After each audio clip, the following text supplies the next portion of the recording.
Good afternoon, class. How's it going? Welcome on in, Neil, Boniface, Bitefire, American Pineapple, Lyles. How's everybody doing? And you're right, this is indeed The Secret of Monkey Island for the soundtrack. Seemed appropriate today, given that I am playing Pirate Doom 2. Not to be confused with Doom 2, but with pirates. This is a sequel, an unexpected sequel, to 2014's Pirate Doom. It was a Z-Doom kind of total conversion new campaign, which replaced everything with pirate-themed, you name it. It's very fun, it's kind of a modern classic. I'm not usually one for total conversions and the like, but this is a brand new Pirate Doom. It just came out of a closed beta pretty recently. Sorry, let me look up the proper names for the creator so that I can credit appropriately. Because it was unexpected and very exciting. This is kind of the Darch is responsible. It has been 10 years. This time it's MBF compatible. Not MBF 21, so it's comp level 11. Hey, Orpheus, welcome in. Welcome on in, Raiders. Let me shout you out. For anybody who doesn't know, my name's Professor Bloom. I am a teacher, do a lot of singing, organize a VTuber choir, and play lots of retro games on real hardware and lots of Doom 2 custom megawatts. And today is Pirate Doom 2. So expect lots of pirate-themed monsters. Also, welcome on in, Abamnini, if I got your name right. And that's exciting, Riley. That's fast shipping. Hope it all works out. Yeah, I mean, I do say that. The title of the stream is not a command. However, if you took it as one, you're not wrong to do so. No, but this is very exciting. It has been 10 years since Pirate Doom 1, and this one looks like a ton of fun. The screenshots I've seen so far look great, and it spent about a month in a closed beta. It is now publicly available. I'm not saying anybody should, but, you know, it wouldn't be the worst thing if they did. Whoops, I forgot to update that American Pineapple. Let me do that right now so that, one, everybody can go download this. Now, it will work in DSDA Doom, Z-Doom, GZ Doom, whatever you like. I'm using DSDA Doom because that is my source port of choice, and it's great for MBF-compatible works. There we go. Let's try that again. There it is. All right. With that fixed, I always forget to update that. Okay, but with that updated, yeah, it was by creator Darch.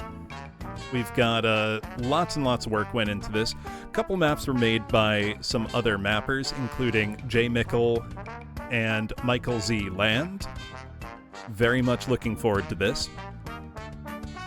And all of the music, except for maps 28, 29, and 30, were original for this WAD. So we unfortunately won't be hearing Secret of Monkey Island music. Though, you know, there's worse fates than having Monkey Island music.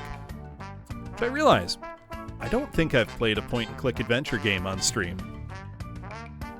I don't know how entertaining it would be to watch me play Monkey Island, because that's a game I grew up with. You wouldn't be watching me solve puzzles for the first time, is what I'm saying. But, you know, pirate-themed things have been coming up weirdly frequently lately, because I did very recently finally get a copy of a game I've wanted since I was a kid, which, I mean, I always just could have bought a copy. I don't know why I didn't. I never sought it out. But when I was a kid, one of my older brother's friends, you know, lived down the street. He had a ton of NES games. He had a lot more than we did. And actually, when he, I guess, got tired of them, we just ended up with a bunch of his stuff. But one of the games he had that I thought was so cool, and I can't tell you why I thought it was cool, was in a quasi-unlicensed NES game called Skull and Crossbones. So it's one of those games that was published by Tengen, however you want to say it, which was actually an Atari subsidiary that reverse engineered the lockout chip on the NES to publish games. So you've probably seen, it's the weird black cartridge that looks like it's facing the wrong way. So Rolling Thunder was published that way, Pac-Man was published that way, and the game I'm thinking of, Skull and Crossbones, which is kind of like a pirate action platform game that, as a kid, I thought was so cool because it was pirates and skeletons and there was blood in the game, which was like, whoa, there's blood in a Nintendo game? And an evil wizard. I'm not sure why it's pirates and wizards, but it was a game I always wanted and I never ever saw it anywhere. I picked up a copy for $10 the other day. It's not an expensive or hard to find game, I just never went out of my way to get it until I saw it at a local game store and thought, I've got to get it. I finally got to get it. It sucks. It's a bad game. But, you know, I'm thinking back like 32 years here to playing it as a little kid. And I'll probably stream it eventually, because it would be fun to try to beat it. It's not easy, mostly because it's not very good. Hey Procione, hey Panis, how you doing? Just thinking about, like, pirate-related stuff, does anybody else remember the cartoon Pirates of Dark Waters? It almost feels wrong to call it a cartoon. Oh no, Hanabi, I fully expected that it would be bad. Like, I didn't have my hopes up. You know, even as a kid, I knew this probably isn't great, but I thought it was cool. And let's be real here, a game being bad is no impediment to me wanting to play it, or even having fun with it. There was both a Super Nintendo and a Sega Genesis game based on it, Riley. Right, it was in heavy syndication, Eddie. I don't even know if it ever got to complete its storyline, because it did have, like, somewhat of a persistent plot, which was not common for a lot of cartoons back then. I just remember thinking it was the coolest show, like, in the world. Yeah, it didn't get that much, Neil. I need to look if there's, like, a complete series collection on any media, honestly. VHS, DVD, Blu-ray. I'd love to have that in some form. I don't even remember if the show was good. I just remember that I liked it. There were a lot of shows like that. Like, I remember loving Mighty Max as a kid. And the Adventures of Mighty Max game on Genesis might be the first time I realized, like, in real time, that video games could be bad. Like, that they could be anything other than fun. Because I tried it at a FuncoLand, and it was terrible. Didn't know Stunt Dogs. Loved SWAT Cats. SWAT Cats The Radical Squadron was the coolest show on the planet. I have gone back to that one, and I can confirm it's still the coolest thing I've ever seen. It's so fucking dope. SWAT Cats will forever be cool. So I'm going to close my office door. My cat keeps trying to get in. He's just going to cause trouble.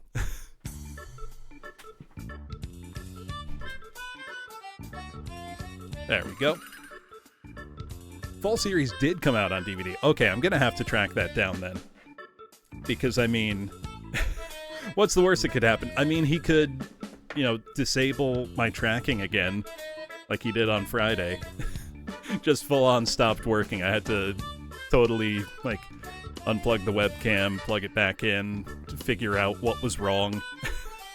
How does SWAT Cats on SNES hold up? I have no idea. It probably wasn't a good game to begin with. I would get a copy, but I'm pretty sure it's very expensive. I've not looked for it. Oh, there's a Blu-ray for Samurai Pizza Cats. I know that whole series is just, like, available for free on YouTube, which is pretty cool. SWAT Cats make sewer sharks look like biker mice from Mars. Ooh, enjoy the burrito, Orpheus. I'll be honest, all that, like, you know, animal-themed, squad-based action cartoon trend, you know, that kind of kicked off because of Teenage Mutant Ninja Turtles. I like most of them. I really do. Biker Mice from Mars was cool. Sewer Sharks was cool. I mean, they're not cool. They were all transparent marketing ploys to get children to buy toys. And it worked, because they were awesome. But they were so cool. That's all I can say. And I feel like the concept still holds up, because, I don't know, I feel like if you showed a 6-year-old today, like, look, these are giant, like, mutant mice, and they're from Mars, and they ride motorcycles and beat up bad guys. 6-year-old would be like, I'm in. This rules. Like, they're just gonna be down with it.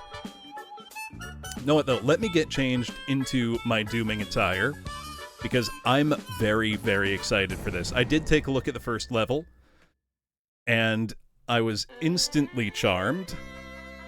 Very much so.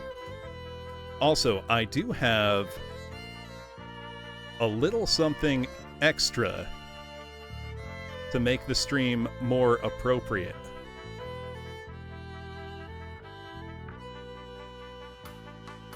One sec here. There we go. Yeah, okay. I mean, pretty much red grapes. But I figured whoops. Did I break it? I did. Hold on. I figured I'd bring along a pirate hat today just for it's thematically appropriate, you know. There we go. Now we're ready to go take on whatever demons come. So I realize, there we go. Just so it doesn't clip through the top of the window. All right, let us get ready to what would the pirate equivalent of rip and tear be? Would it be like loot and pillage? Is that what we're doing? I think it is. Hold on one sec.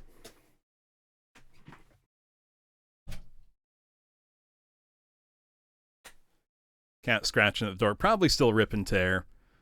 Yeah. Kind of like loot and pillage, though. All right. Here be pirate doom to swash and buckle. That's pretty good. Cat, no. He is being too much. This is the demo file I'm not playing right now. Holy shit, this looks great. This looks amazing. Like, that's straight up Monkey Island come to life.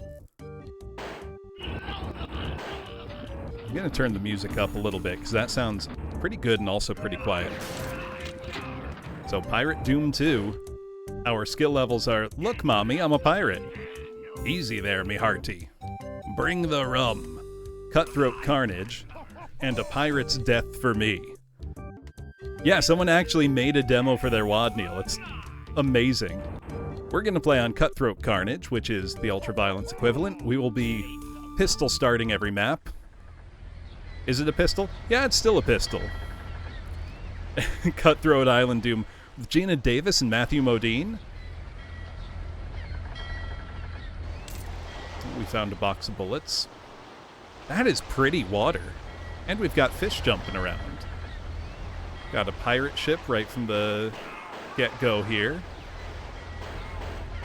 And a parrot. Already loving the look of this. I love Muppet Treasure Island. I've heard some people say they think it's one of the weaker... Oh, beer! +1 health. That's how that works. I've heard some people say they think it's, not the strongest of the Muppet, movies. Oh, spinach! That's our Berserk, then. This is great. Yeah, where's the Wii U water guy? He would love this. Oh, wine. Good for me health. Also love that the Jolly Roger did get raised there when we went over that platform. Yeah, good water for a Doom Wad. I hope that guy's doing alright. I hope he's getting to look at as much digital water as he wants to. So no secrets this map. So my favorite One of my favorite just movies in general is Muppet Treasure Island. I adore that film. Or not Muppet Treasure Island, Muppet Christmas Carol. Muppet Treasure Island is still very good, though. Rewatched it not too long ago. You know, just for my own enjoyment. It's really good. It's because Tim Curry treats himself like one of the Muppets. It's not quite as good, I would say, as Muppet Christmas Carol. Then again, almost nothing is. So that's all the enemies dead just like that. Look at how pretty it is, though. Beautiful pirate ship, beautiful water. I feel like I could make the music even a little louder. Sound in general. How's it feel? Level's good for everybody? Plus, we've got that lovely animated flag there. Yeah, the sail. And the flags on the back streaming. Pretty nice looking. No jumping. Oh, we can't go for a swim? That's okay. This is 32 maps, but they're described as being fairly short, so we may play the whole thing tonight. That map was called Drunken Sailors, Early in the Morning. Feels weird to say early in the morning instead of early in the morning. Now, Way Hey and Up She Rises is our next map, which makes me wonder, are our maps just going to be lyrics? We've got some spinach. Oh my god, the Pinkies are wearing jeans and have eye patches. Incredible. Oh, we got a fancy green coat. That's great armor. This is fantastic. I'm also loving them going like, blow the man down every time. Yeah, right? I'm pirating Doom 2 live on stream. So we have 42 enemies. Okay, that's a lift I can operate. This is so good. No secrets yet. Look at those Pinkies. Would they be Jinkies now? No, they're even more Pinkies because it's pirate. Really, technically they're demons, if I'm being very pedantic about it. I would like that shotgun, please. Is the shotgun or is the pink schmeeze? Boo! Is it a shotgun or a blunderbuss, do you think?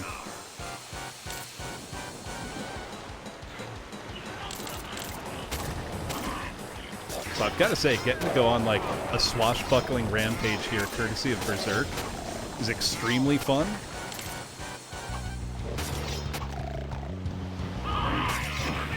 Now, I don't know what the general difficulty level of this WOD is going to be.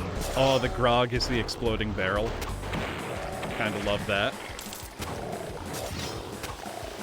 So I never did end up getting that shotgun, but wasn't really necessary. This is so nice.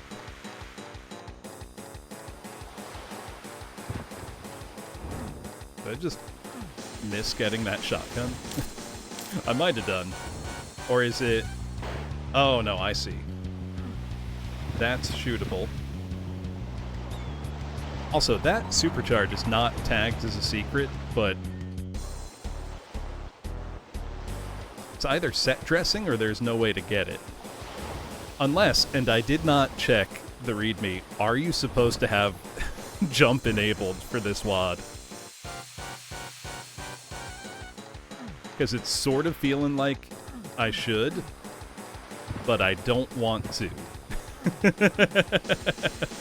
So I think I just won't. for as much as I can get away with it.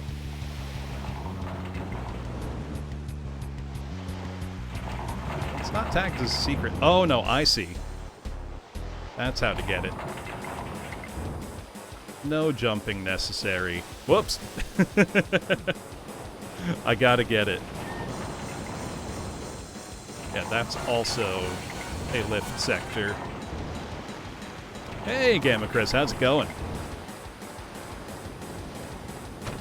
There we go. I didn't need to get that. The level's already over. Doesn't even count as a secret. I just wanted it. And I'm not playing continuous, so it doesn't really matter. Map 3, whole lot of grog. Oh, a nice continuity. Right where we left off. Yeah, exactly. It's in a pirate's nature to collect treasure. We've got lots of lovely redrawn sprites for weapons and enemies. Got some lovely environmental detailing going on. Excellent sound samples. There we go. Let's... Oh my god, the Imp and I are wearing the same hat. That's embarrassing. One of us has to change. The Imp is also wearing jeans, which sometimes... Arrgh! The Imp wearing jeans feels somehow more cursed than the Pinky wearing jeans. Technically, they wouldn't be jeans at this time. They'd just be trousers of some kind. This is great. This is amazingly fun. Look at this, like, pirate-style chain gun. This is wonderful. Oh, I just saw... Not a secret, but some lead shot. Presumably for the shotgun. Yeah, Pinky in jeans feels more naked than usual, because that's implying that the Pinky always should have been wearing jeans. Or something. And isn't. You know? Like, that makes it worse. Money. Which I take it is our armor. Yes, it is. Hey, Critic Innocence, how's it going?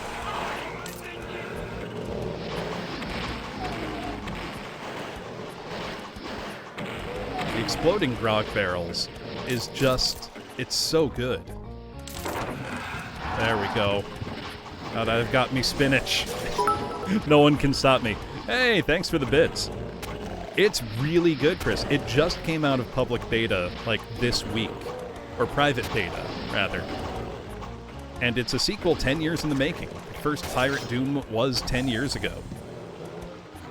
Yeah, it does feel like I need to kind of keep explaining that this is not Doom 2 with pirates, but it is a direct sequel to Pirate Doom. But if you want to check it out, use the !WAD command, and that'll bring you right to a download, and this should work in pretty much any source port you like. Though I use DSDA Doom. Oh, I like Sid Meier's Pirates. What's wrong with that? It's an amazing game. Talking about the original, I don't know about the 2000s one they did. No idea if it's any good. I missed an enemy somewhere. I must find them. Oh. There they are. Look at how dapper that imp looks. Fantastic. I've taken control of the ship.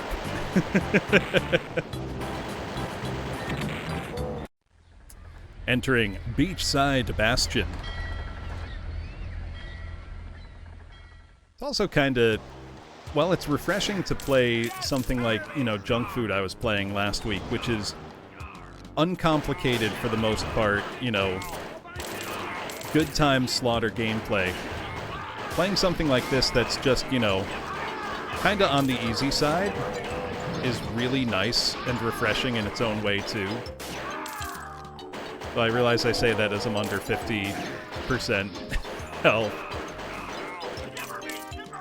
Oh, give me that fancy green coat, please. Hey, Armand, how's it going? Are you living the pirate's life? Also realized I'm running low on ammo a lot. There we go. Oh, this is a wonderful redone shotgun. Musket, excuse me.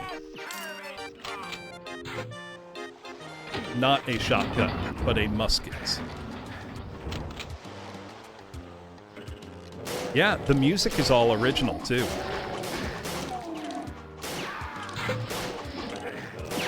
Where'd that pinky get teleported to?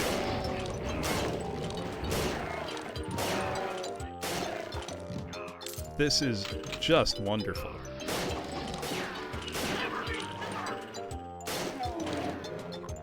So, Pirate Doom 1 actually had LeChuck as its final boss. So I don't know if we will see LeChuck take his revenge. Surely LeChuck would never take revenge in a direct sequel, right?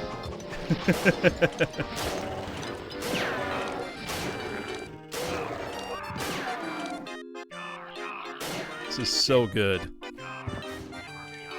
Used to be a really big deal. I remember even a game getting made. Like Pirate versus Ninja versus Viking or something. I think it was some persuasion of Source Engine game. Does anybody else remember that? Or am I talking nonsense? I don't even remember what game it was a mod for. But I remember it was quite popular.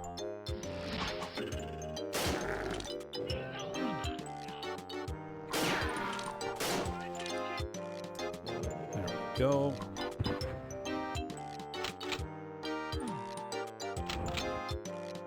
So the detailing here is just lovely.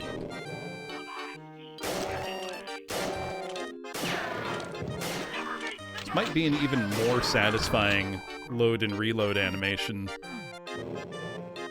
than the standard Doom shotgun. Which I know sounds like a heresy to say, but really nice. Also loving the sound for the throwing knife the imps throw, like thwonking into wood. Sounds really great.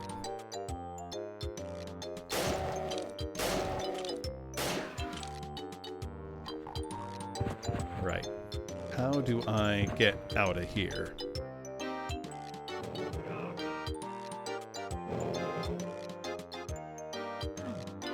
It's not that.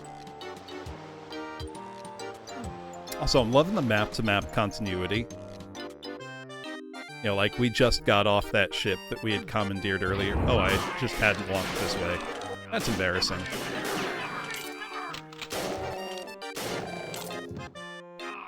There's the exit. We need some keys for that. All the ambient, like, Doom monster sounds being replaced by, like, Shiver Me Timbers and Yarg is really, really funny to me. There's something just lovely about this, like, all the tiny attention to detail put into this. It's just really, really nice.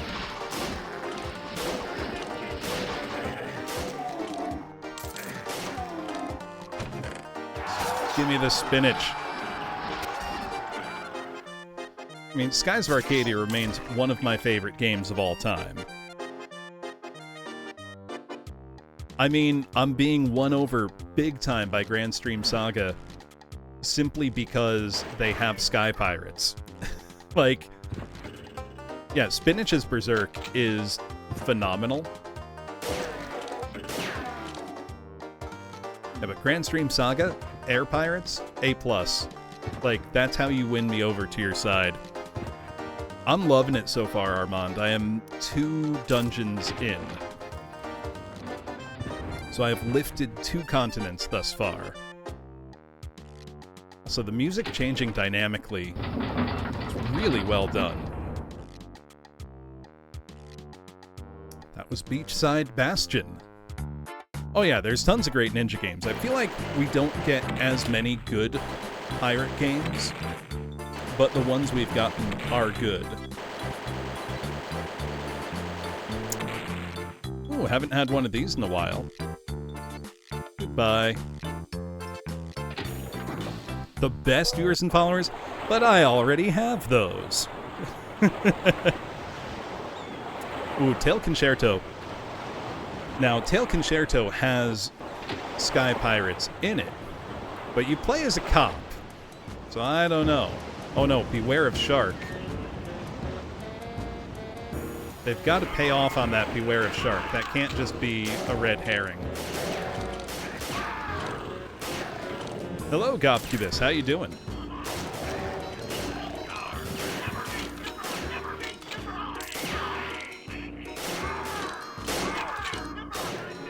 They are extremely adorable.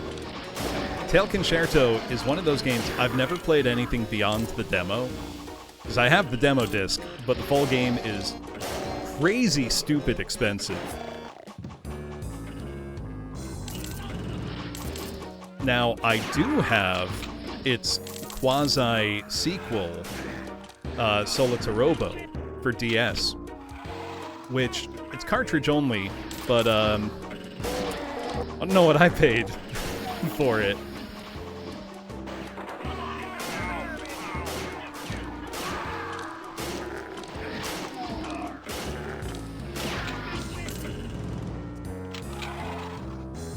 I paid a grand total of $12 for my copy of Solitarobo.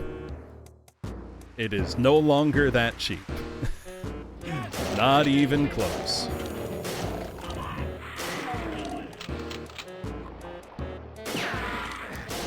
Needless to say, oh, thank goodness, Lost Souls seem to have, by default, half HP.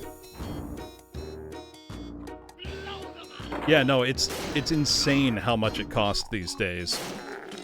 And it's a very good game. Like, it's a game I think anybody with a DS would enjoy owning. Oh yeah, Critic of Innocence. The way I got most of my PS2 games, apart from ones that I bought, you know, at launch, were, you know, when you couldn't get rid of PS2 games.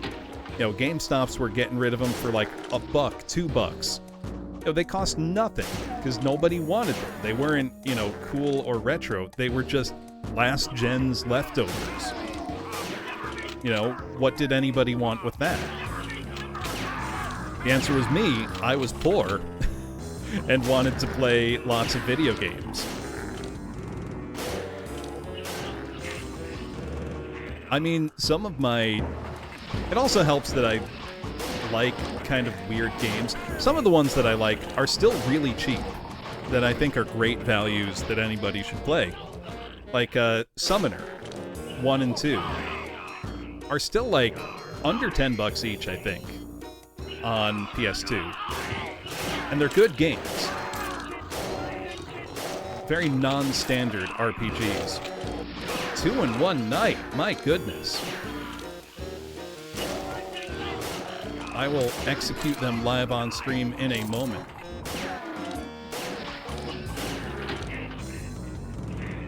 There we go. They did. The GameCube Summoner is kind of a remix of Summoner 2, and it's also very good. I imagine the GameCube one probably costs a lot more. Feather hats, gold teeth! Am I actually becoming popular? Doubtful, Critic of Innocence.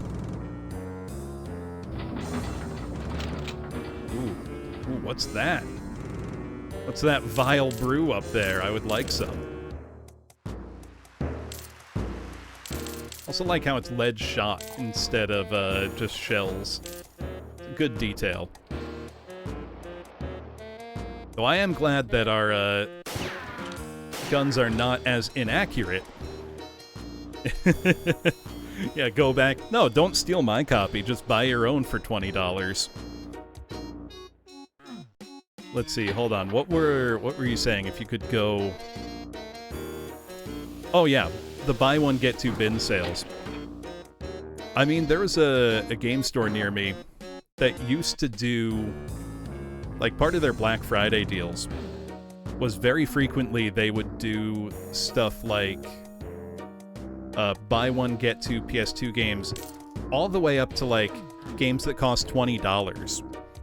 So it would mean I'd grab one $20 game and get two $20 games. Which, you know, it's very easy to amass a large library with sales like that. And, man, I used to take advantage of that like you wouldn't believe. Plus the cashier, guy behind the counter, would always do stuff like, you know, instead of just making the cheapest of everything free, would do it in stacks, like $20 means two $20 for free, 15 means two 15 for free. Like, you know, helping a guy out. Because realistically, if they said, no, you can't do that, I'd say, okay, I'm doing multiple transactions then. You know, just force the issue that way. Which, you know, I don't want to be a difficult customer. But when you're talking about that kind of a deal, I mean, come on. Can you blame me? No, I didn't have to do that, though. So we've got a lot of secrets on this map. I haven't found a one of them yet. I'm trying to think, what would I do if I could, you know, go back with the time machine and take advantage of gaming deals? I would absolutely have bought all the Neo Geo Pocket Color stuff I could have. Because I remember walking by bins of those for, like, nothing. Because, again, they weren't, like, you know, oh, let me buy this, you know, cheap whatever handheld. It was like, why would I want that? The Game Boy Advance, like, just came out. I want to save up for Game Boy Advance stuff, not this, like... It's gonna sound heretical to say, but, like, not this crappy-looking, you know, thing. Because you gotta imagine, in 2001, if you were looking at those two handhelds, and you saw something like, you know, sure, Metal Slug Neo Geo Pocket Color is, you know, it's an amazing, both first and second mission. They're great. But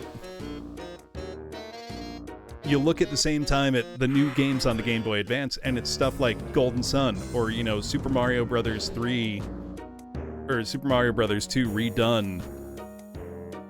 You know, the new one looked so much cooler, and was clearly, like, a full generational leap. You were gonna want that one. You know, while it seems crazy to us today when we go back and read, you know, articles in old gaming magazines that are absolutely, like, panning games simply for being, like, 2D and on the PlayStation. Hey, thank you, chair.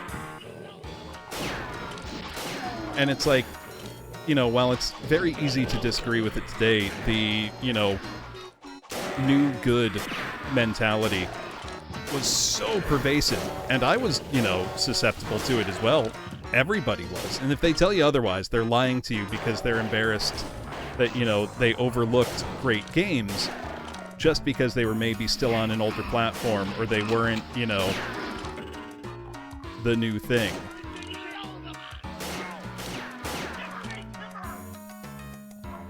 But basically, I wouldn't believe somebody if they told me that, you know, at the time, they thought, no, I don't want the Game Boy Advance. I would rather buy this, you know, Neo Geo Pocket Color that has, like, 20 games for it that I've seen at a store ever, half of them that are fighting games. You know, I love my Neo Geo Pocket Color. I think it's a great system. But I don't think a single person, apart from, you know, obviously a few edge cases or big arcade heads, but your average, you know, person playing games in 2001 wasn't going to say, yes, this is the one I want, not, you know, the sequel to the Game Boy. And if you tell me you had that attitude in 2001, I don't believe you. You know what I mean? It's like, you were as susceptible to propaganda as everybody else. I am. Oh, how'd I miss that? Oh, I see.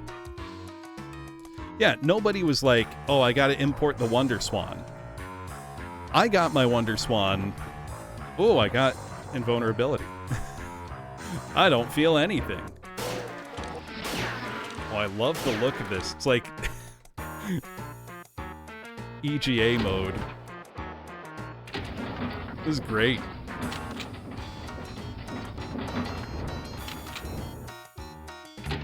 Oh, that was the exit.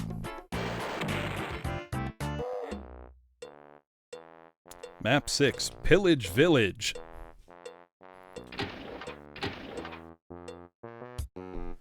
Yeah, I mean, I love the Neo Geo Pocket Color, and I think it's definitely a system worth owning. I don't know how much they go for nowadays, so I don't know how much I would recommend you spend on one. So I realized we haven't seen an SSG yet. Like, I didn't pay very much for my Neo Geo Pocket Color, or for any of the games on it. Hey, thanks for the raid, Strawberry System 22. What were you up to?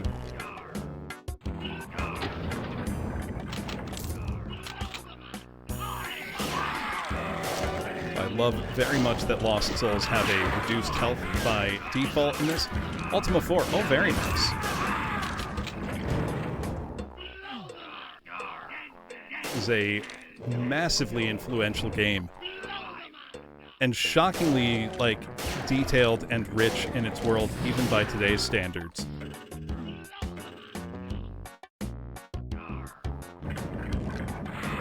This is so nice.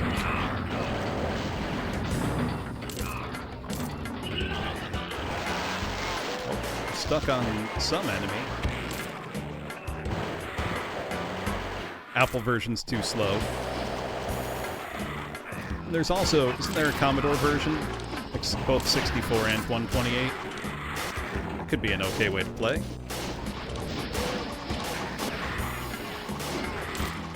Also, the Imp Fireball being changed to a knife shouldn't affect me, but it really is messing with my, like, muscle memory. Which I know sounds ridiculous, but it looks different enough that it's throwing me off. Just that tiny bit. God, the exploding Krog barrels are so good.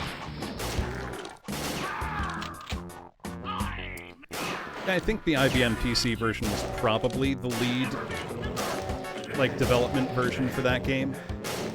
So I don't know for sure.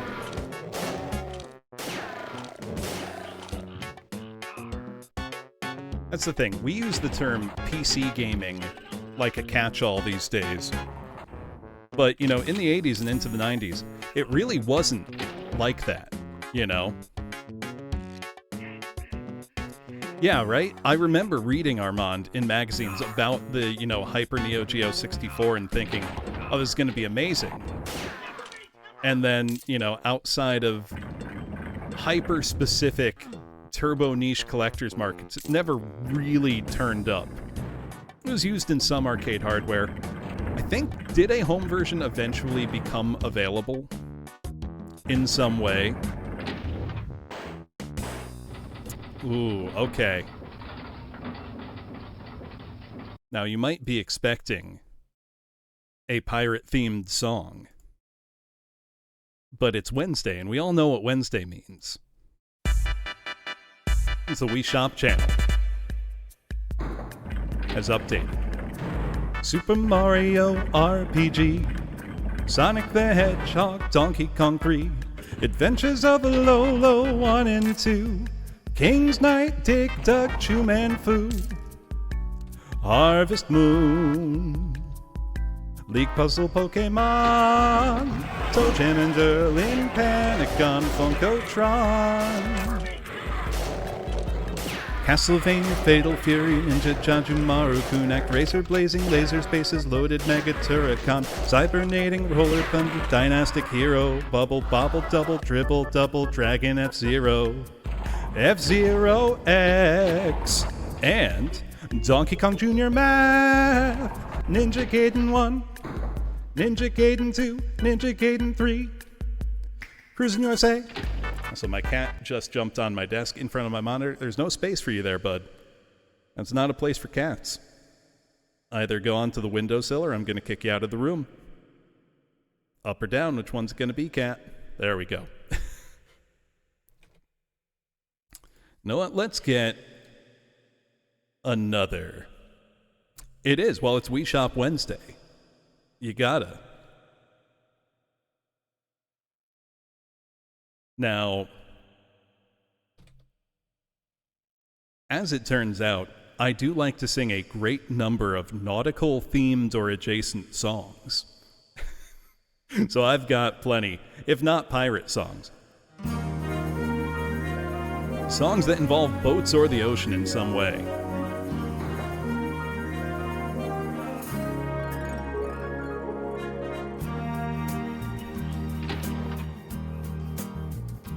There's a ship lies rigged and ready in the harbor. Tomorrow for old England she sails, far away from your land of endless sunshine, to my land full of rainy skies and gales. And I shall be aboard that ship tomorrow, though my heart is full of tears at this farewell. For you are beautiful, and I have loved you dearly, more dearly than the spoken word can tell. For you are beautiful, and I have loved you dearly, more dearly than the spoken word can tell.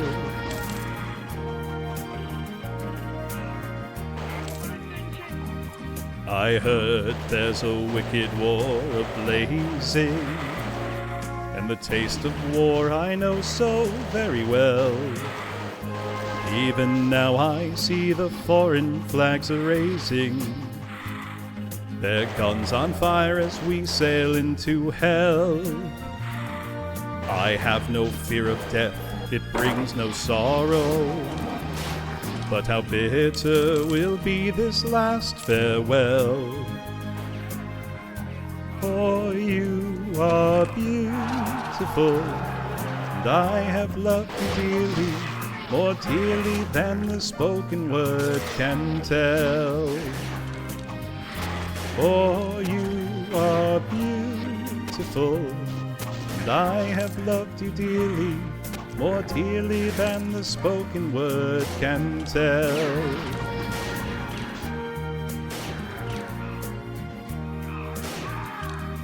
Though death and darkness gather all about me, and my ship be torn apart upon the sea, I shall smell again the fragrance of these islands, in the heaving waves that brought me once to thee. And should I return safe home again to England, I shall watch the English mist roll through the dale. For you are beautiful, and I have loved you dearly, more dearly than the spoken word can tell. For you are beautiful, and I have loved you dearly, more dearly than the spoken word can tell.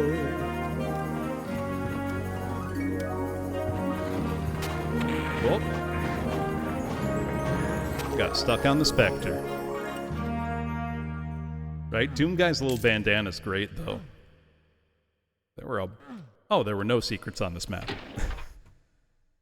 There we go.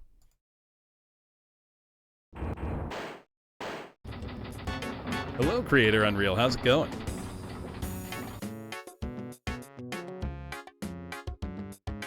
Oh, excuse me.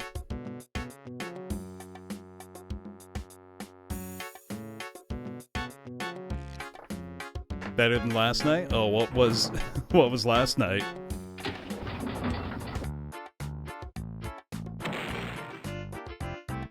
So that was Pillage Village. Ooh, intermission text. Shiver me timbers, what be happening? The demons have turned into pirates once again. I mean, the pirates have turned into demons again. Who might be behind this time? What be going on? And what foul smell be this? It be like they're cooking something. What are they cooking? Map 7, Scurvy's Scullery. Oh dear. They're cooking and it's not good. Only 5 enemies for a map 7. Some of them gotta be Mancubus.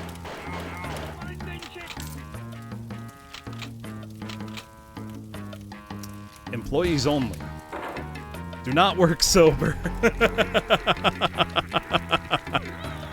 Oh, yeah, same Paramatter, especially because the first one was so, like, Z-Doom-centric.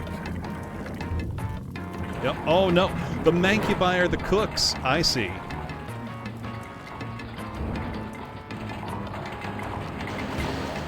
I don't have enough ammo for this.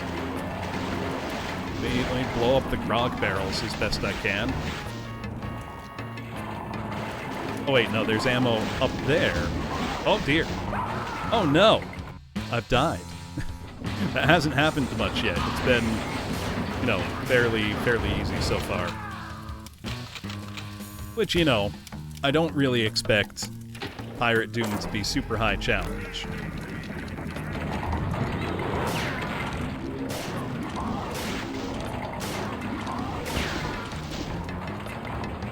Hey, have a good one. No, I will do as much looting as I can, Neil. It's a pirate's life for me, after all. Okay, there's one down. Let's hope there's some ammo up here. There is ammo up here.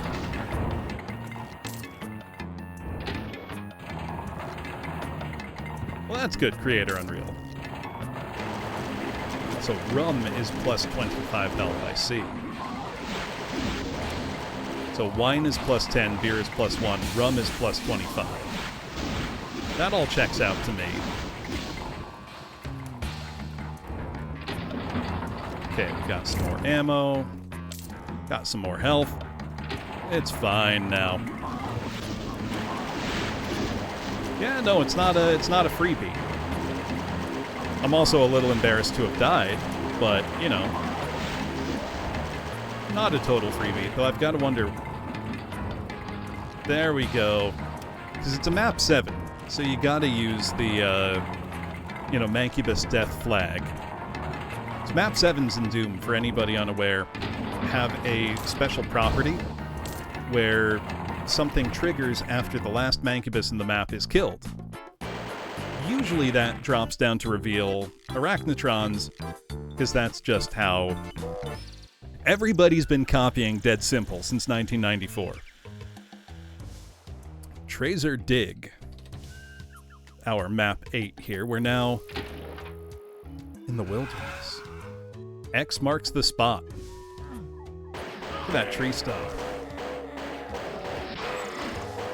So I like that the Lost Souls also appear to be faster. Kind of following their Doom 64 template here. This is purty, though.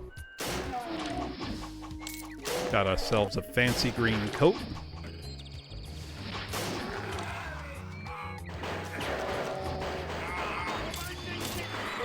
I have noticed the maps all tend to be a bit on the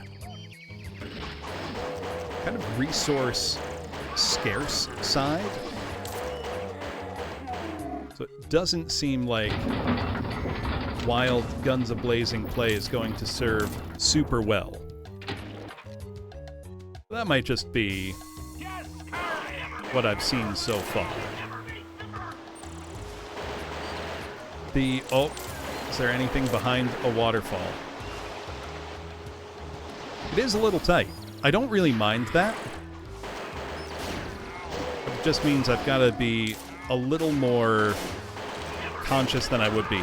Also, I know it's a silly thing, but the imp projectile being thin rather than wide visually is really messing with my just like muscle memory. I don't see it coming as much, which I suppose is meant to be part of the challenge.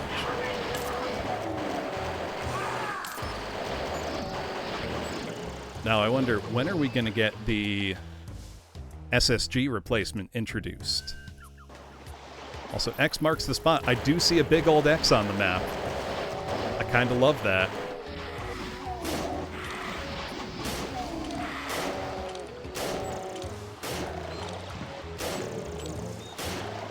How much booty or illegal? Oh my god, look at the Kako Demon.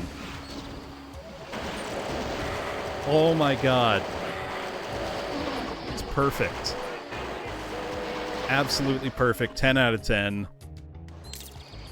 That's what I want. Big old bandana.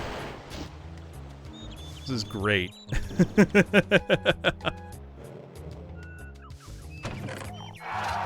I got a map.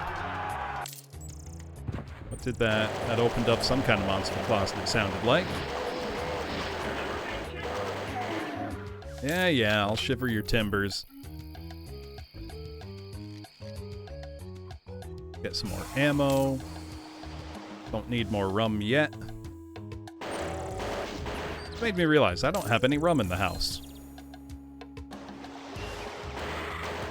Is it the Minecraft chest sound? I would not recognize that. My exposure to Minecraft is extremely limited. Ooh, dig here. Oh! Look at that. Look at that.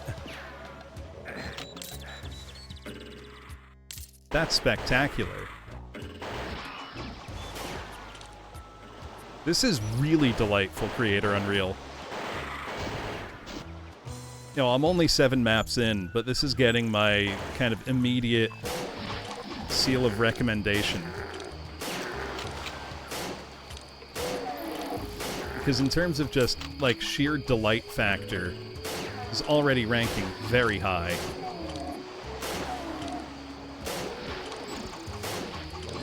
Absolute treat.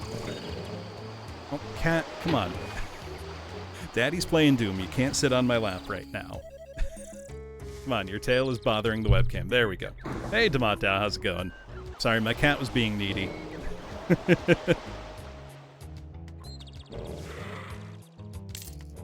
Oh. Oh! I have a shovel now. I didn't have the shovel before. Am I going to have to, like, actually go dig? Because if so, that's incredibly cool.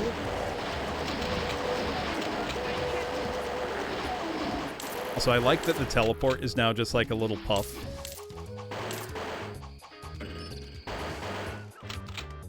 This is awesome. Oh, I see, that imp was up in the trees. Lots of very well-hidden enemies. Gotta say, oh, the shovel is a key!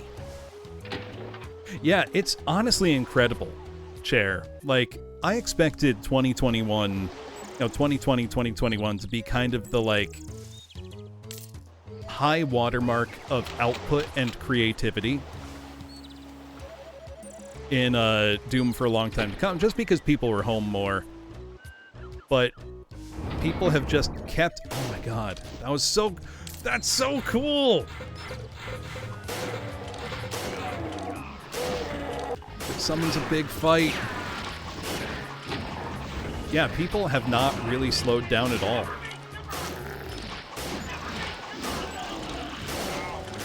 So cool.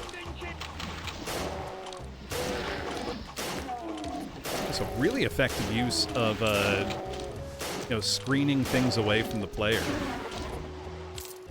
That was amazing.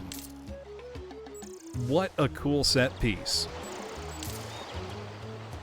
Also, the water, nope, doesn't have a... No, it has a bit of a current. Only close to the waterfall, though. Look at that. And then the water's influence stops as you get further into the pond. the stream. That's amazing. I wasn't touching the keyboard at all right then. That's so cool. I mean, that's a very, you know, minor little detail. How cool. Oh, and the X is gone from the map because we dug there. This is honestly, like, astonishingly good. Not that I'm surprised that it's good, I fully expected it to be, but it's better than I would have expected. Because the original Pirate Doom is a lot of fun, but it wasn't...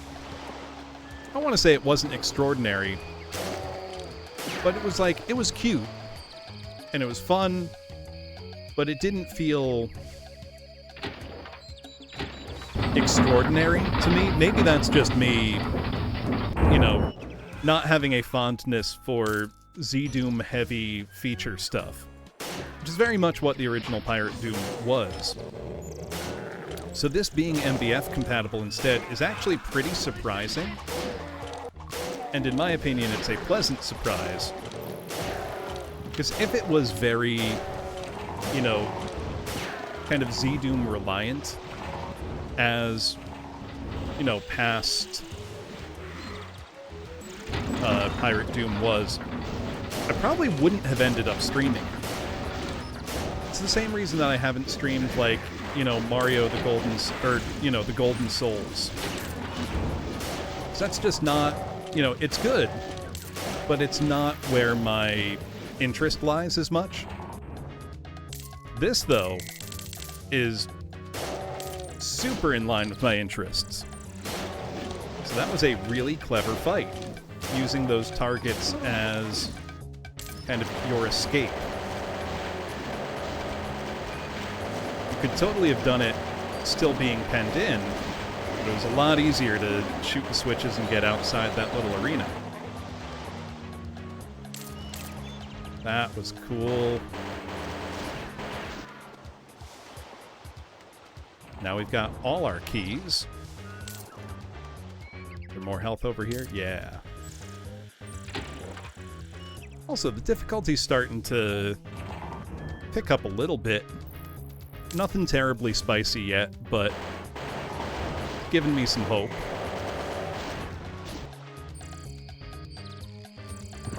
And for as much as I'm not usually one to go for, you know, kind of total conversion style Doom, where did that come from?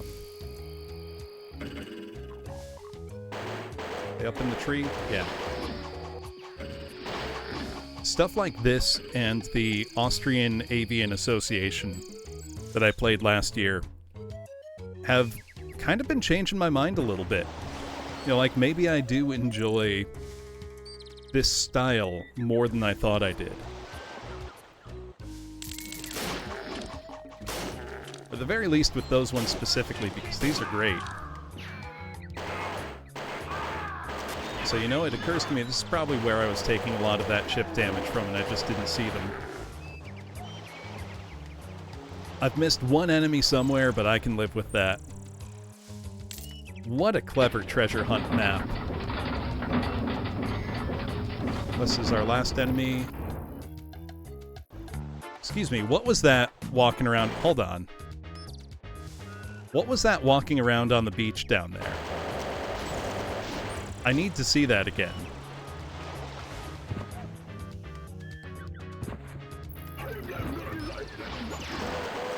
What was that? There was definitely something on the beach. Didn't catch what it was.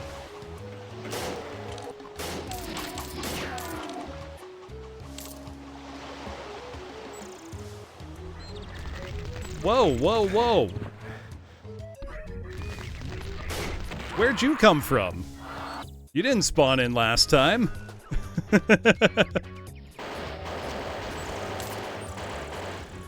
there always an Archvile there? Also, I gotta see that Archvile's outfit again.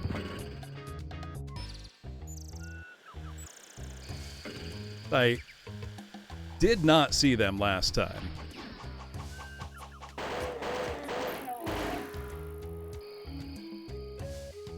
Alright, let's save. Let's run that one by me again, game. Where were they? Oh, I'm having a total blast with this so far, Damatdao.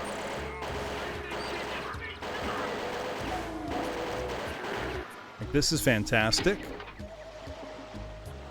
That's true. I feel like we haven't had nearly as many pirate-themed games as of late. Though I know, apparently, Ubisoft just released one recently that's been kind of a big stinker. Also, where did that Archvile go? Yeah, no, it's going great, Bird. Where'd that Archvile come from? What governed them spawning in?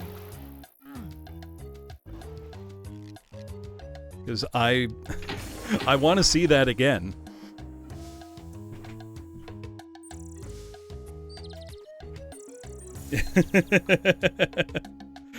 I mean, can you blame me, Hanabi?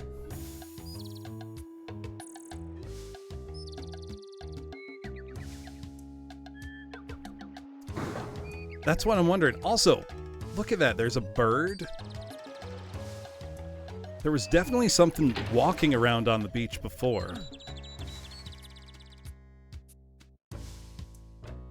I gotta, like, hunt for this Archvile now. Where'd they go? Where did they come from? What did I do that might have triggered it? This is still in beta. Yeah, Orpheus. Isn't it great? Mustache, eye patch, bandana. It's all there. Very strange. Maybe I just accept the blessing that I'm not getting roasted by an Archvile and move on.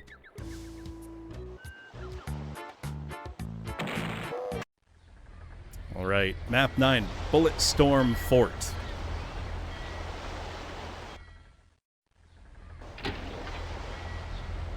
Look at this.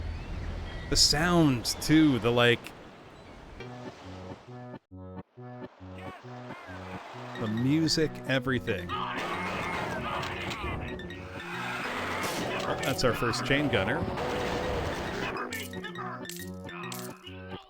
Gotta wonder, when are we gonna get the SSG replacement? We haven't seen it yet.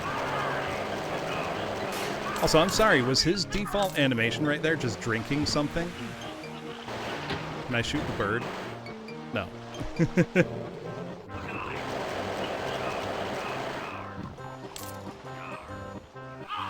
Yeah, totally. If you catch them before you've woken them, they're like in the process of having a swig.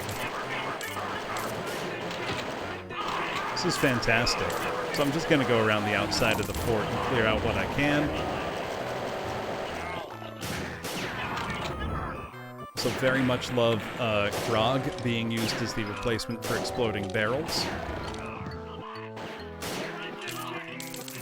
So, small, very nitpicky graphical detail that I'm sure nobody else cares about very much. The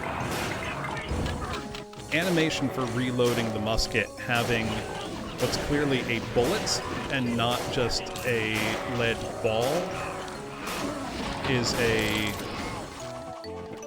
very small, minor nitpick. It would be nice if it was just dropping, you know, some lead shot. 0 out of 10. My immersion's ruined. My immersion's broken in this, you know, pirate take on Doom.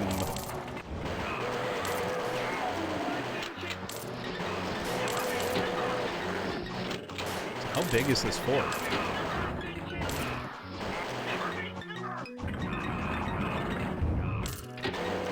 I get it. You really want your your timbers shivered. Got it backwards.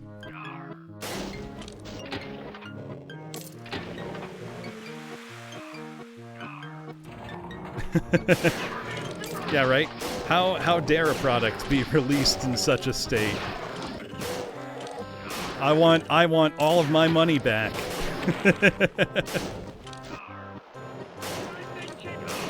For anybody who does not get the joke, this is all free and made by people solely for their own, edification. Doom mods and WODs are strictly non-commercial, and it would be wrong to ever ask for money for them.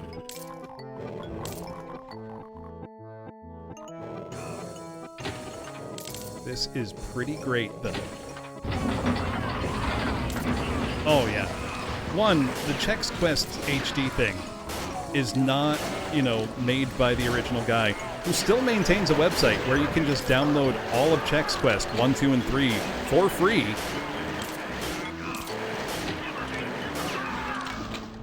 Chex Quest is just free.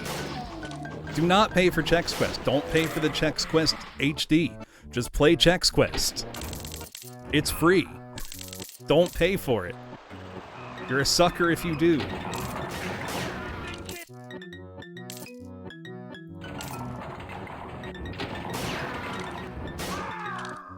And the sound replacements are all so good, too.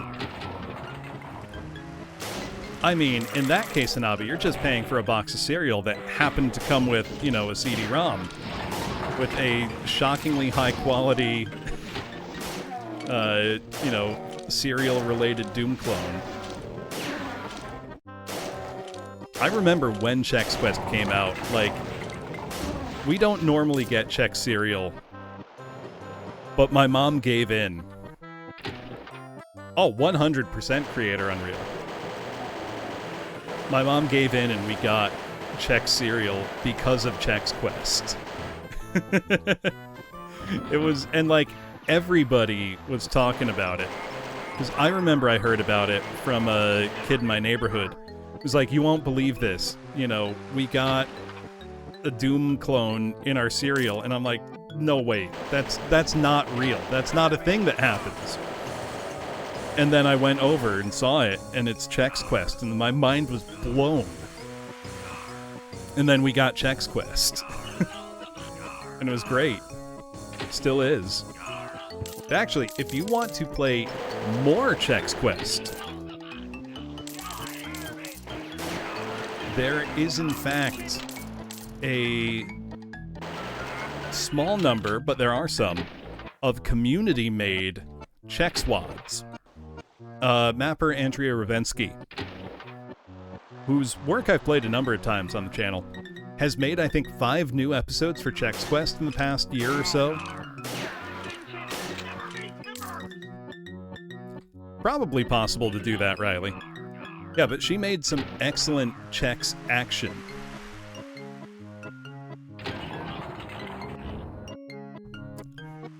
I mean, think how many people, Hanabi, learned for the first time that you can make new content for a game because of Chex. It's kind of weird how many cereal and food mascots have video games. I know advert games is a whole, subgenre of gaming unto itself at this point. Hey, Lady Miss Dragon, how you doing? It's almost weird. Yeah, there are a number of them that are, I'd say solidly pretty good. I'm gonna count Yonoid in that list of ones that are surprisingly good. There's a bunch of Cool Spot games, and plenty of them are perfectly okay. I don't know that I'd go as far as, good with some of the Cool Spot games, but, yeah, they're alright. And there were a lot of them, for a long time. Because there was Cool Spot on, both Genesis and Super Nintendo. There's a Spot game on NES that's just, it's just Othello, or Reversi, or whatever it is, but with Cool Spot. And that one was on DOS as well, because we had it on DOS. But then, Spot Goes to Hollywood is on, the Sega Saturn and PlayStation. There are multiple Chester Cheeto games. Yep, Pepsi Man. There's like a bunch. I'm trying to think about there was a canceled California Raisins game that does exist in a completed playable state, which I feel like it's completely impossible to explain to anybody under the age of like 30-something that there was going to be an NES game based on the weird little singing raisins. Darkened Sky. You know, I do have Darkened Sky set up and working in Windows 10. It's not perfect, but it does work. But now that I have the PC I built in the mid-2000s back, I might install it on that. I might install it on a Windows 10 or Windows XP machine and do a, feels weird to say, do a real hardware computer stream where I'm playing an older operating system.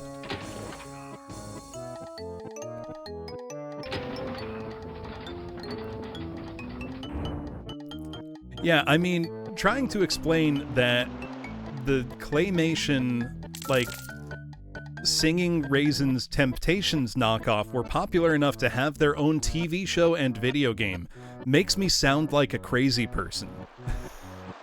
Like, I cannot explain that to somebody. If they ask why, I can only shrug. Oh, I see a little shootable switch tucked away.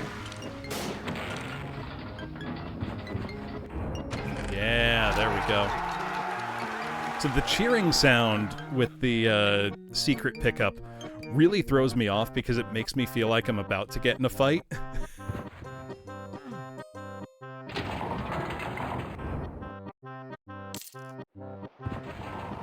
That wasn't it. I mean, I will say, mascots... I think you're right, Riley. I think they were. Advertising mascots like that at least have character. Like, the Noid is a funny little guy. You know, this is a weird sentence to say, but the Noid was, like, genuinely popular. There we go. And the commercials were really nice little claymation. They're fun.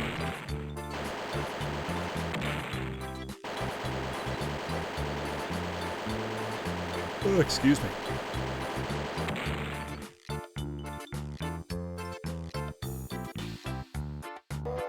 Ye Old Shipyard. Oh, I know this is a rant I've gone on before, but any sign you see that's like, ye old this or that, also look at that, like, idle animation. He's just chugging. He's just drinking away. But yeah, I've gone on the rant before about signs that say, like, ye old or whatever. That's really down to the inability of, like, when the, you know, printing press became a thing. Some letters just got turned into other stuff. Like, the thorn stopped being its own letter. The yolk stopped being its own letter. And it had a direct impact on how we write the English language. So the TH sound was often represented by a letter called a thorn, which looks kind of like a Y. And when, you know, print came into fashion, instead of creating a new character for it, it just kind of became a Y.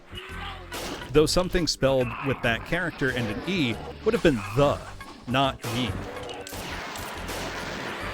So kind of our modern conception of the history of our own language has been influenced greatly by the technology available at the time to represent it.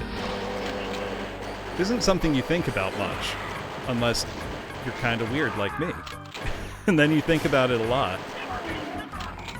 And I've started wondering, what are, words or changes to our language that have occurred because of recent technology? And then I realized it's not even all that recent. Because if you go back to the, introduction of personal typewriter kind of things, abbreviations of single letters for words started, becoming commonplace because of that. Sending telegrams. When you're paying for space by the, letter, you're going to truncate stuff.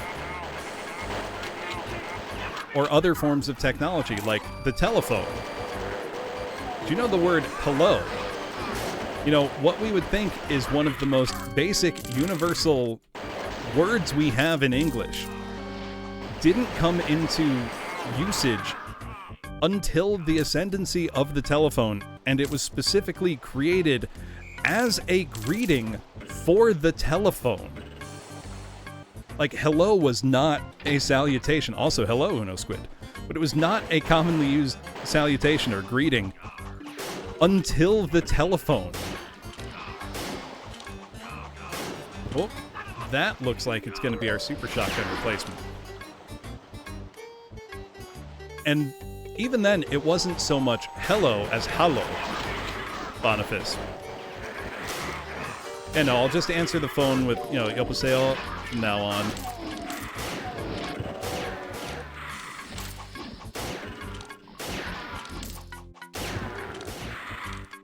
Haldo. You know what I mean, though? It's like, the fact that hello is a word is barely 150 years old feels impossible, but is true. And there's so many things like that in kind of our daily lives that we don't really consider much. Or how quickly we take for granted new words and phrases and act as if they've always been part of our language. Like the term bucket list to describe a list of things you want to do before you die didn't exist really prior to the 2007 film entitled Bucket List. It's an easily understandable concept, and the concept certainly existed prior to that point. But it was never called that. That term just didn't exist. And saying that, the phrase bucket list is less than 20 years old makes you sound like a crazy person, but it's true. Think about that a lot. Yeah, television's a fairly new word. But with that one, people obviously understand, I pray they understand, that television is an invention of the 20th century. And the word describes what it is quite well. You didn't. What's happening there, Lunica, is you are retroactively inserting things into your memories because it seems like it's always been there. Yeah, it's very self-explanatory. It makes perfect sense.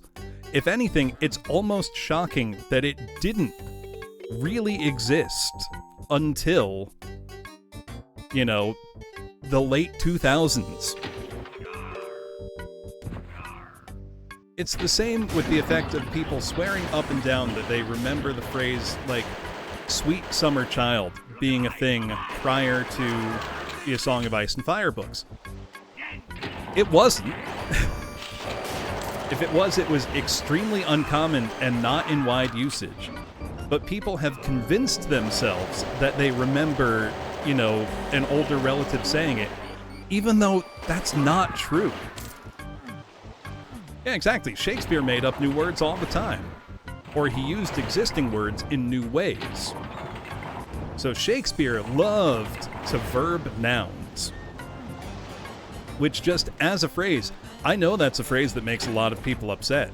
They'll say, like, you can't verb a noun. Oh, this is our SSG. The blunderbuss. Oh, it's beautiful. Shakespeare did that all the time. You know, the usage, like snow blanketed. That's Shakespeare. Feels very Homestar.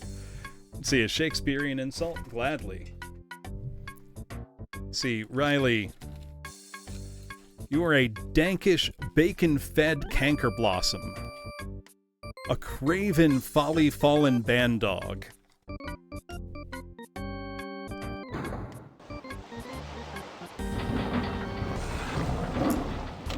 Love how this blunderbuss looks, too.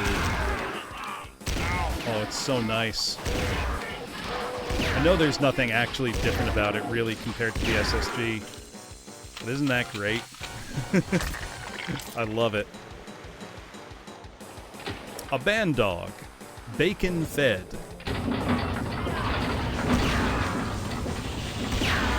Bacon-fed is a great feeling insult.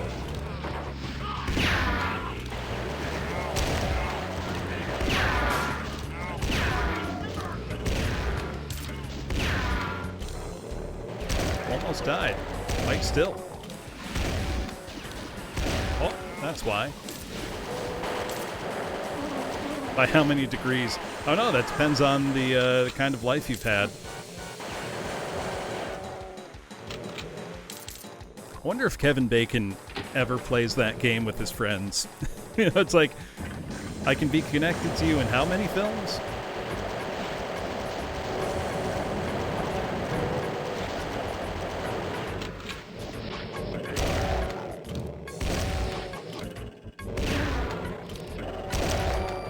So nice.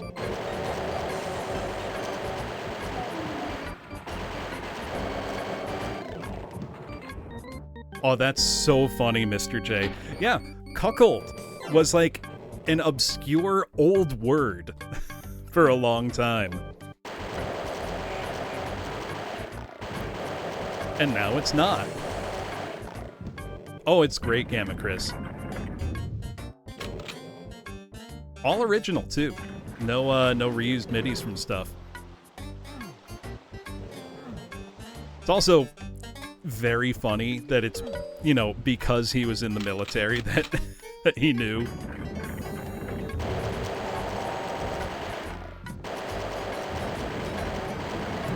It was derived from the cuckoo, because here's a fun kind of high culture fact for all of you. In plays and opera... Oh, look, there's a shark. That's so good.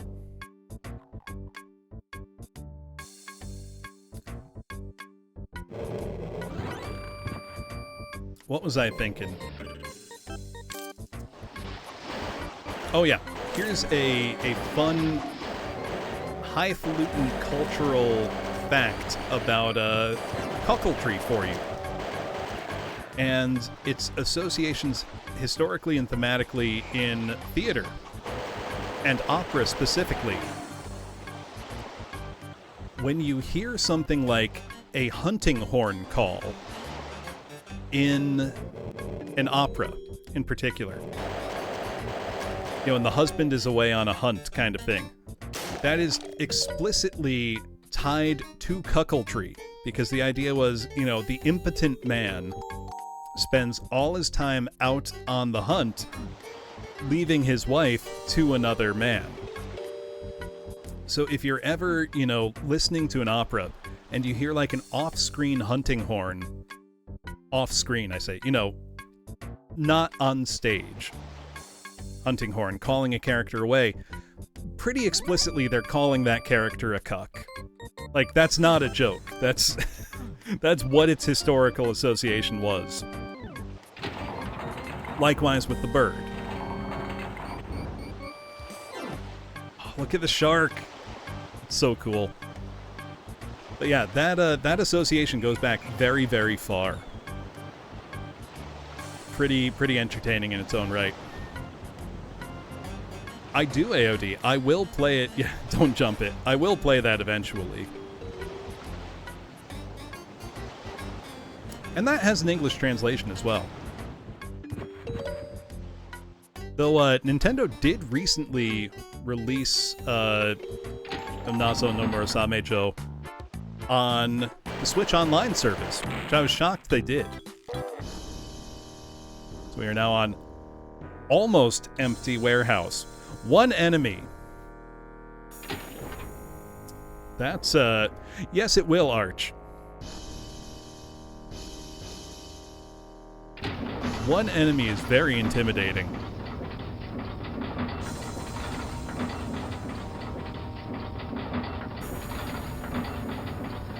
It's going to be a boss fight of some persuasion.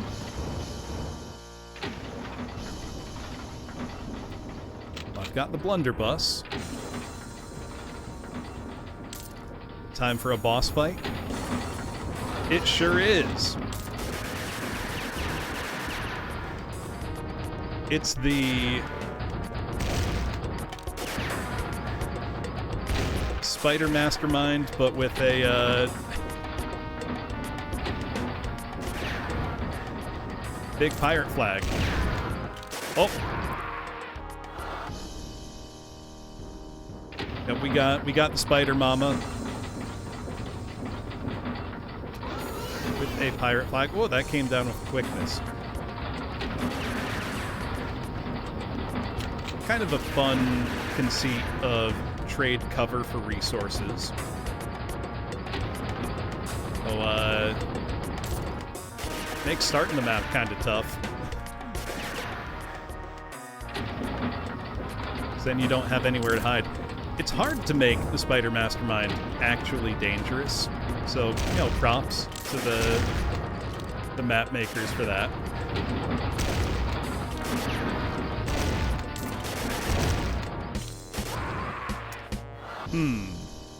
Also, is there a, like, jeering crowd when I die? Because that's really funny.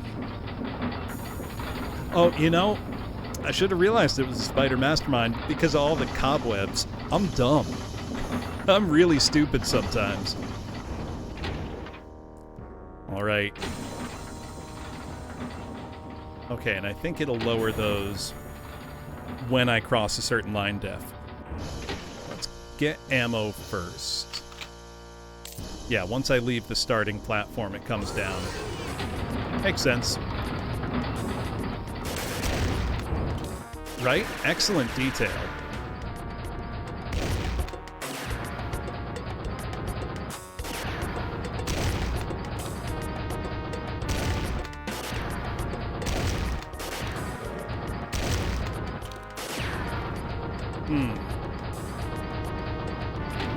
Not a great scenario.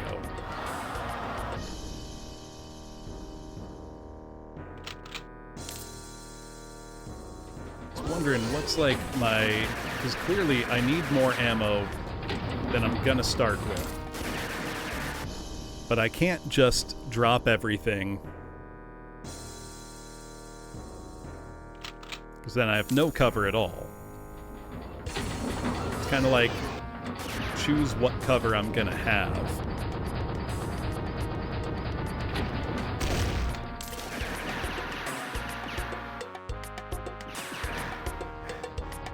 I'm gonna need to prioritize.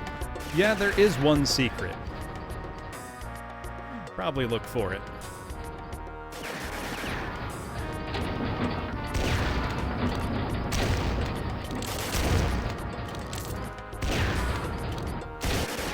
Oh, that was unlucky. Let's see. Or the secret could just be something like, you know, at the end of the map. Nope, there's the secret. I say it could just be like, you know, an end of map. Like, haha, you got, you know, you beat the map. Here's the one secret it had. Sort of deal.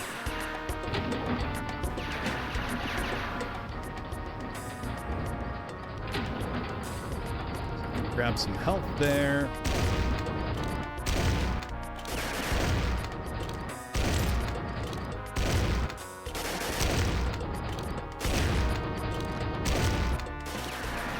Whoop. I went the wrong way. There's the rum. Let's get the ammo. Drop the rest of the rum. Make a cheeky save.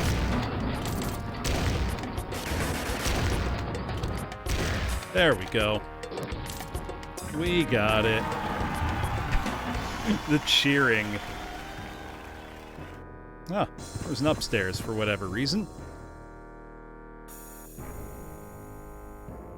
Just to have it, I suppose. Huh. Oh, it's probably for, for single segment players. Whoa. Or deathmatch, yeah. What is this? Do we have some kind of interdimensional pirate shenanigans going on? Tell me more. Limey. It seems like they haven't swapped that place in a good while. That were the second biggest spider I've ever seen. Yar, what might be this strange blue-hued structure emerging from the depths of the sea? That's my question, too. Yeah, what's the larger going to be?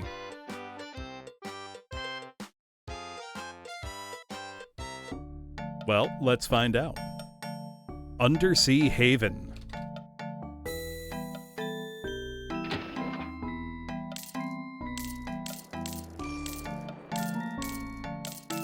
Well, I can't say I expected this. It's pretty awesome, though. This is gorgeous. Oh, hold on. Might be a bit cheeky and... oh, not the secret, surprisingly. Yeah, right? Like, did Antares secretly make this one? Got a blunderbuss. Don't have the regular musket yet. Or any other weapons. It was gorgeous. You know, the things I was expecting when I loaded this WAD up, I can't say this was one of them, but, like, this rules. This is so cool.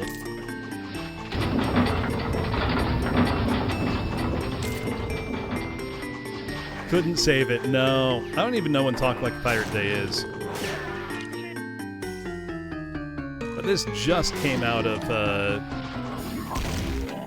beta, so I had to get in on it. September 19th. Oh yeah, no way I could wait that long to play this. I would have just ended up playing it off stream. I wouldn't have been able to wait. This is pretty sick. Yeah, this is Pirate Doom 2. Like, this just came out. No, I've played Pirate Doom. Never planned on streaming it.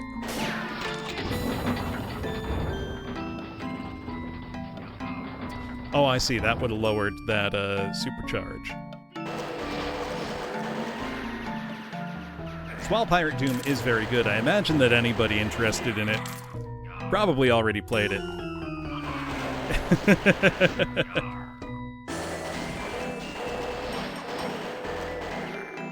I really need to say it more like Pirate Doom 2, not Pirate Doom 2. I did download it, but I haven't gotten a chance to play it yet, Lady Miss Dragon. I loaded up the first map to see the new textures. Pirate Doom is really good. I don't normally like, the heavy, custom... Whoa! Oh!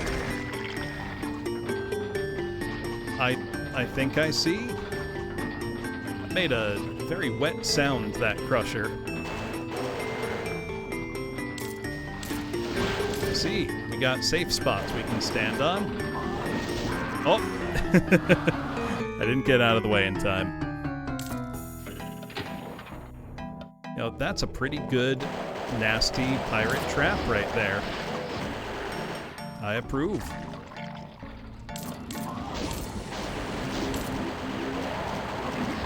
Yeah, safe-ish spots.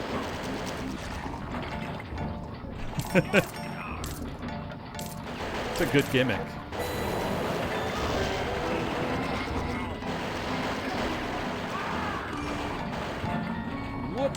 Also, I see a shark outside. This is a cool map. Very, very interconnected.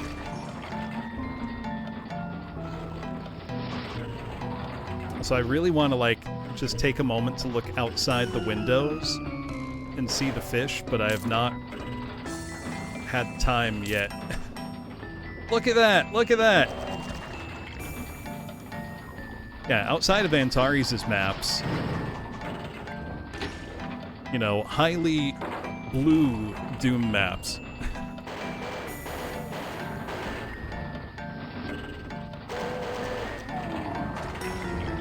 Are you saying it's some kind of fish and it's dope? Sounds fake to me.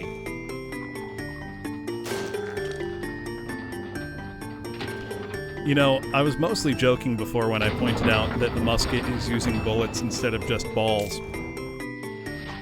Does slightly bother me. Now that I've noticed it.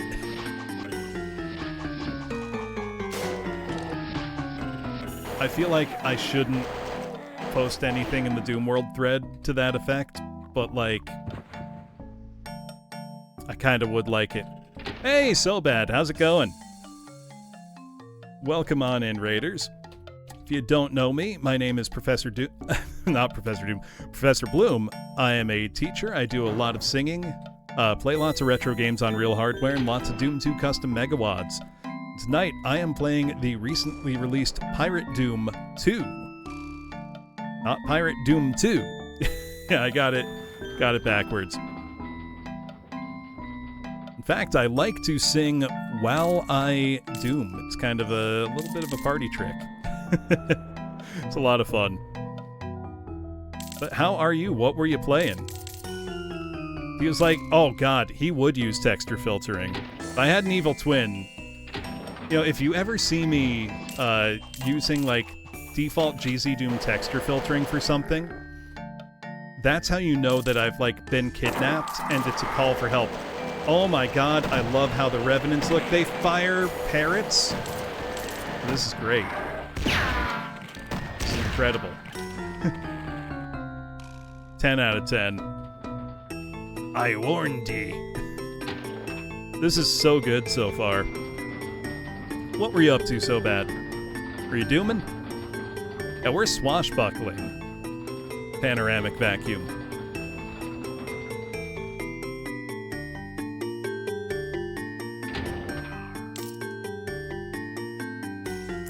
See, I heard a yar. Didn't see anybody yet.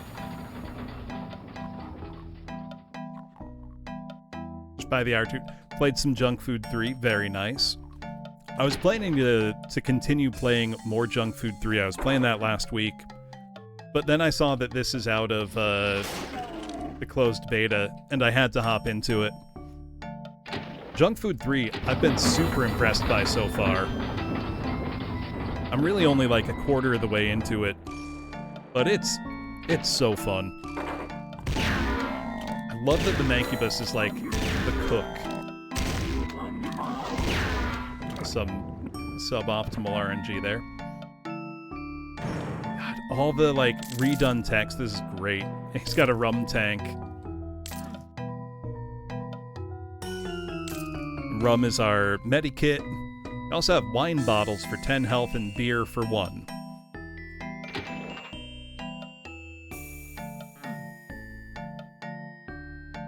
So we just fought our first spider mastermind. Oh yeah, do they have anything for scurvy? Actually, you know what was actually a very good way to combat scurvy, though I don't think the people doing it fully understood why it worked. But sauerkraut. Great way to combat scurvy.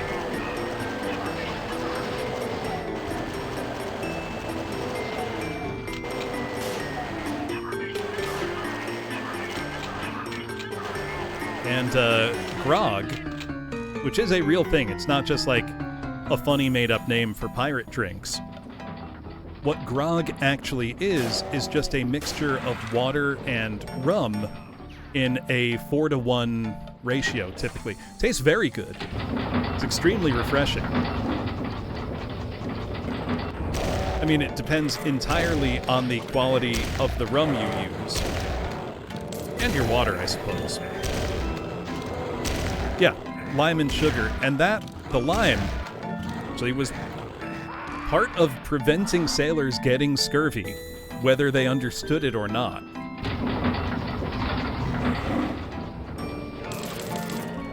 Do I know any Tragically Hip? I do not think so, D. If you have a song in mind, you can always let me know or post it in the Discord and I can try to learn it. But I don't think I know any off the top of my head. Another one of these spots. Several in one night. My goodness. Haven't seen that many in a long time.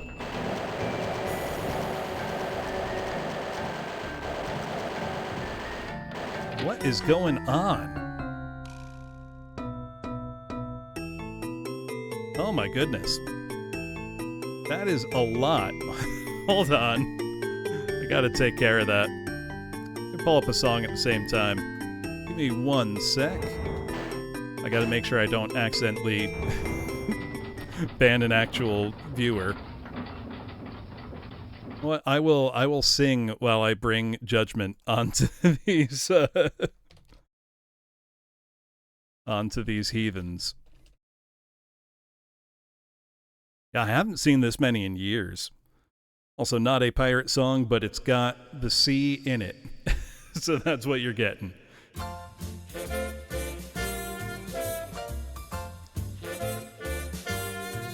Somewhere beyond the sea, somewhere waiting for me, my lover stands on golden sands and watches the ships that go sailing.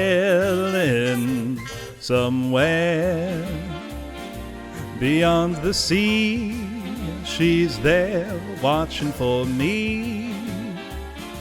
If I could fly like birds on high, then straight to her arms I'll go sailing. It's far beyond a star, it's near beyond the moon. I know beyond a doubt my heart will lead me there soon. We'll meet beyond the shore, we'll kiss just as before. Happy we'll be beyond the sea, and never again I'll go sailing.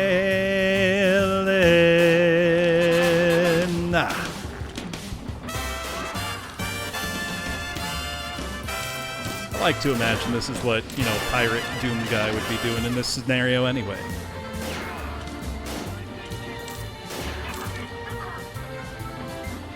Hello, hello. Hey, thank you for the follow. Hello.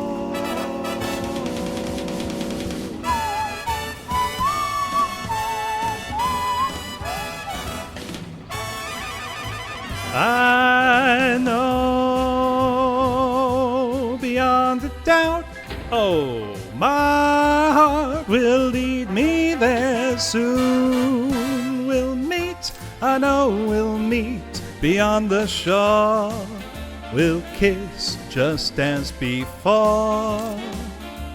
Happy we'll be beyond the sea, and never again I'll go sailing.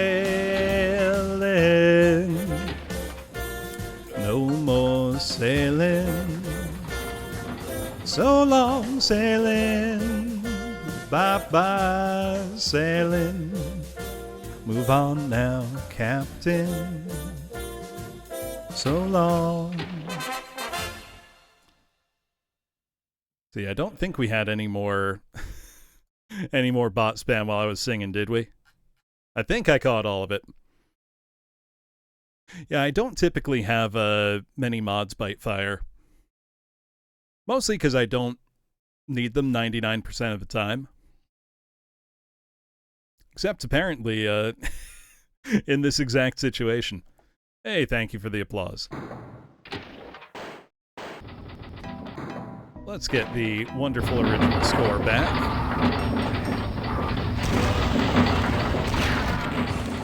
Got Revenant jump scared a little bit. That's okay. I can't get over the Cacodemons with their torn bandana because of their horns. Like, it's so nice. It's a lovely little detail. So how you doing, Azure?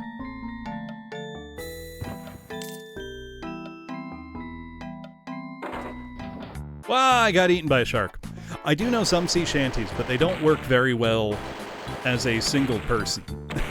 I should record some with myself on all voices, but I haven't done that yet. I should. The difficult part for me is, so I'm not a bass. Belly of the Whale. Oh my god, this is amazing. Look at this. This is so good. Absolutely amazing stuff going on right here.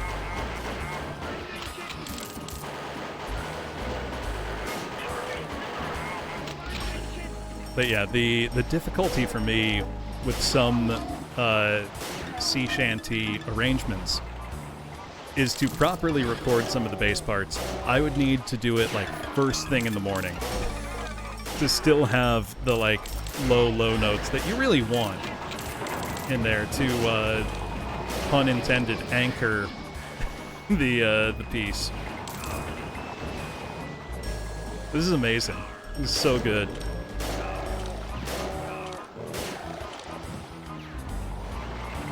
Right? We've now been, swallowed by a giant sea beast. Oh, I'm being digested. I'm having trouble getting out of here. There we go. We're alive somehow. All right, we're okay. Very normal pirate adventure going on right now. God, this rules. Yeah, totally normal. Oh, you know, what? Oh my god, look at that! I love this. I wish I had found that before. Would have made my fight a lot easier.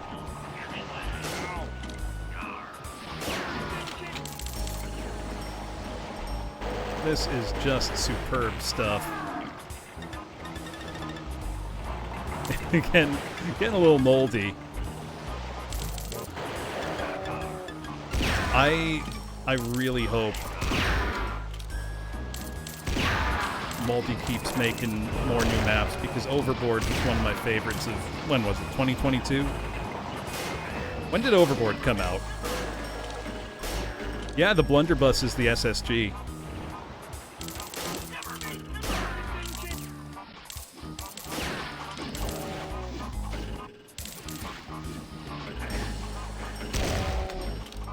Kako wants to go do some infighting, but... Oh! We got good boots that are going to let us go through, Oh, that's fantastic. Yeah, it was 22.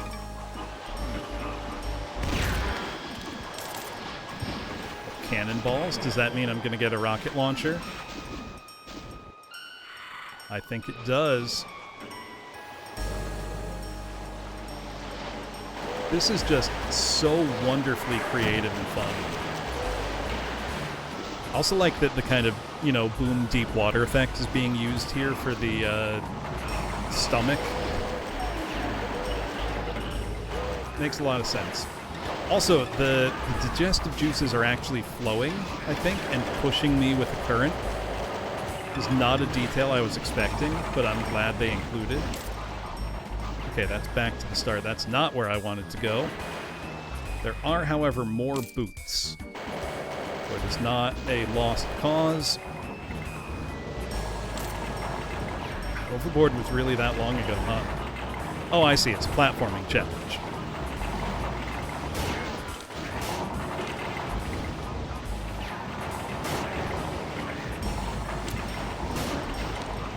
Go.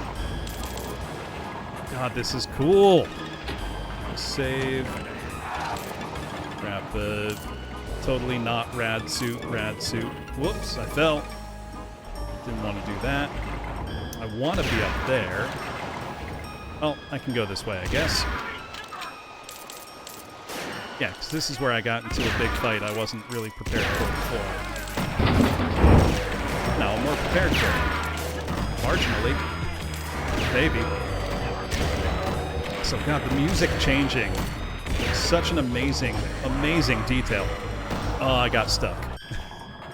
That could have gone better.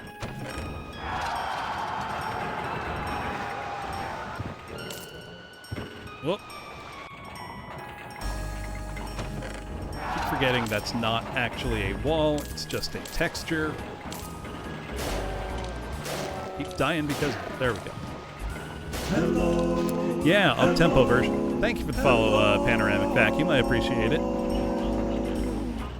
If you like Doom, I play Doom every Wednesday.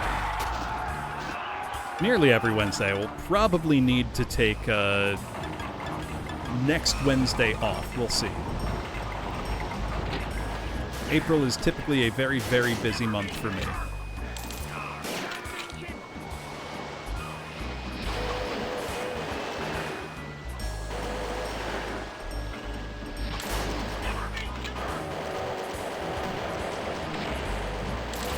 Hopefully... Oh yeah, those are the Revenant projectiles. Duh. I knew they were, too. Yeah, no, thank you for coming. Always happy to welcome new folks in.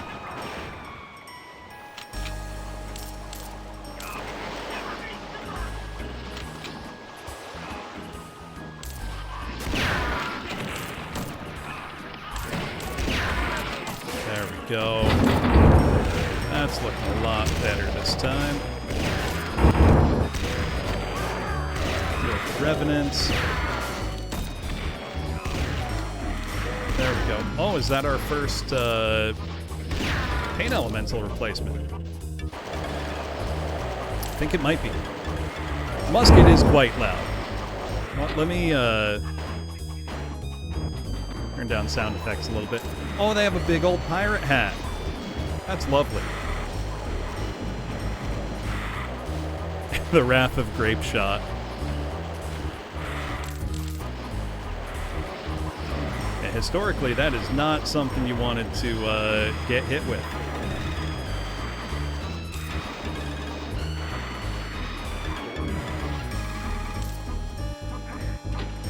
I mean, it is still in beta, so things aren't, you know, set in stone just yet.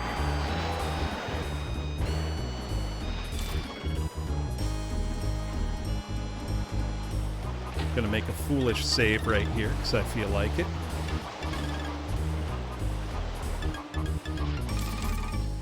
And because I know there's a yellow key switch right up here.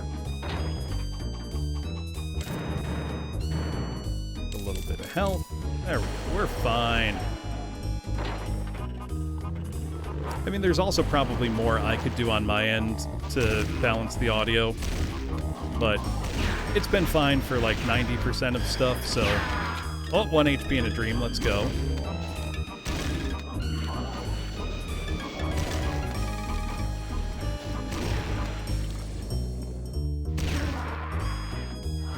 Oh, wow.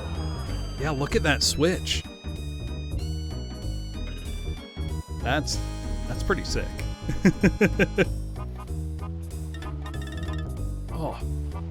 Oh, my neck just made a horrible noise. Alright, let's get back up there.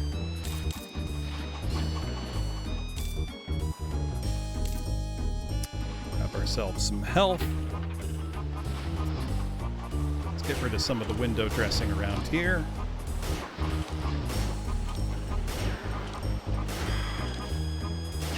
Do appreciate also very much the reduced Lost Soul health.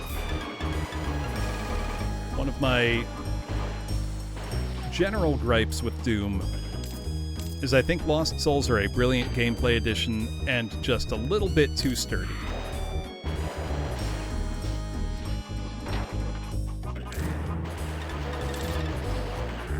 The point that it kind of approaches unbalanced sometimes. Mostly I'm just griping. I was gonna say, where did that chain gunner go? I don't know if it is a chain gun. I don't know what you would call this variety. Gatling gun? Portable Gatling gun, maybe? Only name I can think of for it.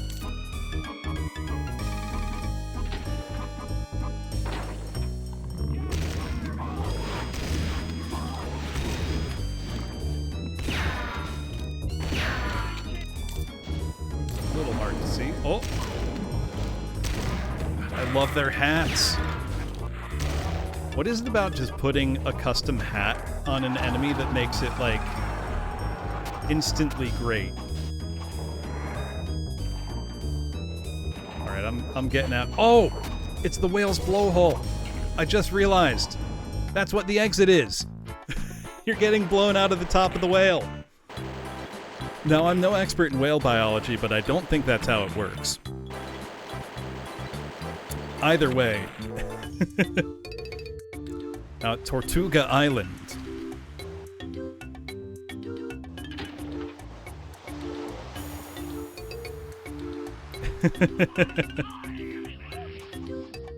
Quite literally, Mr. J. Yeah. The Vor level is over. You can look now.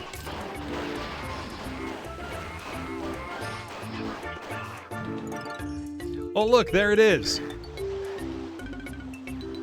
That's so good.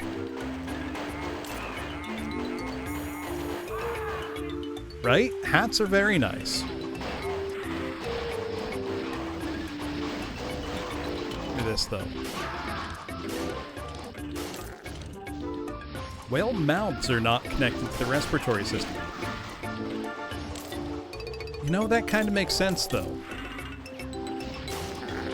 So it'd actually be disadvantageous if it were. So with it separate, they can, you know, eat without having to worry about, you know, dying. My ancestors came over here on the Sandwich Hanabi. I love that episode because it does the thing that Futurama at its best does. We got an arrow. What is this? Downtown? No, it is map 14. No, but it does that thing Futurama does best. Or when Futurama is at its best, which is have an episode that's incredibly funny. Like gut-bustingly humorous. But also with a genuine, like, tender heart and some actual touching moments. It was definitely on purpose. Yeah, we approve of the Sandy Peterson arrow on the ground. In this case, doesn't seem to be directing me to something, but... So can I live? Let me up. You know what? Can I hug the outside of the building?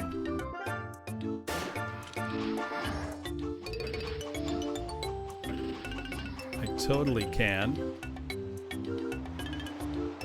Nothing tagged as a secret, though. But, yeah, I can absolutely get that supercharge that way. Which means I gotta do it. I can see it right there. I gotta go get it.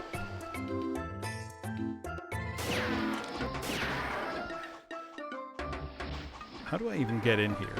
There we go. The door would probably be the answer to how do I get in here.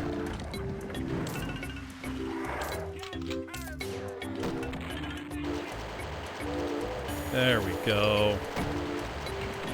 Out of here with your exploding parrots. Oh, and good. Now I have a blunderbuss.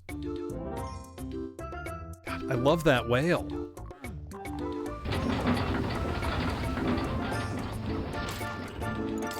How is, like, everything about this so well done? Oh! Look at him! He's got a pipe and a hat.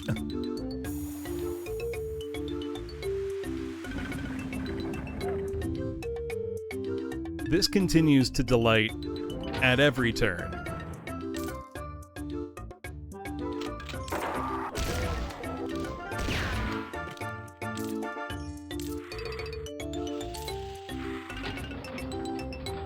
That's what the arrow does.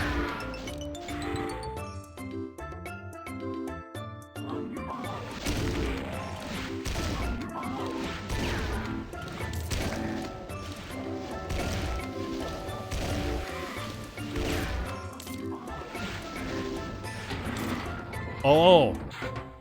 Oh, that wasn't a decoration. That's weapon 5. May I have it, please?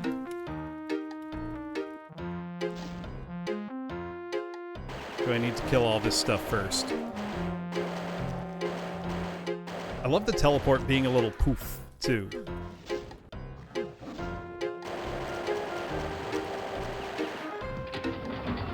Oh, yes, yes, yes, yes, gimme. I want it. Got the cannon. Yes! Oh, yeah. Actually pretty hard to see while using this. That's why this monster count was so high. Well, that was absolutely delightful. I loved that. You gotta let your player rampage sometimes, you know? Oh, nice. Switch to lower all the stuff. Realistic cannon smoke. Oh! Didn't like that. Bit of a cheap shot there. So satisfying. Don't think it's any stronger than your regular, you know, rocket launcher. Don't think this messed with any damage tables at all, actually. Ooh, I'll sing something Surface Tenshi. Oops, wrong slider. There we go.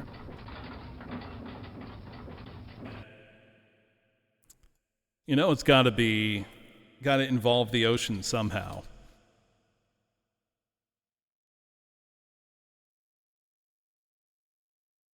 I can't go a Doom stream without singing this, it feels like. That's not the version I usually do. There we go.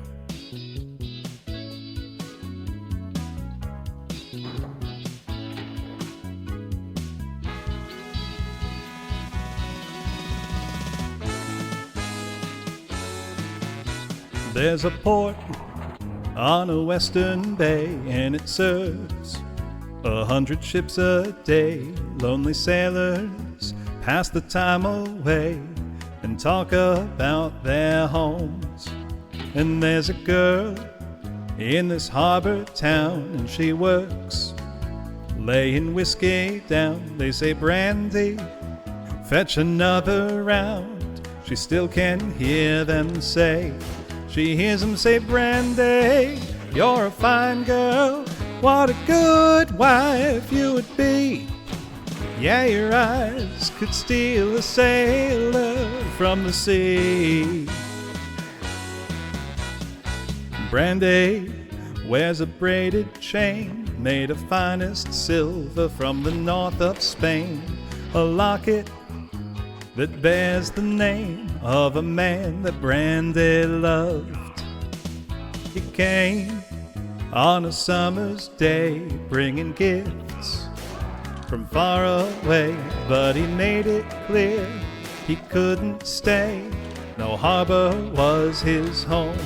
The sailor said, Brandy, you're a fine girl. What a good wife you would be. But my life, my love, and my lady is the sea. Yeah, Brandy used to watch his eyes when he told his sailor story. She could feel the ocean fall and rise. She saw its raging glory. But he had always told the truth. Lord, he was an honest man. And Brandy does her best to understand.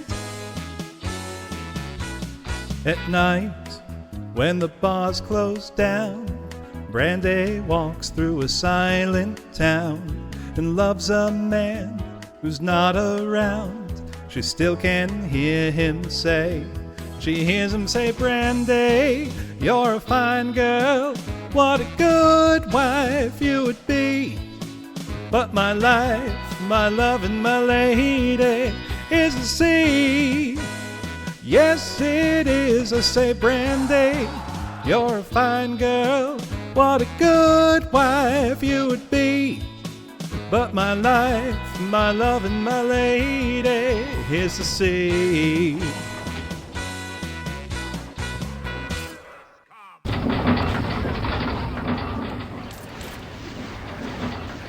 Oh, I wanted more cannonballs. Have a good one, D.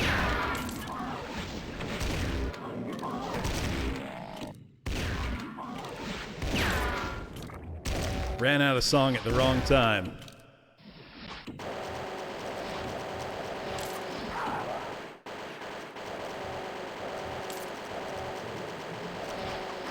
There we go.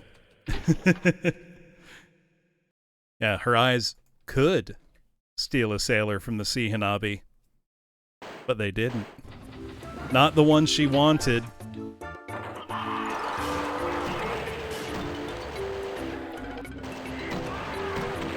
One of those songs that is way sadder than you think it is when you, like, stop to listen to the words. How you doing, Floof?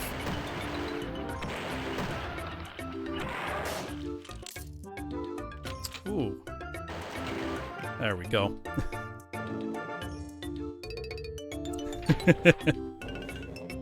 Soon may the bitter man come to kill the strug and save our home. Doing well enough, I'm glad to hear it.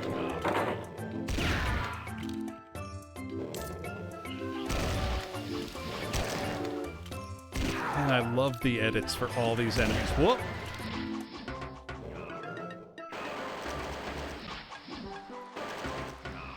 I don't think I had a berserk on this map, did I? I can't tell if these maps are really ammo restrictive, or I'm just being a little too trigger happy. They might lean on the ammo restrictive side overall.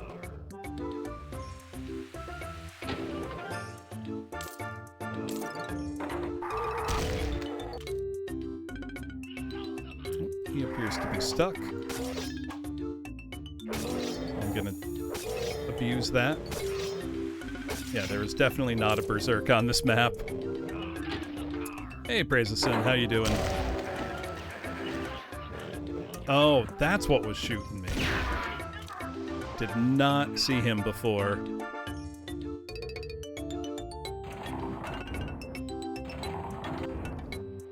Permission granted. Come aboard.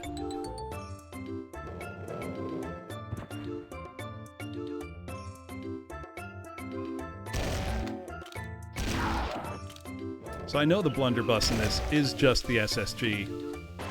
Man, it's so satisfying. Let's see. Any ammo? Nope. Okay. Oh, there's a little bit of ammo. It's one thing, getting used to the new look of ammo, you know, in a total or partial total conversion WOD. Always takes a minute, you know?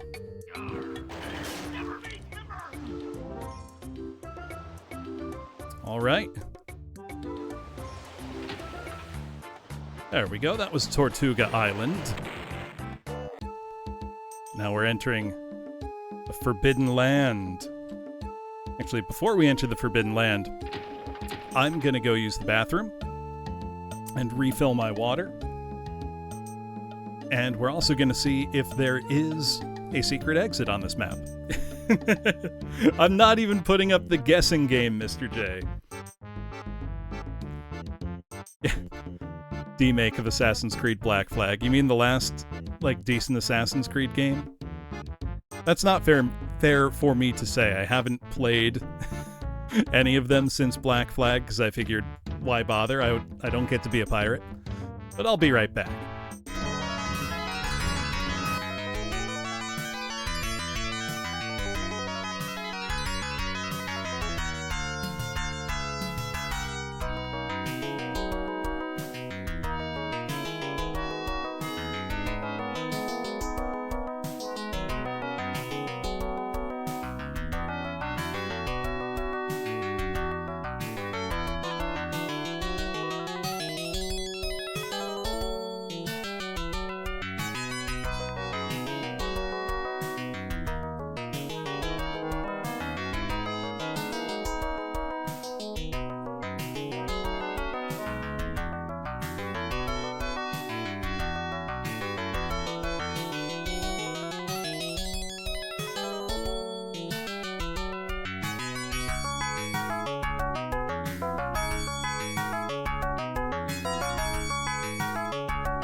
All right, thank you for waiting, everybody.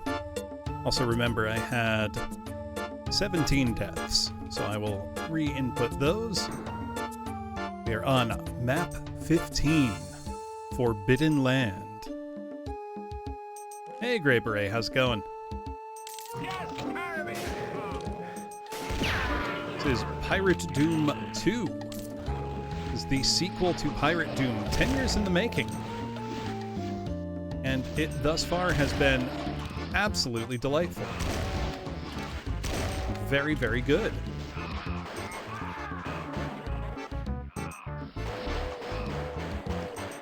Look, nothing is more fun than putting a hat, like, stacked up. Stacked hats are great. Same AOD. I mean, it's comp level 11, and it works in, you know, pretty much every source port. If you liked Pirate Doom, I would say this is a lot better so far. And this, like, just came out.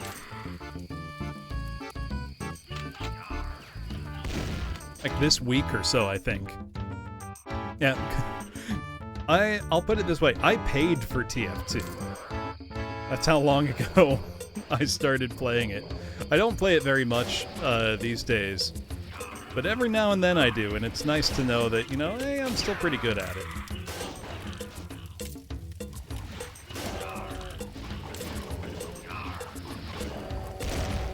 Oh, I have so many old hats, old weapons. Also, I'm absolutely loving seeing imps up here silhouetted against this skybox. That looks amazing.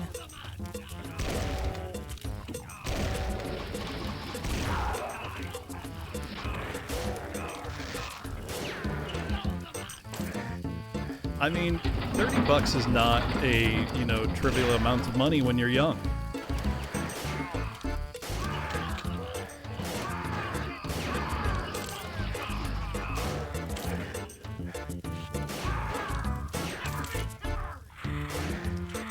Oh, I've heard that the bot situation is pretty terrible. The only times I've played it recently have been, like, you know, on a dedicated server. So, like, you know, private matches, essentially. Not just trying to queue up and see what's out there.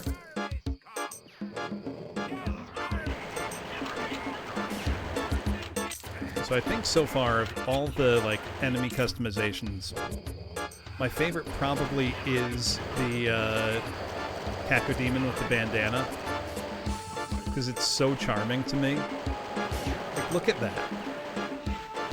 Can't compete with that.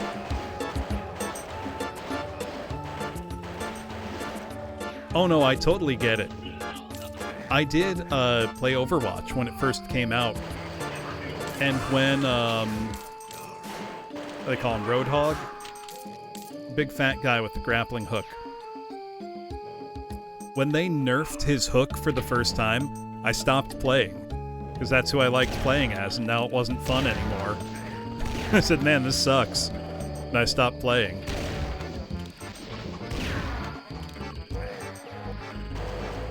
I realize probably sounds very petty, but I don't care. I wasn't having fun anymore, so I stopped.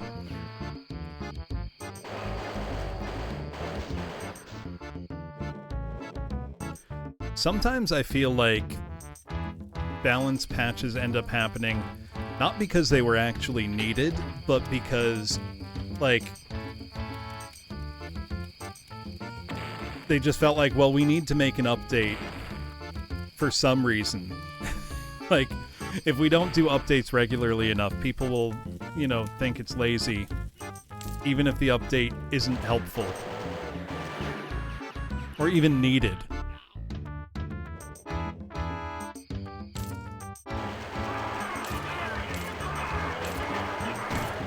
Oh, that's so satisfying.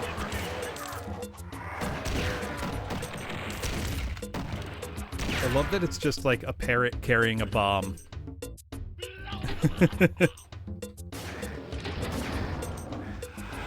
It's a Kirby frown on the box art.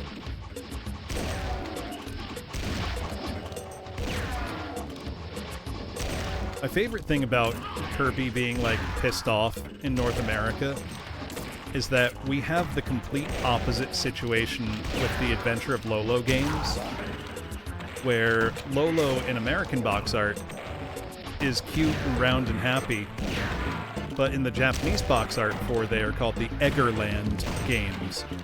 He's pissed off. He looks like he's ready to murder. Because he is.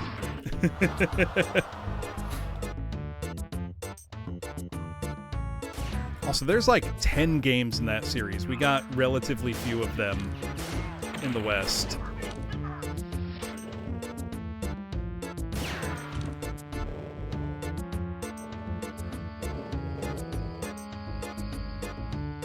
I mean, what's wrong with W plus mouse 1? That's how you play Pyro, isn't it?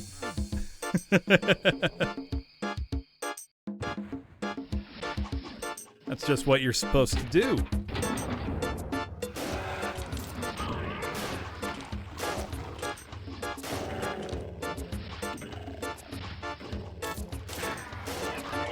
I mean, kill someone without it. How about S plus mouse 1 when they're chasing?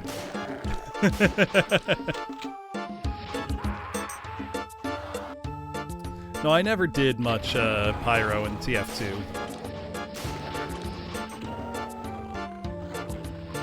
I very much enjoyed being the sniper, but playing him like high aggro, not hanging back, just like rushing forward, and it works surprisingly well.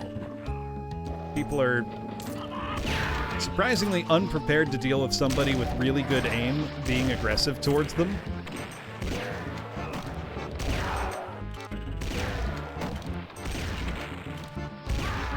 Like, you can absolutely push a cart in payload as a sniper. Anybody who says you can't is weak. Weak, I tell you.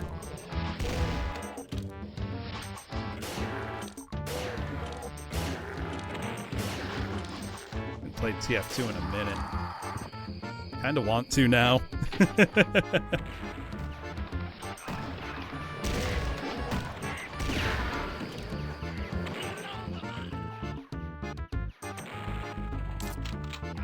Get this, please. Man, cannon is so cool.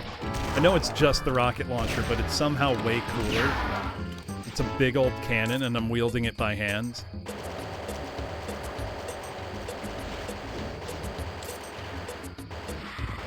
So, one thing that I've never fully understood why people get so touchy over is what other people call, you know, griefing in a competitive multiplayer game.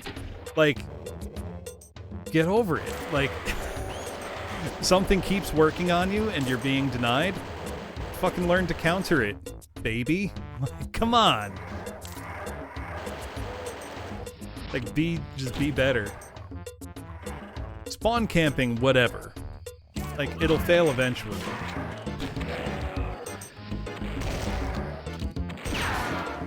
I don't know.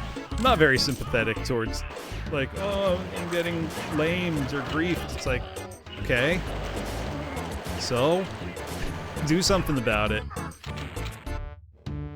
Unless there's something actually, like, being done outside of the parameters of the game. It's 100% a skill issue. It's like when people in fighting games complain, like, oh, you just keep spamming the same move. It's like, okay, if I keep doing the same move over and over, why can't you counter it? You're telling on yourself. Like, you're saying, oh, all you're doing is spamming, you know, Hadouken. It's like, okay, so stop me. Now, it's not nice to try to kill somebody while proving a point, Lord Floof, unless it's on purpose. In that case, I'm pretty okay with it. This long-distance sniping Revenant's really starting to piss me off. Gotta find the way to kill him. There we go. This is the way to kill him. Go to his level.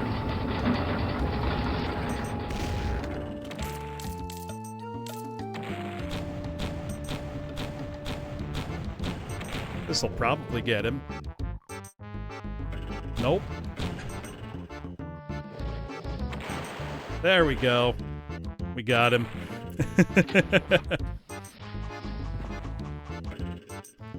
Yeah, the fighting game one, though, of like, oh, you just keep doing the same move over and over. It's like, yeah, because it's working still. Get better at the game.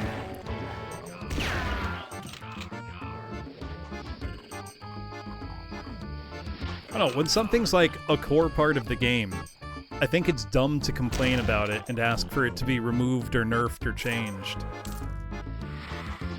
It's like, so if this is a part of the game and you're bad at dealing with it, just like, get better at it. I don't want to just sound like, you know, get good, LOL, but also like, yeah, kind of. They're not doing anything, you know, broken or unbalanced or whatever. Or if the game is broken or unbalanced, learn to counter it. You can do it too. Granted, the big grain of salt here is I am not a fighting game player, so feel free to completely disregard my opinion. Yeah, pop some quarters on the cab and learn. Get ready. I don't know, it always just seemed like a silly mindset to me. I mean, one of my favorite characters to play as in the Smash Brothers games is Ganondorf. He's pretty low tier. Do I want, like, them to nerf somebody else because of it? No.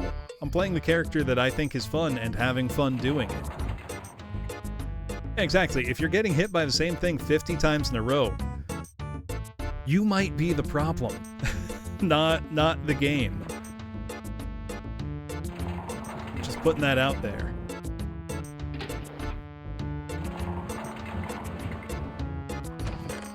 There we go. We got some spinach in us.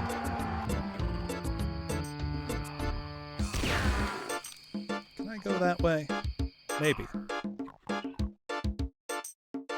Exactly. When you win with, like, a character that everybody says is low tier, you just get to rub it in all the more. It's like, oh, what? I thought this character was low tier, and yet I beat you. Well, yeah, but if you're playing a horribly broken Kusoge, like, have fun with it, lean into it. I mean, I'm just thinking of, like, Cosmic Carnage on the 32X. Not a very good fighting game, but a lot of fun. It's a lot of fun because it's broken. You know? Whoops. Got stuck on some monsters there. Didn't go great for me. Whatever, we're fine. We're fine. We're not fine. Exactly, people learned the matchup and now they're low tier.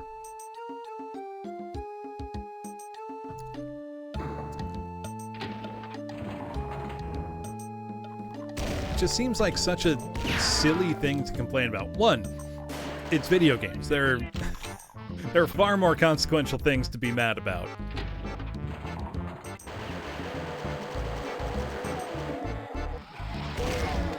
But beyond that, it's really just like, so the character you like to play is considered low tier. So what? Why do you want the game to change because of that? Shouldn't you just want to get better at the game and prove people wrong? Oh no. Now, like I said, I don't play fighting games, so, you know, don't take my opinion here very seriously. I'm sure there is some, like, horrendously broken situation. Oh, Lord Floof, my favorite in Budokai Tenkaichi 3 was to play as Yajirobe, because his, like, ultimate special was just popping a Senzu beam. And that meant that you could beat pretty much anybody if you could just last long enough.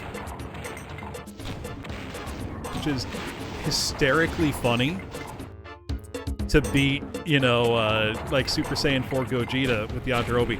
There was a friend I played Tenkaichi 3 with a bunch, and he got so tilted that my Yajirobe beat his Super Saiyan 4 Gogeta that he, like, threw the Wii remote down in rage and said the Yaj is banned.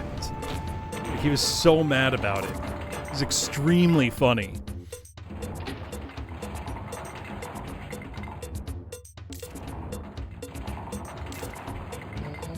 I think on that fondly to this day.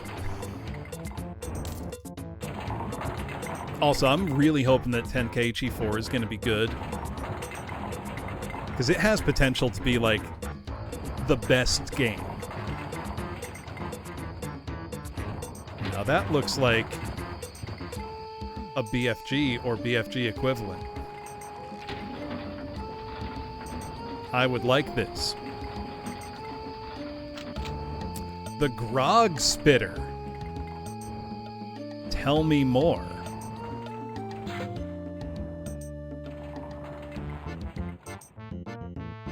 Ready to spit some grog. Yeah, I think it's probably the plasma gun.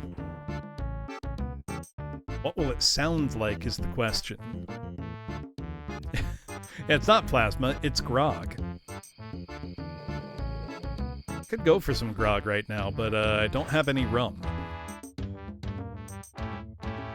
What would happen if I tried to make grog with Malort? I don't think it would work. I don't think it would be nearly so refreshing. Just sadness. Well, I've just watered down Malort for no good reason. A waste of good Malort. Which are words I don't think very many people have said before. Wait, I just didn't go this way. Well, that looked cool as hell. Oh! What's this? Oh no, I had to put the head on the statue. Me neither, Hanabi. That was cool. Oh, it's like some... I'm just thinking of the Shrine of the Silver Monkey in Legends of the Hidden Temple. Whoa! What are you?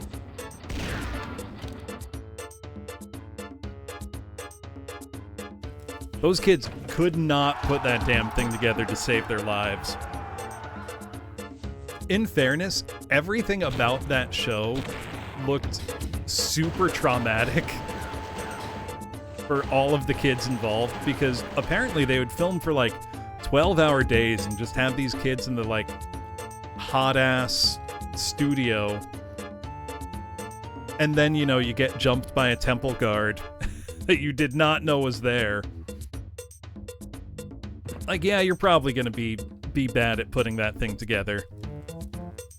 So I will maintain that I was completely in the right as a kid watching it on TV and saying I could do a better job. I still fully believe that. Also, you know, Nick has missed the easiest money-making opportunity of all time by not simply having a full-size adult aggro crag attraction at Universal Studios. Because I would pay almost any amount of money to get to climb the aggro crag. Doubly so if Mo was there to congratulate me, because as a kid I thought she was the prettiest girl I'd ever seen.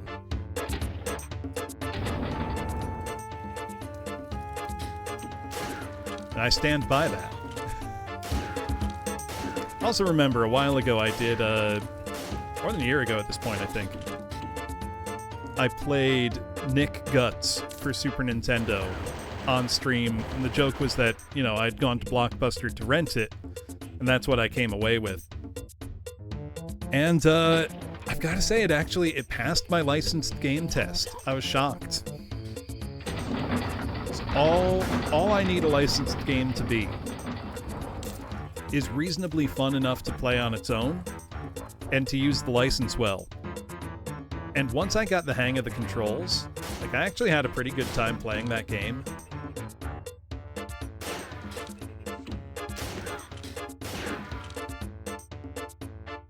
Yeah, can't send every kid to space camp.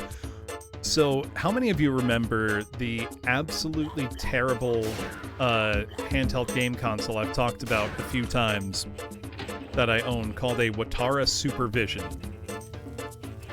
Because there was a period of time where not a Game Boy, as a contestant on Nick Arcade, or not Nick Arcade, I think it was Legends of the Hidden Temple, you could win yourself a Watara Supervision. Grog spit, Drew in fact be spittin'. And I can say with quite a lot of confidence that the Watara Supervision is an absolute piece of junk. Oh, it totally sounds fake. It's real. It was an extremely cheap budget handheld. But, you know, it technically works.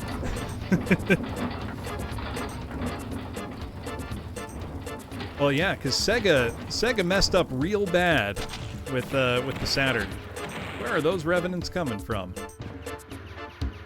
A bunch of enemies get spawned back at the start. Sure seems that way. Now I wonder, how can I get up there?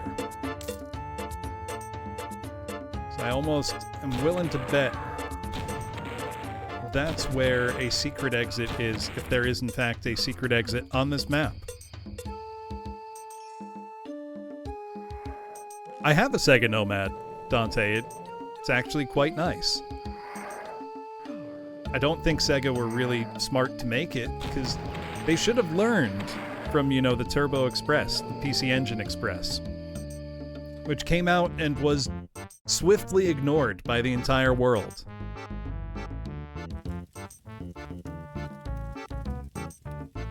They got stuff that sucks. Like finding out that the kids who got to live your dream,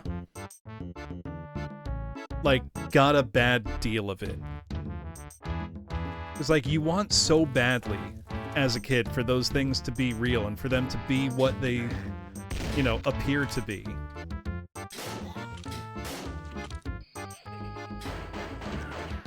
Yeah, I mean, you can actually use the Nomad as a Sega Genesis. Like, you can plug it into your TV, and it can just be a Genesis. It even has a Player 2 controller port. But it's kind of like, okay, but why? Why would I do that? I mean, I like my Nomad. I almost never use it, because I don't really have a use case for a Sega Nomad.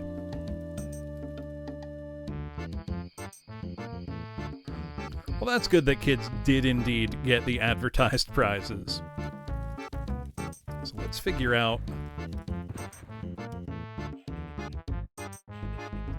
presumably what the secret is. Can I jump all of that? Nope. Now, I will say the battery life on the Nomad, while pretty bad, was probably enough for its core function, which would have been like a long car ride.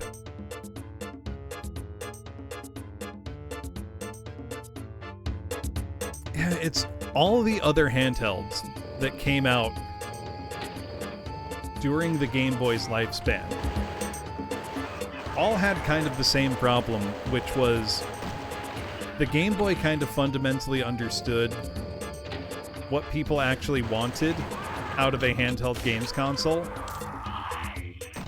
And virtually, people say that they want the home console experience on the go, but that's just not true. Like, historically. Because the Atari Lynx launched the same year as the Game Boy. Like, fully a whole console generation ahead of it, in terms of hardware capabilities, etc. I have not checked that out yet, Lord Floof. I should.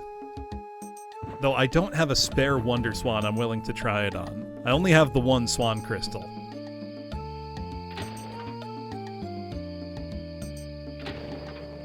Yeah, like, let's make the Game Boy, but more. It's like, okay, but nobody wants that.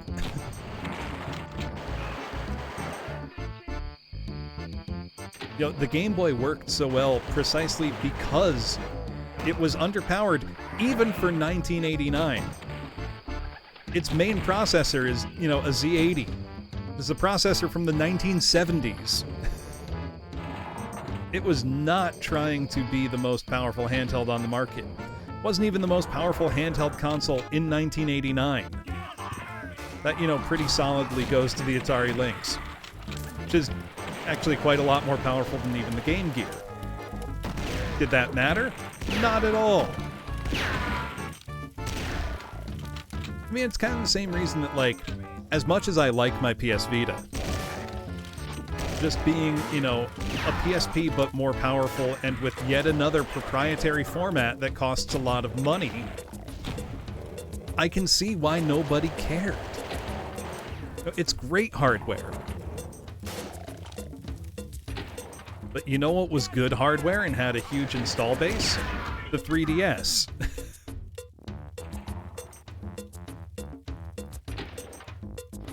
I mean, the Game Boy also had stereo sound. That was kind of the advantage it had over the NES. Was that it could actually do a few things the NES couldn't, just by virtue of being newer. I mean, that wasn't really the case historically, though, Dante. Nintendo didn't start making deliberately underpowered hardware, not counting the Game Boy line. They didn't really start doing that until the Wii. So the GameCube outperforms the PS2 in a lot of categories. Didn't matter. Yeah, PS Vita's a great emulation machine. Look, I love my Vita. Technically, I own 3 devices that can play PS Vita games. It's just, it wasn't a console that really made sense for most people. It doesn't help that Sony themselves seemed to be actively embarrassed that it existed and did absolutely nothing to promote it whatsoever. So, you know, that didn't help.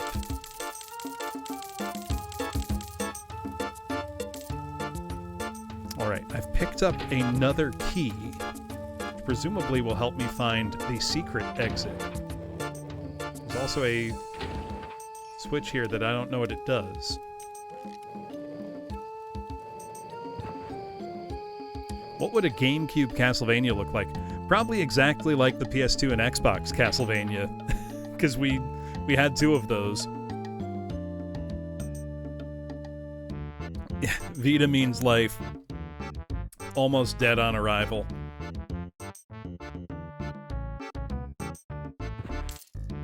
Let's see, if I were a secret exit, where would I be?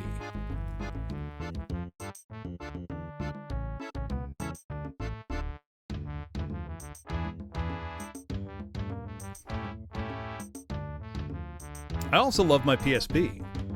The PSP was really carried hard by being, you know, the Monster Hunter machine in Japan.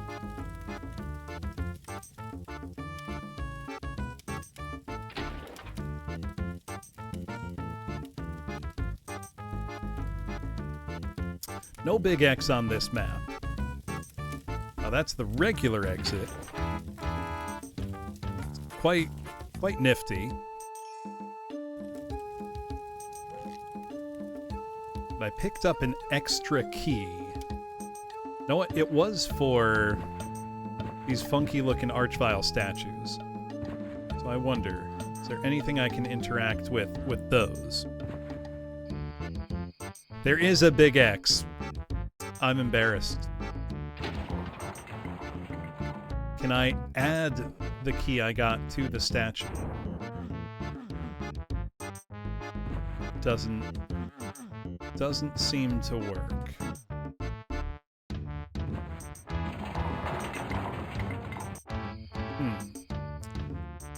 go towards the big X and see if I can figure it out. It's also weird to me that the map has nothing marked as a secret. It does not, Lord Floof, if I'm remembering right. I do not think it has L3 and R3 functionality.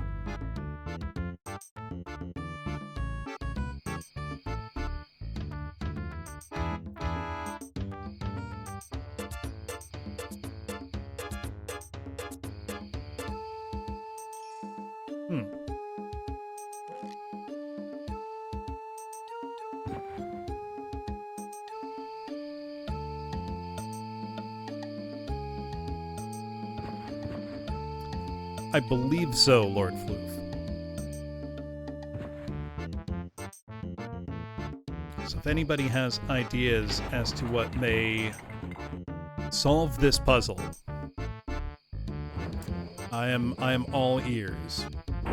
Well, it was literally just a place I hadn't been. It's a little embarrassing.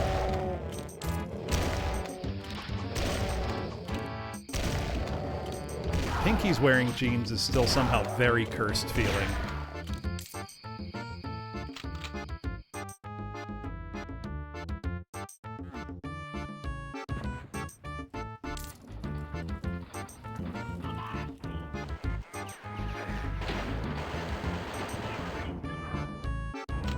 There we go. That's the opening area.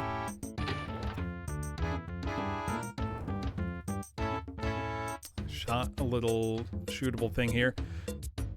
Oh. That's embarrassing. X literally marks the spot for the secret exit.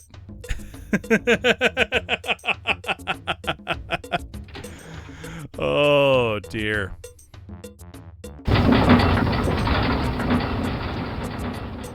Well.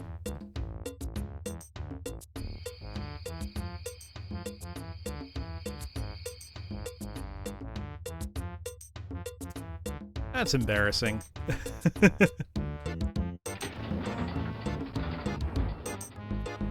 Literally a giant X marks the spot. Secret exit. Well. X marks the spot. Dig here. Wait, I don't have the shovel. I need a shovel to dig in. I gotta find a shovel. God. This is so good. Okay, where have I not gone? Haven't been in this jungle. Gonna find a shovel here? Oh, I shot that. Literally with a flashing sign and everything.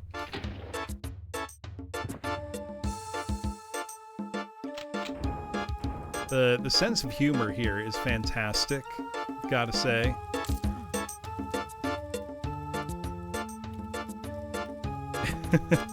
Now that's what I call shovelware. Shovelware is one of those terms that it shouldn't bother me that so many people don't seem to really understand what it means. I know you do, Skullcrub, but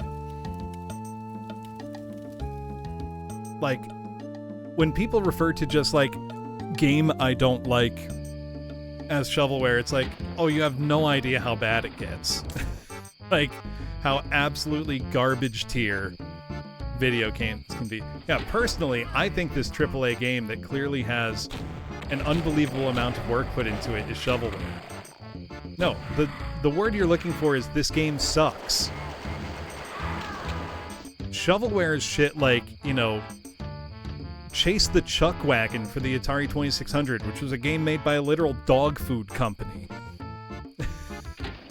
Like, that's shovelware. You know, made by, like, one person in their garage. Is that... Oh, that drained the pool for a sec. Oh. I'm blind as hell.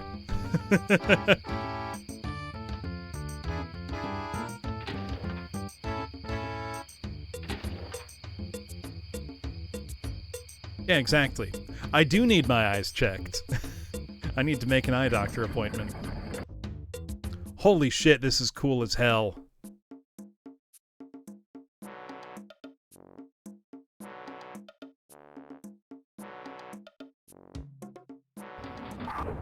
This rules.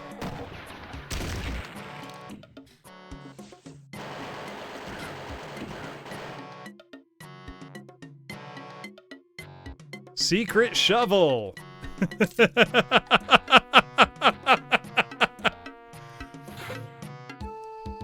Oh my goodness. This is so good. So I'm glad I took the time to find the secrets. Yep, this came out about a week ago, Creator Unreal.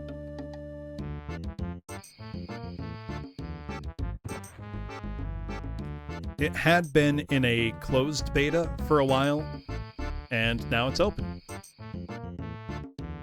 10 years in the making, unannounced. Just kind of came out. Pirate Doom came out in 2014. The sequel, Pirate Doom 2. There's the...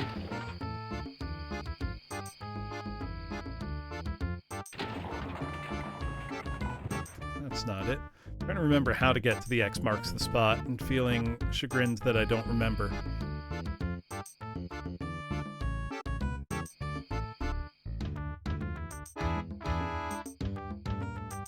I mean, I'm sure you'll be able to, Creator Unreal. It's all about just making the thing you want to play, you know? That's what it comes down to. Make the game that makes your heart sing.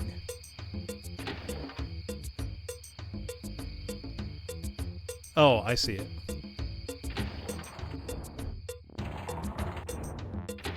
There we go.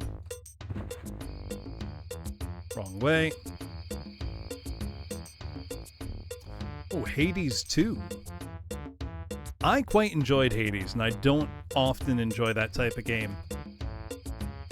There, now I can dig here. There we go. I found the secret. I feel smart now.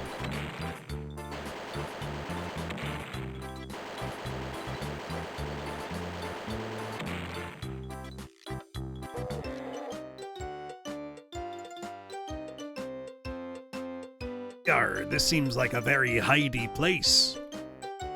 Who knows what treasures lie buried beneath the earth?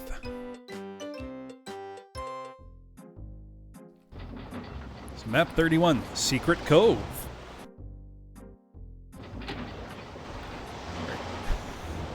Hold on. It's saying secret path right by that waterfall. Am I gonna get my wish? For there to always be a waterfall secret?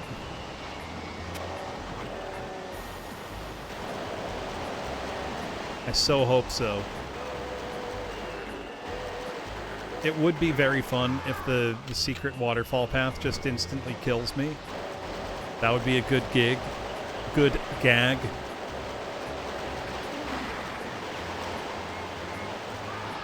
Let's check it out. Oh yeah, baby, it's a secret path. That's what I'm talking about.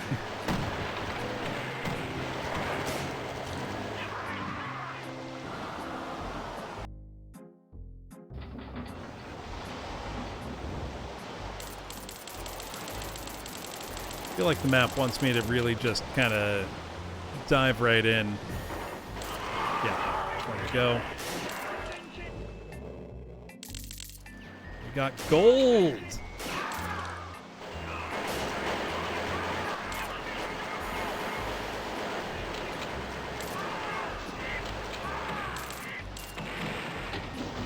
This is delightful.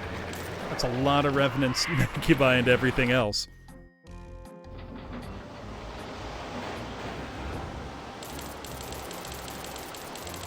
If I don't take the secret path. Is that allowed? Joke's on them, I found the other way through.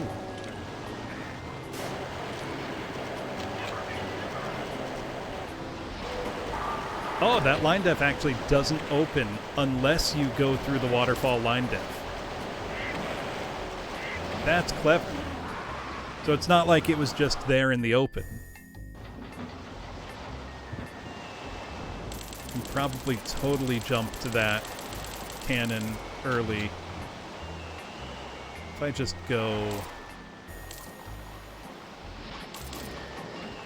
not the way they want from the start. What treasures will I find? Apparently a lot of chain gunners is what I'll find. Need a yellow key for that.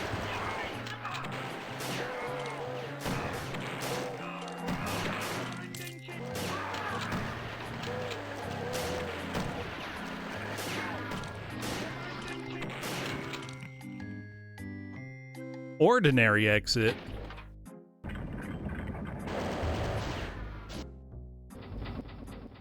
I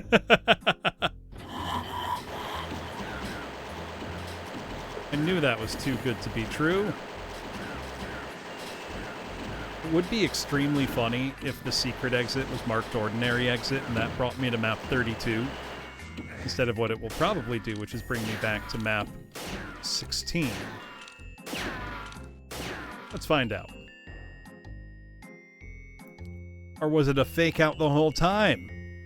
Can I not exit?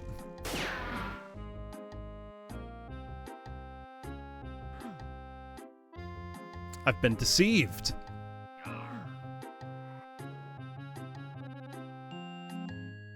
How terrible. How dare they lie to me? Now I appear trapped? Is there actually no way out here? Or did something just not trigger the way it should? Wait, no, there was a switch. Okay, that actually does... Okay, that does exit you out to map 16. So we're not going to do that. Content to leave that room as it is. Because we want to find the super secret exit, which is right here. Very helpfully labeled as such.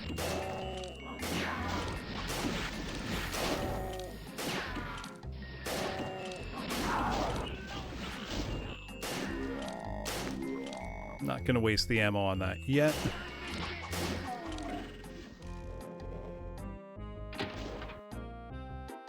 I've not played the Impossible Mission. I feel like that's kind of a gap in my gaming knowledge.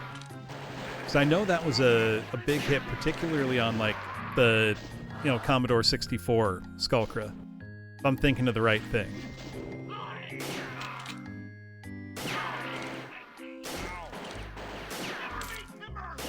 Did it ever have any console ports? I know it had a DOS version as well. I think. Please correct me if I'm wrong.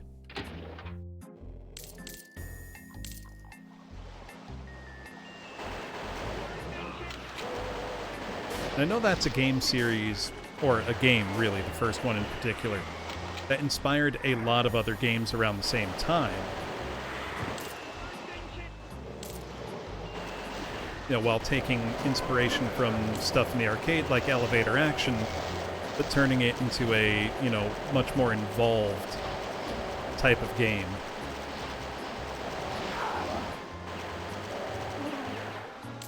Actually, I have one game on Sega Master System that I haven't played yet, that I've been meaning to for a while, that I believe takes quite a lot of inspiration from the Impossible Mission, which is Zillion. It's actually a licensed game for a laser tag toy, which I've seen the toy. It looks a lot like the laser tag my brother and I had as kids, but I don't know if it's the same one. Has anybody here played Zillion on the Sega Master System? I have both Zillion and Zillion 2, though the sequel seems like a much more straightforward platformer rather than kind of an exploratory, almost Metroid-ish game.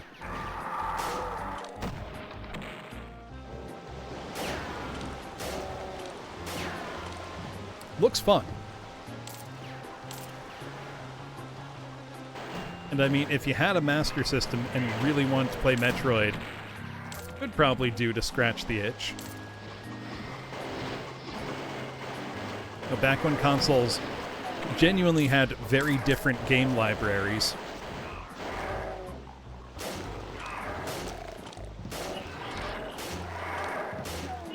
So there weren't too many what I'd call Metroid-style games on the Master System. Not that there were none. It's not that many.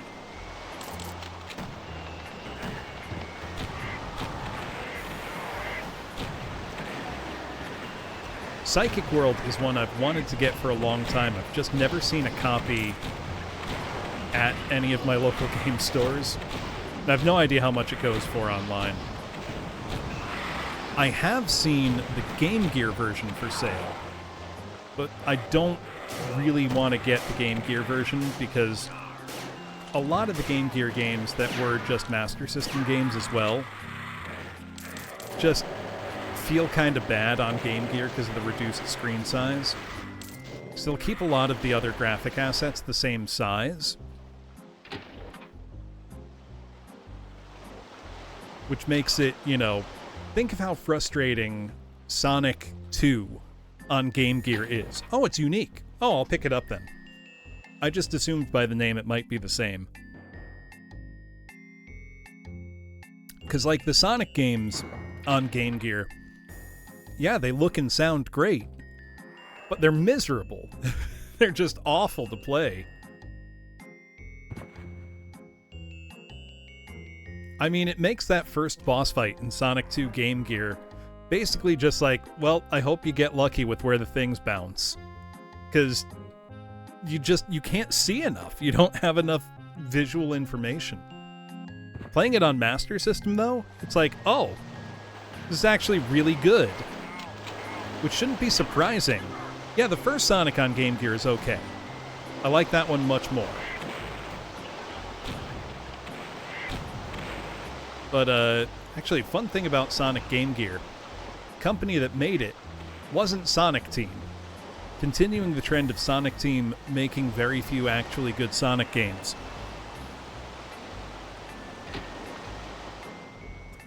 The company that made it, the Master System ones, was called Ancient.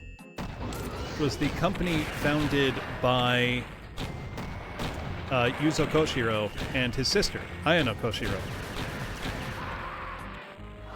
who made Streets of Rage, that whole series, Beyond Oasis. It's very cool. If you don't follow Yuzo Koshiro on Twitter, I highly recommend it because he's always posting really, insightful stuff.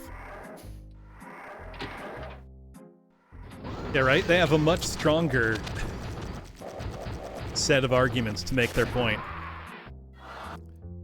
I would say Hanabi for the Sonic was never good crowd, which I don't count myself among that crowd. I think there are quite a few good Sonic games. The argument I would make that I think is much more accurate is that Sonic Team, and by extension Sega, have never really understood what makes the good Sonic games good. I think that's very clearly borne out as true.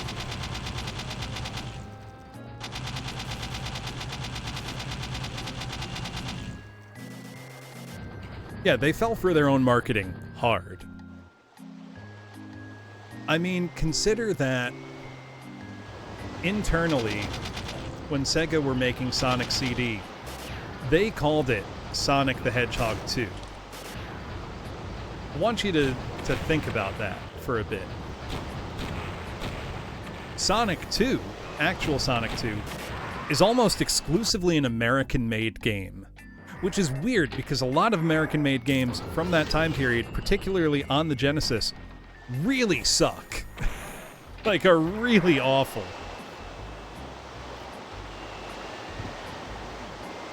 And Sonic 2 is incredible. I do like Tails Adventure quite a lot. Very fun title.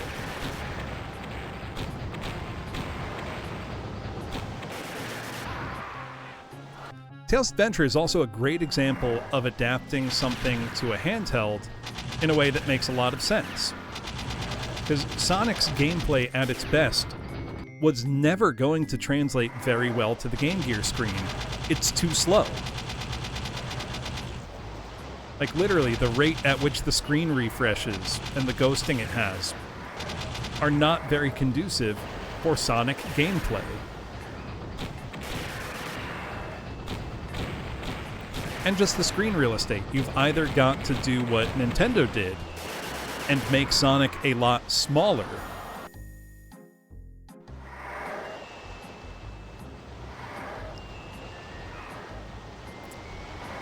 I mean, there's Sonic Riders, Rusty. Does that count? Genuinely asking. I am a confirmed 3D Sonic hater, so feel free to disregard my opinions on that. Like, just don't like him. No format, no version. Is that the bad racing game? You're not narrowing things down much. It's what the kids would say, shots fired. So the kids don't say that anymore, but...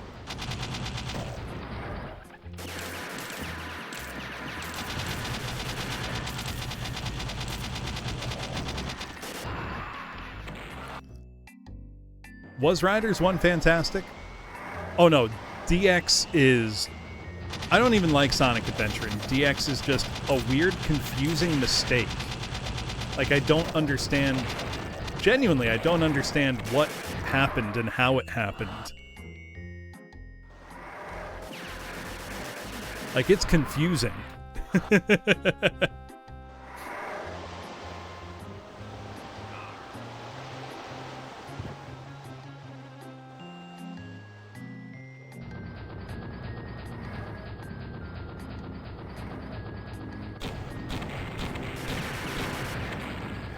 I'm very curious, though, to hear your opinions on Sonic Labyrinth, Hanabi.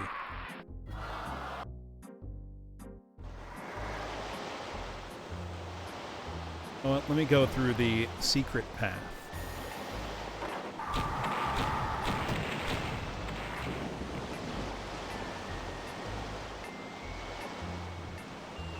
Well, let me try to... How can I shoot this? I need a super shotgun for vertical spread, or I need to find a line of sight that works for this. That's not a great place for you to be. Actually, maybe it is. You don't seem able to focus on it.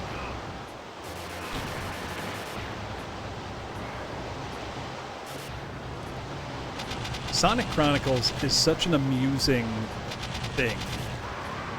It's like, it feels like, how could it possibly get messed up?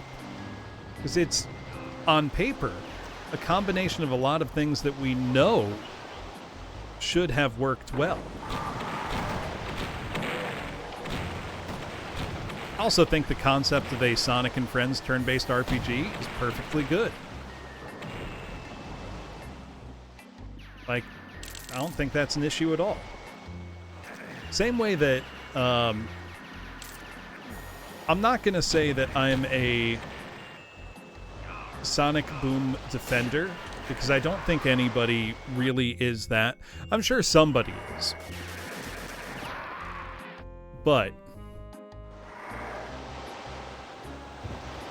Sonic Boom, I totally understand what they were going for. Like, an almost Ratchet and Clank style Sonic and Friends 3D platformer where everybody's got different abilities and stuff. Totally makes sense to me. Strong core concept. Like it. I'm also hesitant to blame the developers of Sonic Boom very much for how badly things went, because They were just told, start developing a 4-player, next-gen Sonic action-adventure game. Like, they followed the assignment that Sega gave them. They neglected to tell them, oh, it's for Wii U.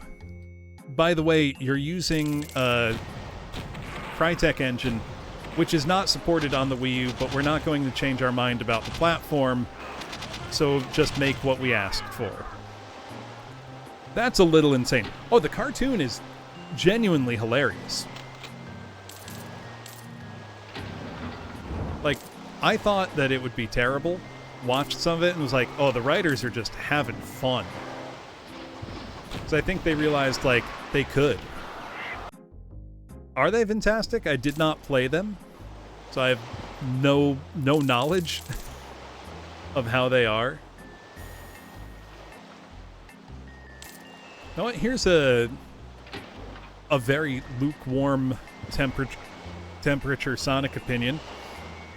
I think that the Sonic Lost World on Wii U is pretty fun. I think it's an okay game. That's my scaldingly mild Sonic take for the day.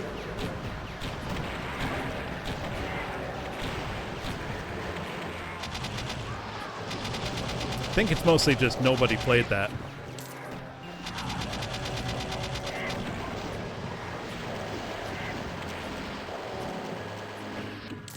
A lot of people gave Lost World flack for having a run button. But let's be real here. Deciding to rip off Mario Galaxy is a great idea because Mario Galaxy is a good game. Like, if you're gonna shamelessly copy something, do it right and copy something good. And they did. Like, that's just smart if you ask me.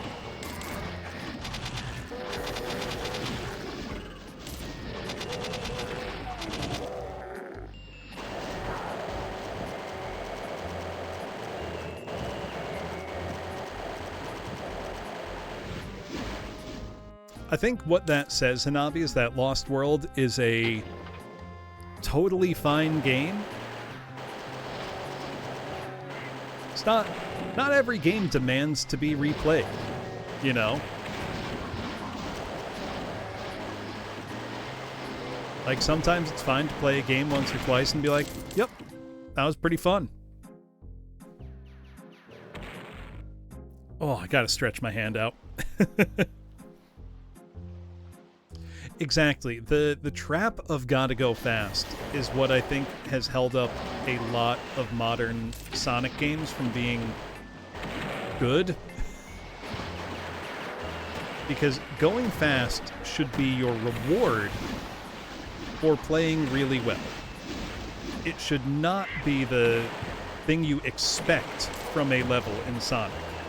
You should expect to have to, learn the stage to be able to clear it quickly. That's, I think, the key distinction that a lot of modern Sonic games fail at. Is, going fast is the reward for doing well. Hey, Kirkland, how you doing? Yeah, imagine having the platform in a platformer. Unthinkable. I should just be able to hold the boost button and watch the level go really fast around me while I don't make inputs. Obviously, I'm exaggerating, but...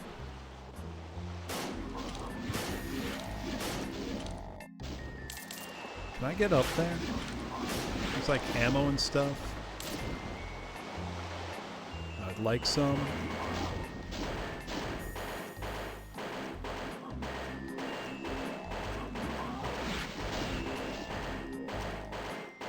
I love the, nasty wife beater that the, Incubus is wearing. I mean, my favorite modern Sonic game, to the surprise of absolutely nobody, is Sonic Mania by, a gigantic margin. I think Sonic Mania is generally just a very good game. But also, it has a Dr. Robotnik's Mean Bean Machine boss fight, which means it's a 10 out of 10 for me personally. Like, that was made very specifically to please me and me alone. Can I just, like, walk out into the ocean forever here? Oh, no. If it goes too deep, it starts hurting me. I don't think there's any reason to go, you know, for a deep swim over here, but nice that I can just venture out. Yeah, right, Skullcrit. You enjoyed Dr. Robotnik's Mean Bean Machine. I understand.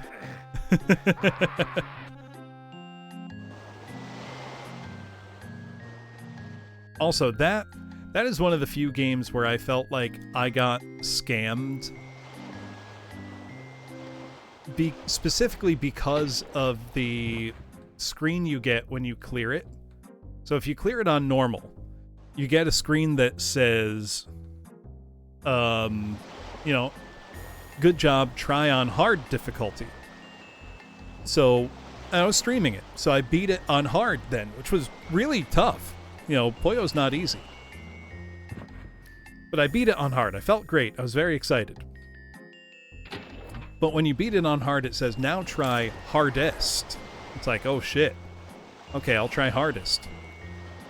And I beat it on hardest, expecting there to be like, oh, I could have just gotten the blunderbuss. That would have made everything so much easier. But then I beat it on hardest, expecting like a different end screen or something, you know, to acknowledge the accomplishment. Nope, nothing at all.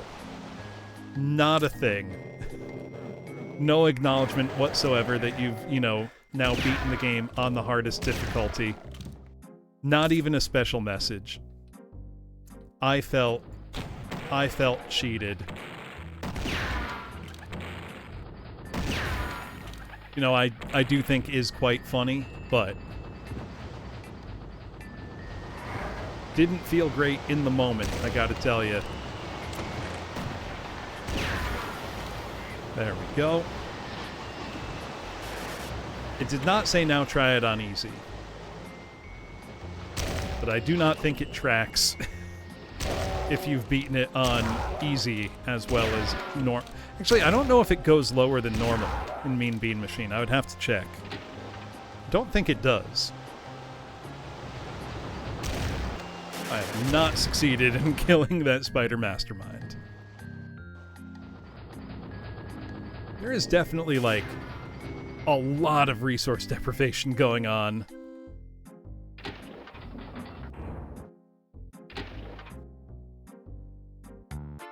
Know what, though? I got to the secret exit, so we're getting out of there.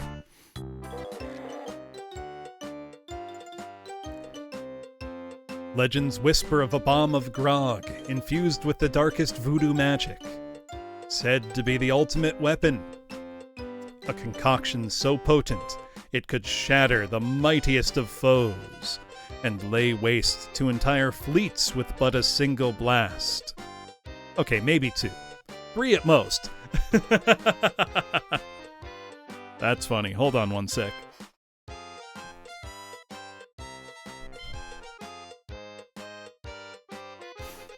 My cat keeps headbutting open my office door and then leaving, which is very annoying.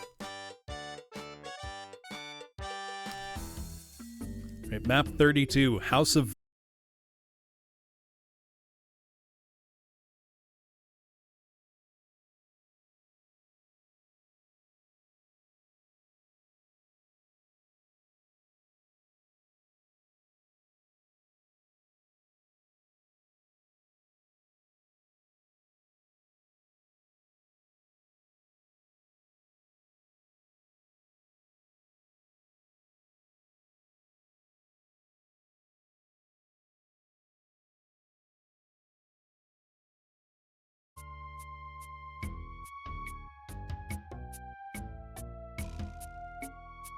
All right, I think we are back.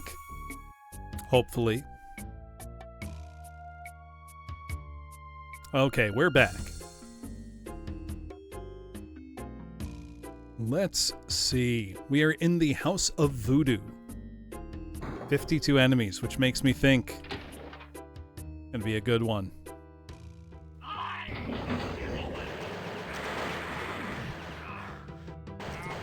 That was rude.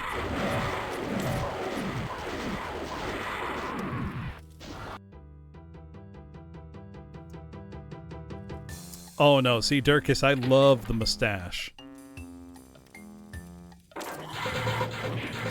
Each room's gonna have some kind of trap like this, it appears.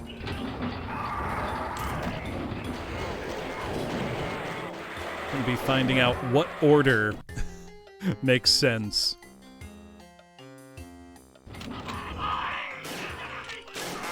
Ow!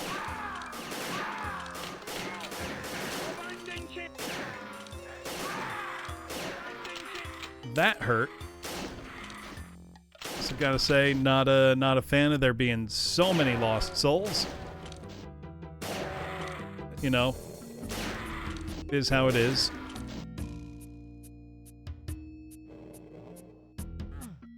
Nothing back here. There are no secrets in the map, allegedly. That wall definitely drops down.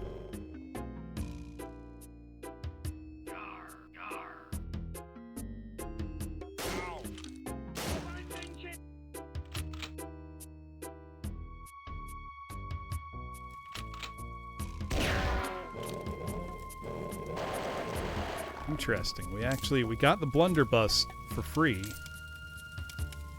So there does appear to be such a thing as a free lunch, sort of.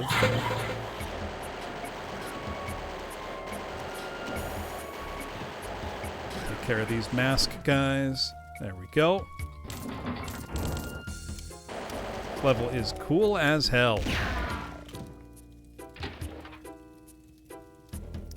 No, see, this isn't Doom Guy, this is Pirate Doom Guy. He's a little fancy. He has to wax his mustache to look, you know, look his best.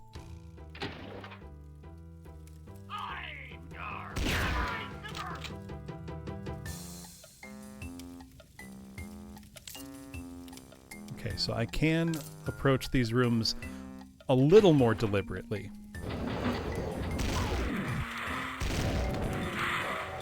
I don't know if there's any relation or not. I think he just likes to look good, you know?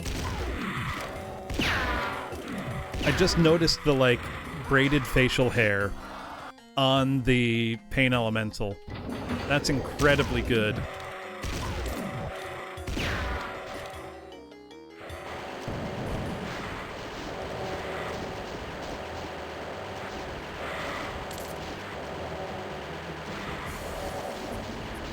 Where'd the other Pain Elemental get to?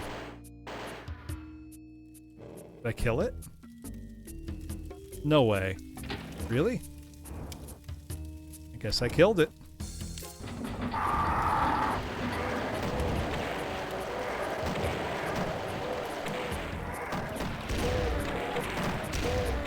Oh no, I didn't. It's right there. I just briefly lost track of it.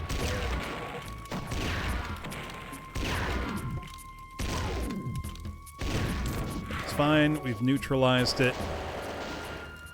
Now that I have a couple weapons, things don't feel quite so dire or hopeless anymore. Oh! Hold on. What was that?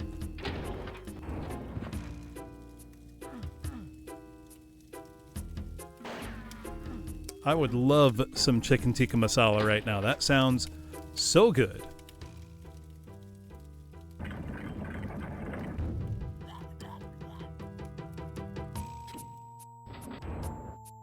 It's gonna play keep away with stuff. It's telling me I need a yellow key. Those are all crushers. We'll be fine. Effective use of specters so far. Oh, look at that art. Isn't that lovely?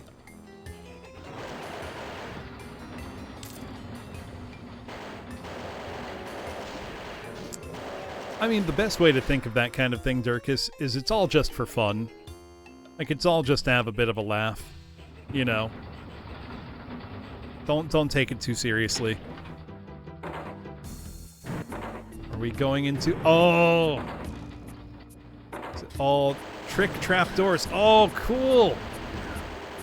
To open a monster closet. That was so creative. Oh, I loved that.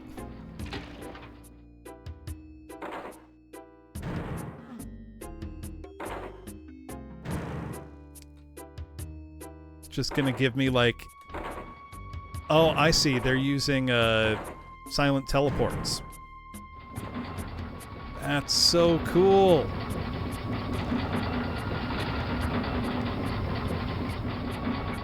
Did I miss anything over here? No. I know the CAC awards are a long way out, but I would be absolutely shocked if this doesn't end up winning one.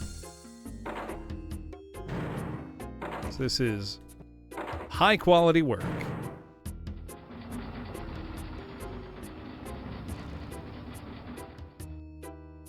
Okay, I haven't checked this way. There we go.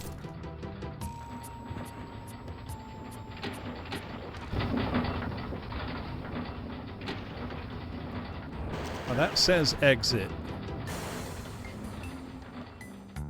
And it was. I don't think... It feels too easy.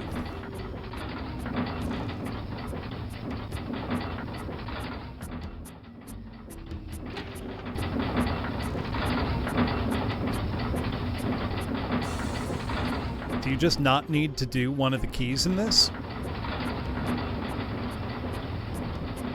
Seems like you can leave after you have the yellow key.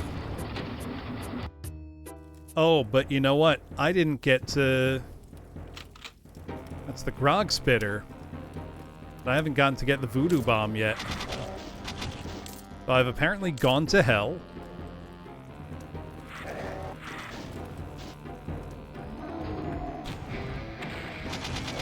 Oh my god, the music changed too. This is extremely cool. How's this on the bit rate? Is it holding up?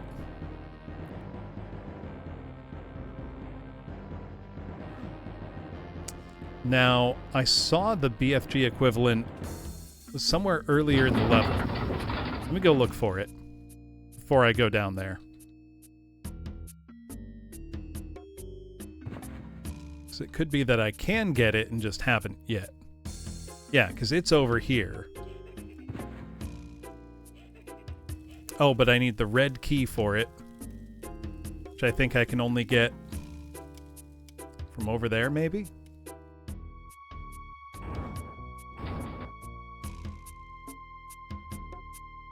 I've been here.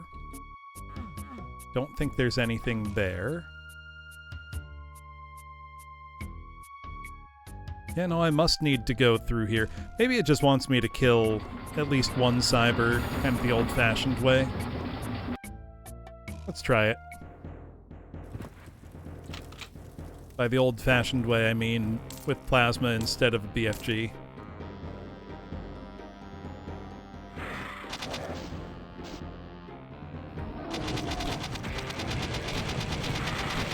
Whoops! That was too slow. Also, I really want to see... Indeed, friggin' heck. Pirate Doom 2, Eat What's More. Yeah, with a gun.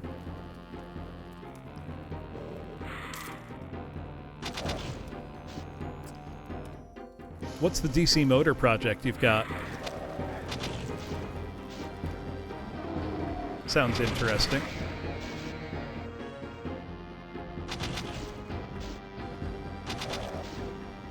The subtle change in the music here for the boss fight is so cool.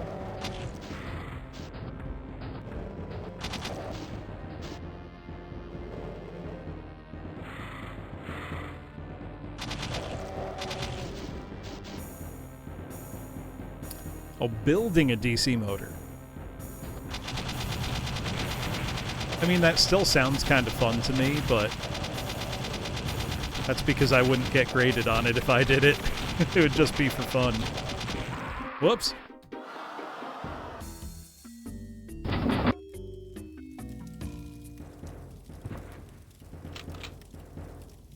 Who do you mean by he, Durkus? Doom guy or the Cyber Demon?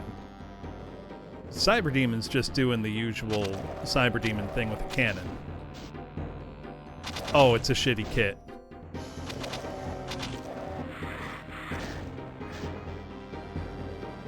Where are you, Cyber? There you are. Whoops!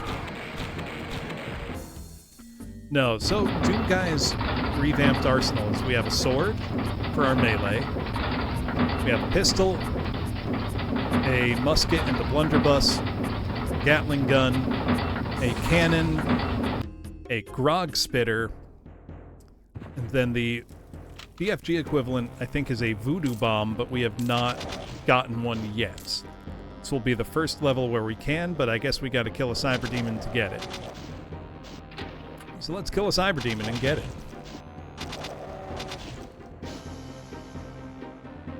Should be easy, but the narrow corridors actually make it a little annoying. Splash damage like that.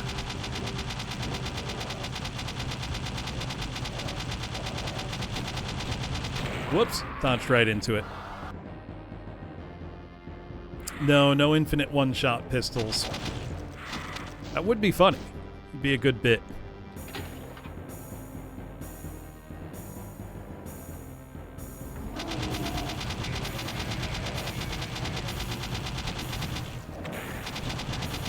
Just try to lead the Cyber Demon to more favorable ground for us. Try not to eat a cannonball in the face. They're definitely what these Lost Souls are here to make me have to do. But, the splash damage in here is making this way more challenging than I would have expected. From what should otherwise be a pretty simple fight, I think. I'm not one to shy away from Cyber Demons, typically speaking. But this is not a great environment for fighting one. Where the hell are all these Lost Souls coming from?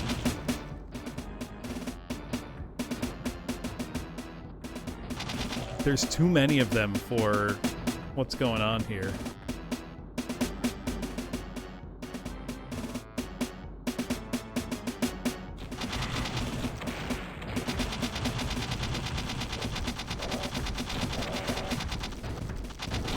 Oh, that was bad.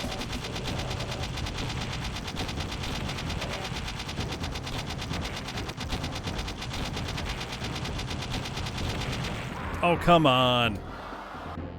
I had it.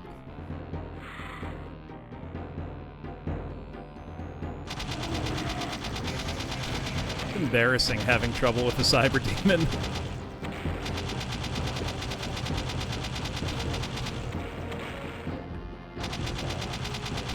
Especially when I have the plasma rifle.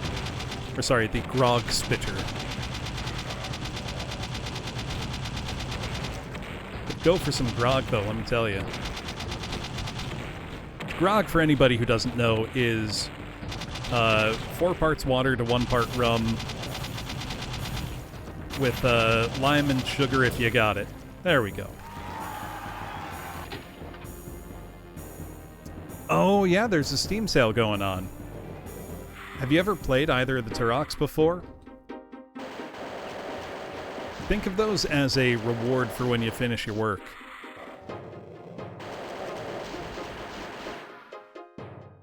Why are there so many Lost Souls?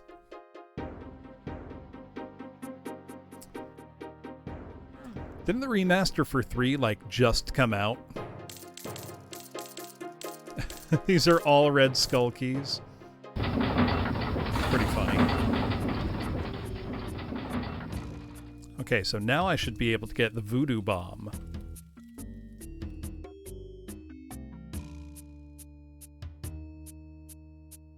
think is right here. It sure is. I also played Turok 1 on the N64. Okay, this is our BFG. Did I miss one of them? This is a voodoo bomb. A little underwhelming. I'm hoping for better. Oh well. That was the super secret level. Oh wait. One of those jerks was back there. There we go.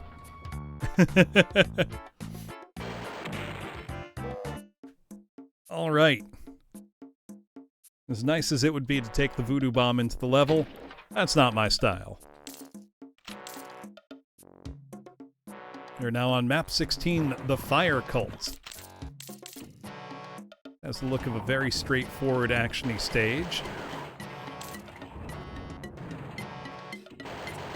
I wouldn't expect Turok 3 to be on sale given how new the remaster is. If I haven't picked up, it looks like they did a great job on it though. Though a game I can recommend based on a little bit of personal experience playing it is one called Darch. If you like N64 style shooters, came out pretty recently, within the last year or so, and it's just a lot of fun. It's really solid kind of N64 style shooting action. That's how I would describe it.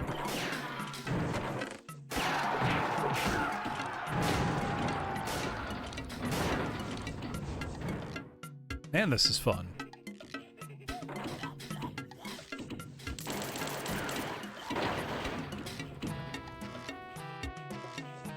Loving how this level both looks and feels to play.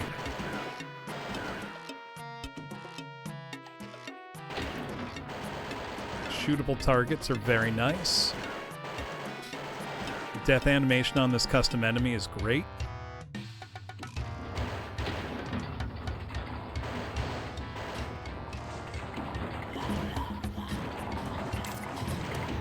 We got voodoo powder. Oh, that's a key. I see.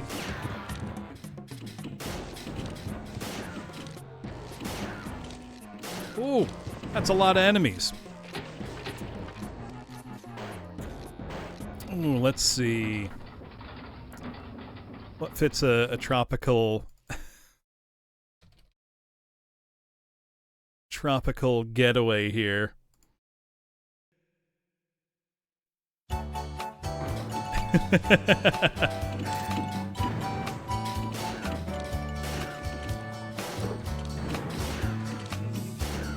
Nibbling on sponge cake,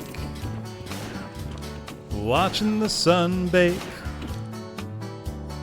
All of those tourists covered with oil, strumming my sixth string on my front porch swing. Smell those shrimp, they're beginning to boil.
having these guys go down pretty much as easy as a zombie man, but being a lot more agile, I think is a really good kind of gameplay balance.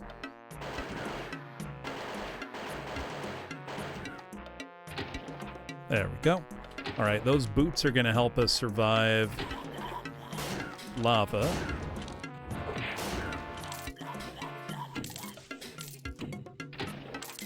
Gonna want to get those. A bunch of places we could go. Whoop. Deal with these guys first, though. There we go. A good bit of shootout action, you know.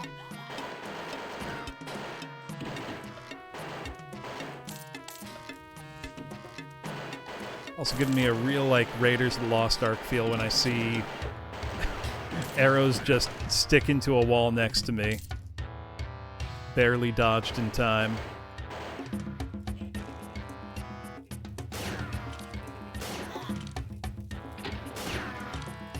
Whoop, like that. Alright, happens when I hit the button. Whoa, what's that crusher back there? Oh, that's so cool! Oh, it's taking all these corpses and just, like, mashing them. That looks so sick. Man, this is cool.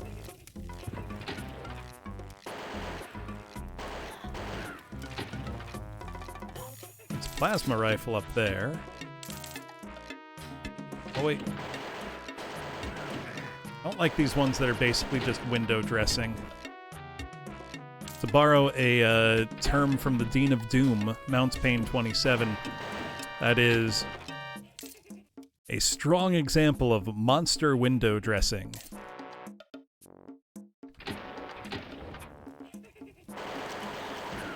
I don't particularly like. Doesn't bother me nearly as much as it does him because I don't really care about getting 100% kills that much.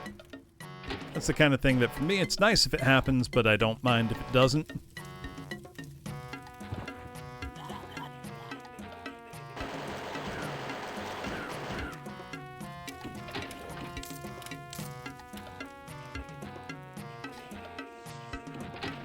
But they can be annoying. It's not really adding challenge when I take, you know, a little bit of damage here or there from one of these guys.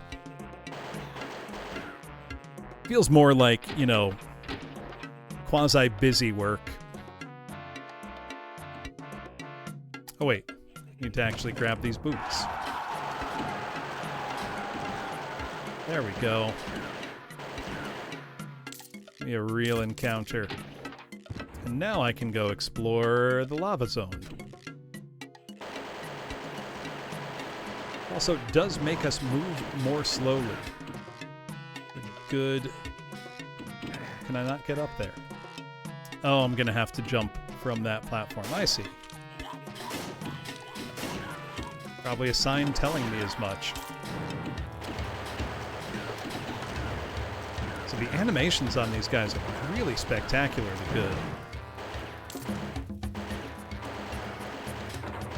Yep, there are indeed arrows pointing the way. A way that I find very humorous rather than demeaning to the player's intelligence. There we go. Got our key, we can move on. Yeah, because you throw the powder into the Voodoo Brew cauldron, and then it says, look behind. You put the head on the statue.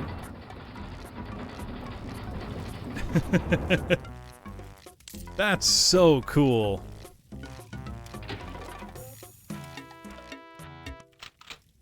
Oh.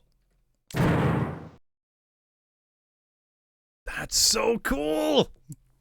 Presumably this is the Archvile. It sure is.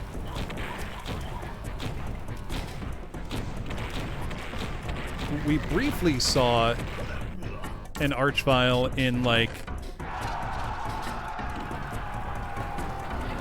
an early map that I don't think... I couldn't get to spawn more than the one time. And I got killed without knowing what was going on.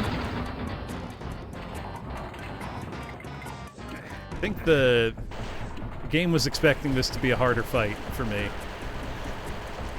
Because there's not a lot doing. I know the other two enemies got stuck in the lava earlier, so I'm not going to bother trying to retrieve them. Or an item I need to put there, like on that altar maybe. Nope, I can just leave. That was fun. That was a super cool, dramatic reveal of the Archvile, even if the fight itself ended up being not that much. Oh, I gotta stretch my hands out a bit. Oh, sorry. Grog waste. You should never waste grog.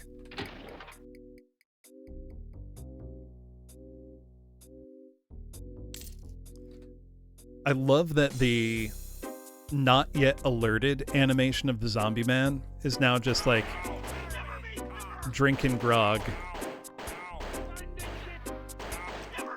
It's a great touch.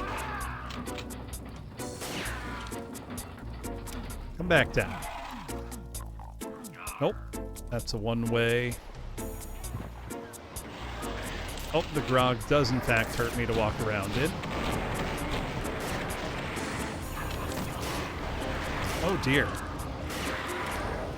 That's quite the start to the map now. Okay, so that's where the exit is. Probably gonna die trying to get out of there. Incredibly, I am still alive. Don't deserve to be, but here we are. I love the explosion sound they chose for the grog as well.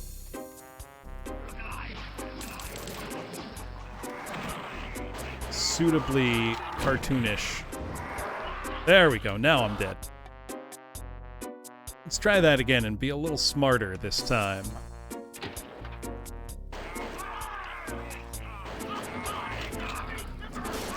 I wonder, can I get up there? If I get there quickly enough. I want to try. No, I don't think so. I gotta try again.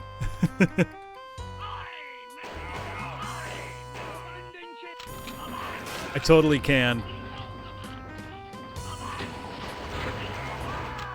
I don't know if there's any reason to do this, but it feels like a secret or a sequence break or something. Even though it does not appear to be.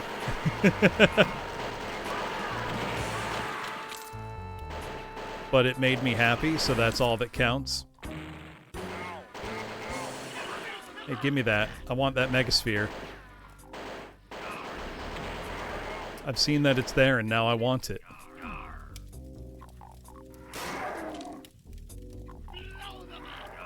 I don't know if there was any benefit to that, but you know what? I'll save. I can always restart the map.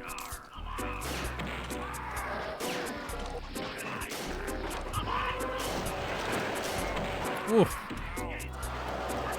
Oh, I love the crowd sound when you die. The like, oh. It's very clever.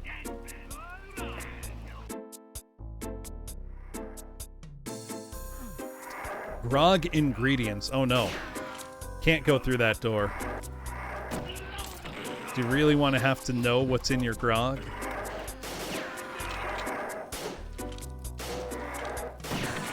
Ow. Oh, there was a guy behind me. That's why I couldn't.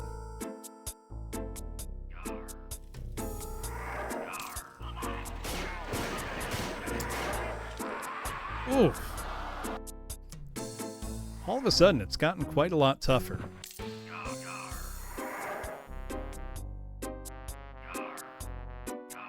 I can't tell how much of that is me getting tired. Feels like, in general, there are a lot of chain gunners in very open environments that you've got to manage while playing this.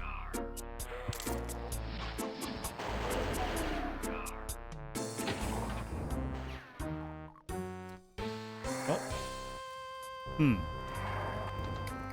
Do I lower that switch? Got to be able to somehow.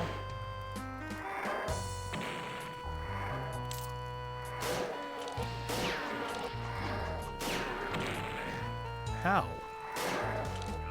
Rude. I will say, I absolutely love the sound effect of the knife, like, blunking into wood behind you. Which now the imp does as its projectile.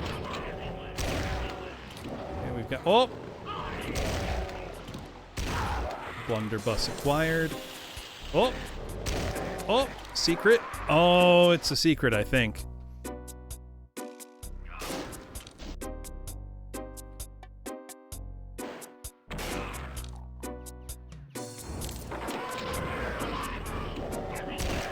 Let's let the Spectre take a hit for us.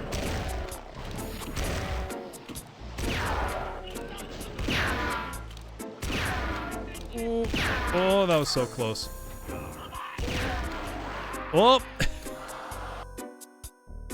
God, the sound effects really do make it, like, extra funny when you die.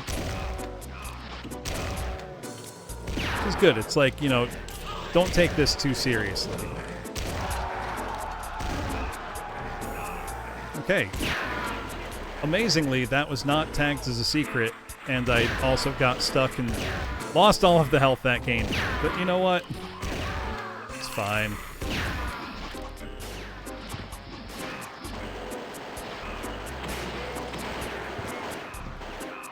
Yeah, how dare I?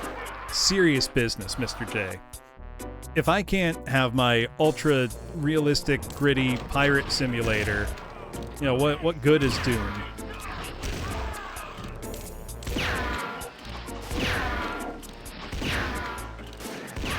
With my cartoon blunderbuss.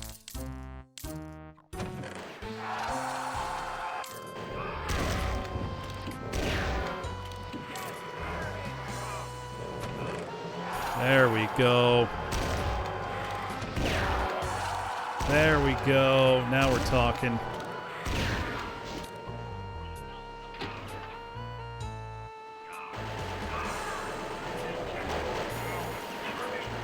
God, their hats are so good.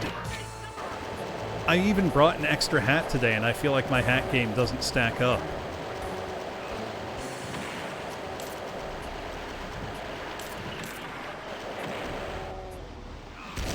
Look at that bandana. It's the perfect amount of worn. Just slightly beaten down. Well, now that was a rude revenant. Can I make a little jump there? There's no reason to. Totally could have. I'm lying to myself. Got a blue key. Where is the blue key door? Go down. Whoa! Who is shooting at me? Oh, cool. Gonna call that a death and reset, because I got a little teensy bit stuck in the environment. As one does from time to time.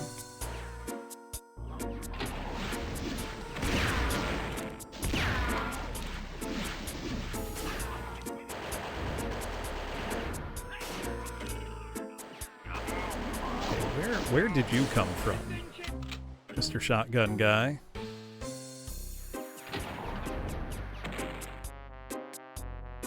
Where is the switch for that? I want that Megasphere. Oh well. Let's go find out what ingredients are in our grog. This may be a fool's error. Fool's errand. And it may be an error as well. I may not want to know what's truly in my grog. Oh.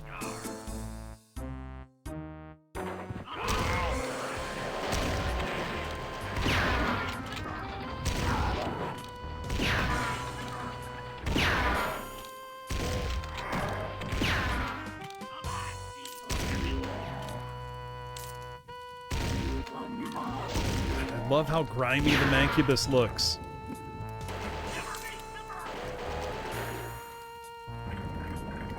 Oh, grog ingredients. Kerosene, axle grease, acetone, red dye number 2, propylene glycol, sulfuric acid, artificial sweetener, battery acid, pepperoni. Interesting. Still gonna drink it. Yeah, everything a growing boy needs for all your pirating wants. Oh yeah, they get the spicy aftertaste from the pepperonis. All makes sense now. Is there actually anything in this room, or was it just for some ha-has? It's just for some laughs.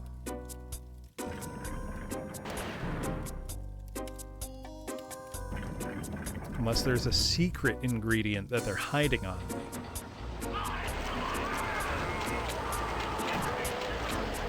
I would believe that.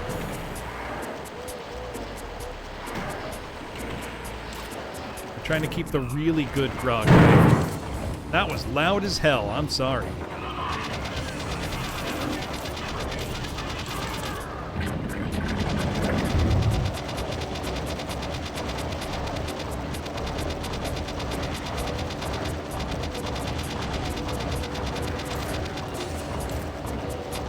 Sound effects are definitely not the best balanced in this.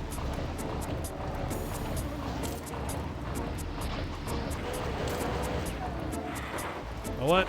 That's the exit. I'm getting out of here. Had enough grog. I'm trying to get out of here.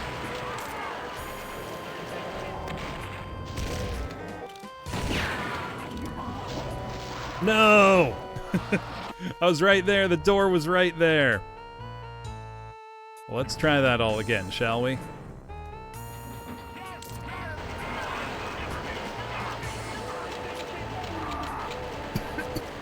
Excuse me.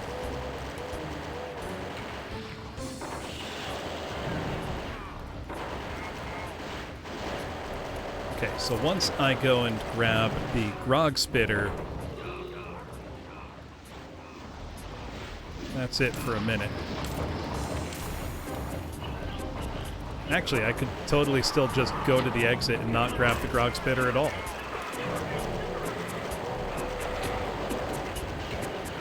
Might be cowardly.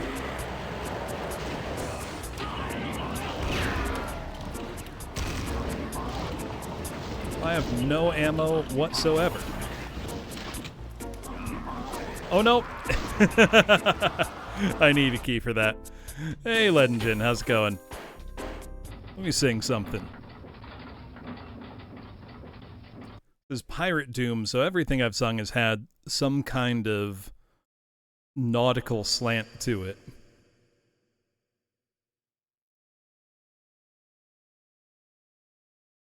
But what to do?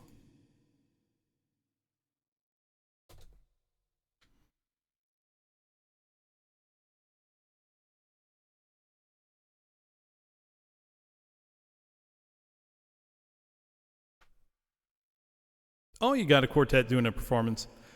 Yeah, the shanties don't really work well for karaoke, I don't think. Oh, there we go.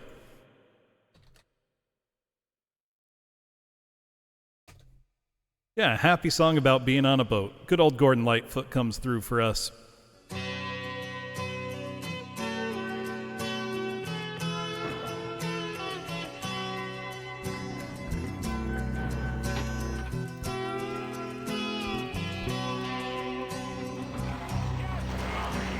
Legend lives on from the Chippewa on down of the big lake they call Kitchikumi.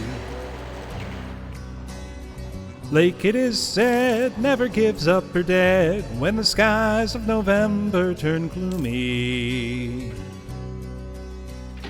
Load of iron ore, 26,000 tons more than the Edmund Fitzgerald weighed empty. That good ship and crew was a bone to be chewed when the gales of November came early. Whoops. Hold on. This one definitely has, like, pauses cut out.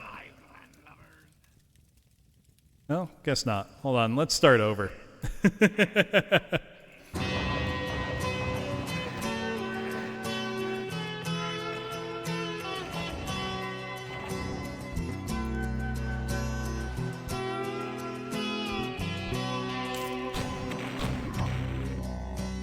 The legend lives on from the Chippewa on down of the big lake they call Kitchikumi.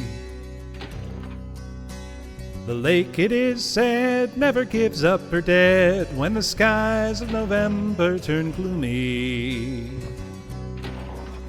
With a load of iron ore, 26,000 tons more than the Edmund Fitzgerald weighed empty. That good ship and true was a bone to be chewed when the gales of November came early.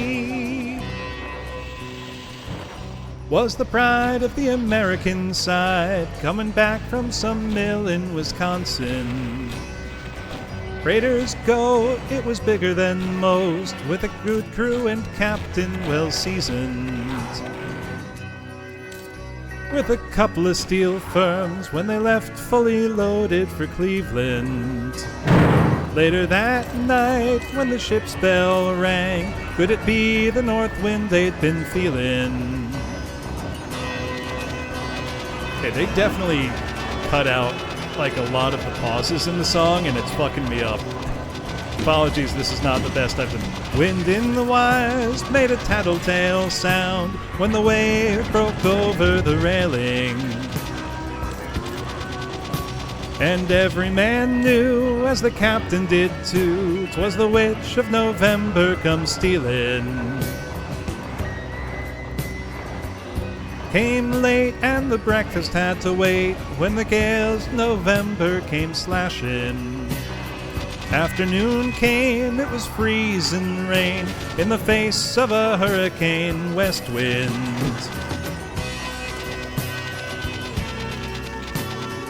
Actually, a band I like a lot, the Punch Brothers, did an excellent cover of this pretty recently.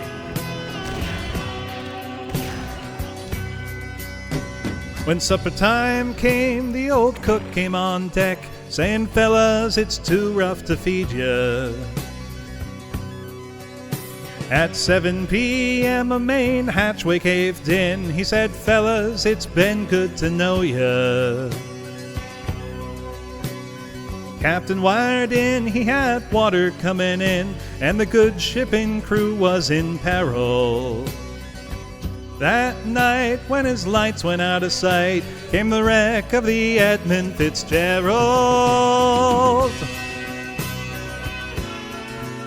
The bots all want to know about the wreck of the Edmund Fitzgerald.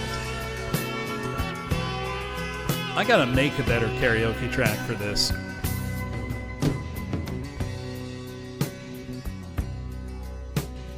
Anyone know where the love of God goes when the waves turn the minutes to hours? The searchers all say they'd have made Whitefish Bay if they'd put 15 more miles behind her. They might have split up, or they might have capsized. They might have broke deep and took water. Is the faces and the names of the wives and the sons and the daughters. This version, like, cutting everything out is killing me. Wait, really, Dwarven Crusader? That's wild.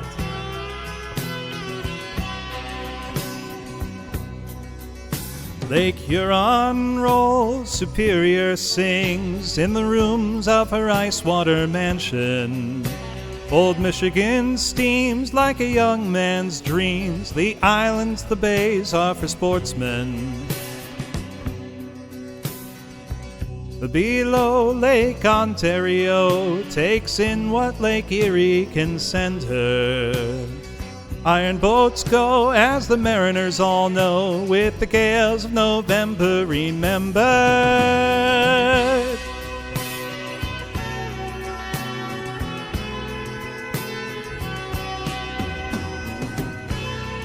Just waiting for the song to finish before the next map.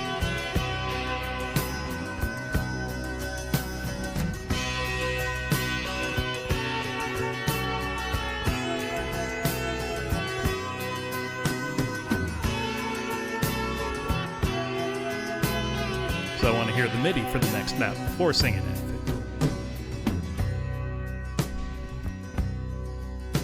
In a rustic old hall in Detroit they prayed in the Maritime Sailors Cathedral. The church bells chimed till it rang 29 times for each man on the Edmund Fitzgerald. Legend lives on from the Chippewa on down of the big lake they call Gitchigumi. Superior, they said, never gives up her dead when the gales of November come early.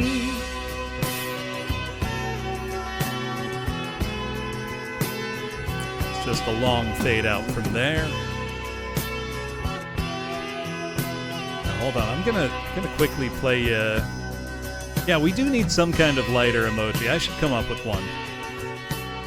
Gonna quickly play one of my favorite bands, the Punch Brothers, which is Chris Thiele's band. Does an excellent version of it.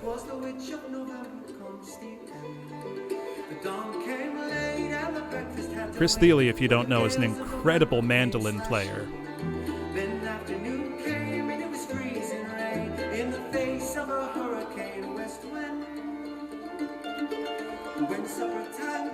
If you don't know the band Punch Brothers, look them up. They're really good.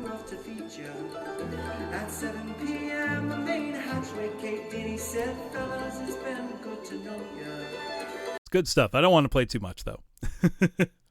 Yeah, that's a much better way to speed up the song is, take it at a faster tempo. This is map 18, Bounty Hunt.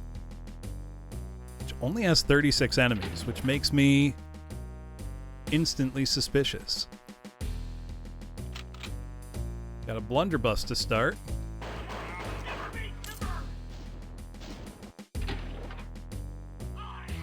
Beware of shark. I have been pleased when I've seen signs that say beware of shark. There usually is a shark somewhere in the map.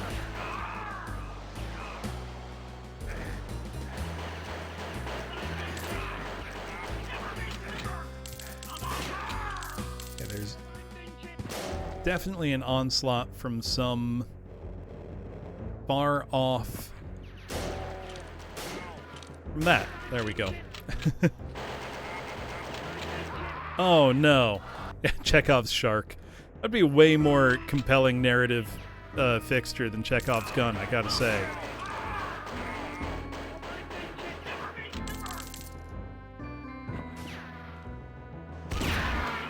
Also, I love their hats. Those ones have mustaches, I just realized, the zombie men.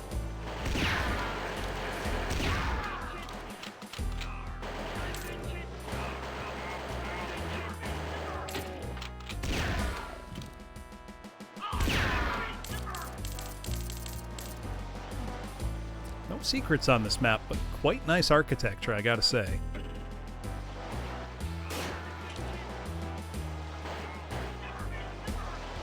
Okay, is there a shark out in the water? Right, we need an exploding barrel put in its mouth. Those are the rules.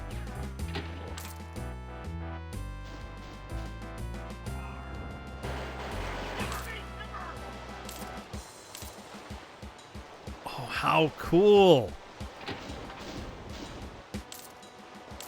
The lighting is so dramatic with that.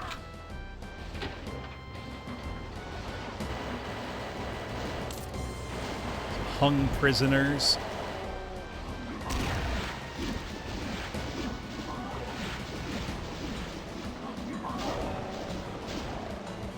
Also, Pinkies with jeans is like weirdly cursed feeling, but I kind of love it.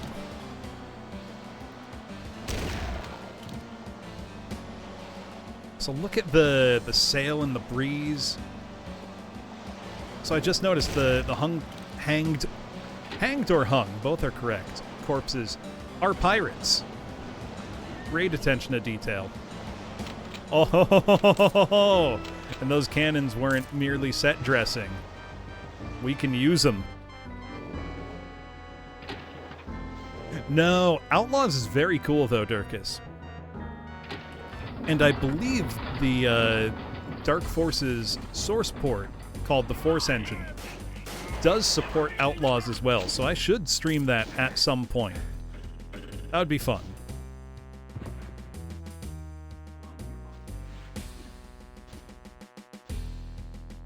It's weird to me that LucasArts made that game when they did, because they were already making other games using full 3D engines. I see, Mr. J. Very, very interesting. So I need a yellow key. Where may I find such? Probably on this ship.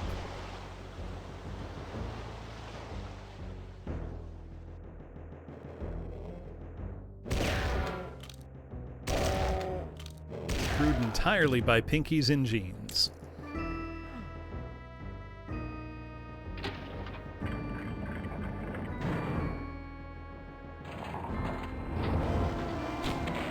Ooh, we got our first Baron sightings. Whoa, whoa, whoa, whoa!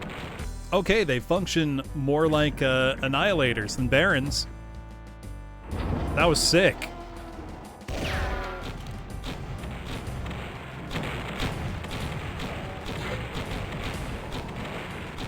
Like mini cyber demons now.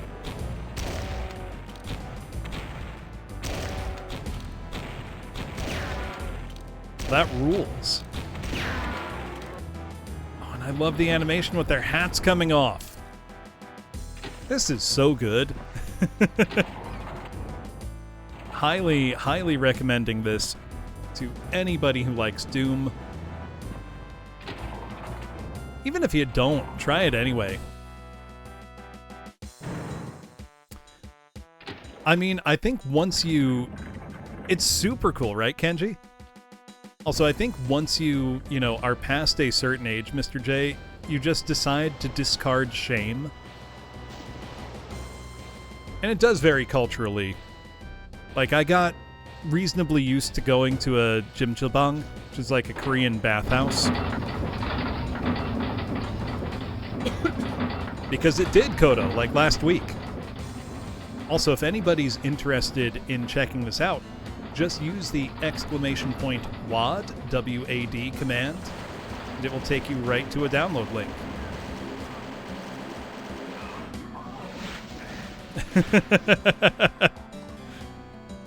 Are you okay, Renata?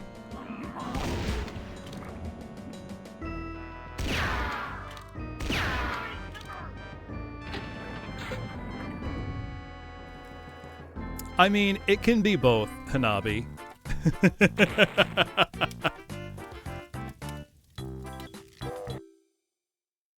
Next map, Chess with the Queen.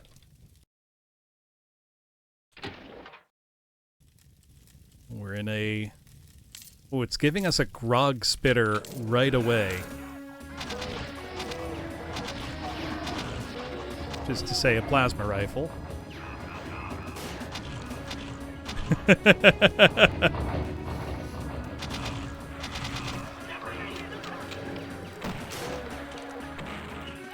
me that fancy coat. I love that they even describe it in the message as like, you got a fancy coat and it provides armor bonuses.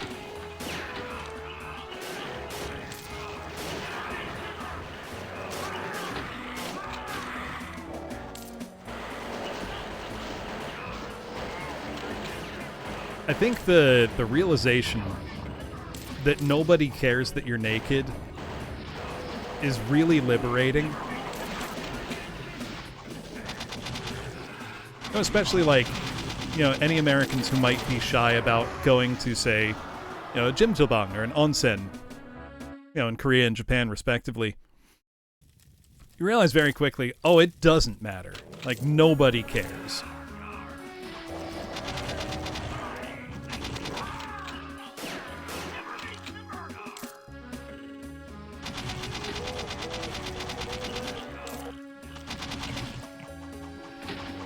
Exactly, you're there to take a bath. Also, having been before to like an open air onsen, it's the best. You just wanted to lurk, but you didn't have a choice anymore. Whoop! Crushers be gone. There we go. God, I love the pinkies with their little bandanas so much. Oh, that's really cool looking. That's super cool looking, actually.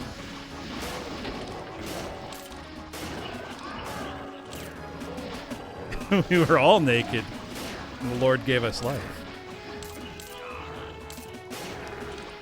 Oh, hold on, I'm trying to remember how it goes. There's a joke I like. Oh, yeah. There is, I forgot about the pinup art. There's a joke I like that goes something like, you know, when I die, I want to die the way my grandfather did. You know, peacefully, in his sleep. Not the way the, you know, people in his car died, awake and screaming. Something like that. We were all naked when Malort. You know, that's a distinct possibility if you ever get too much Malort.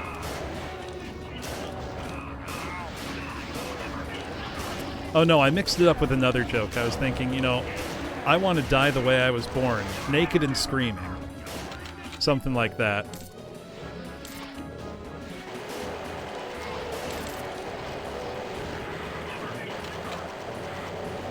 I love the Kako Demon with their little bandana. So cute.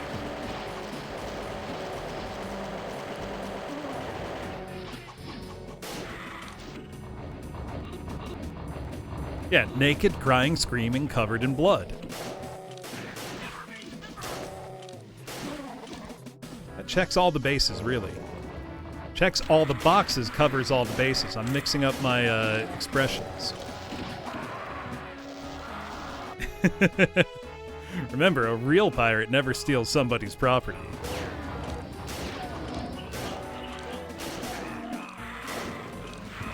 Oh wait, I was going to try to grab a fancy blue coat, and I missed it.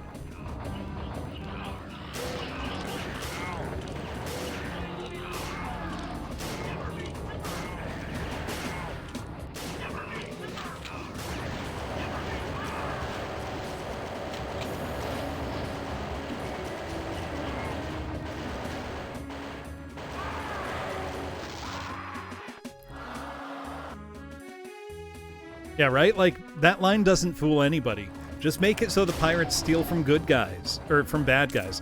No, better. Make it so pirates only steal from morally correct people. You need to establish that no matter how likable pirates are, they are inherently wicked.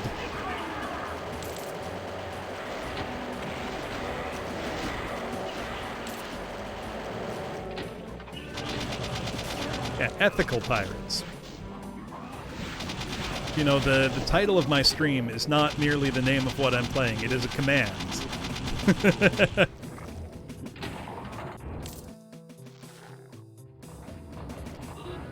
I'm just gonna say, you know, when people talk about like, oh, oh, downloading ROMs for preservation, it's like, you can also just say you don't want to pay for old games, like, or new ones. It doesn't matter. Like, you don't need to make up a reason for yourself.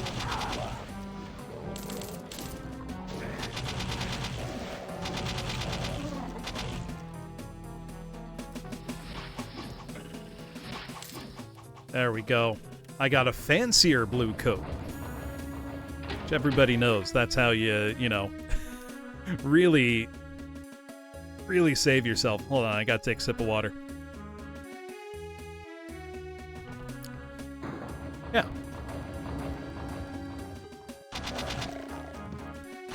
The other thing with, you know, preservation efforts is like, someday everything will fail. Like, you just gotta be resigned to that.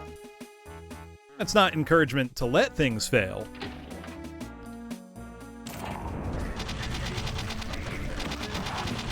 Oh, we got Archies. They're real mad. They look cool as hell, though. They look so cool. Let's try that again. Oh, I got a berserk. Part of me really wants to just...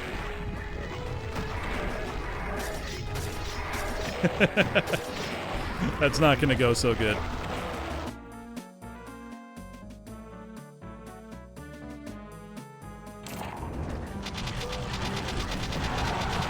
Oh, same Mr. J, but...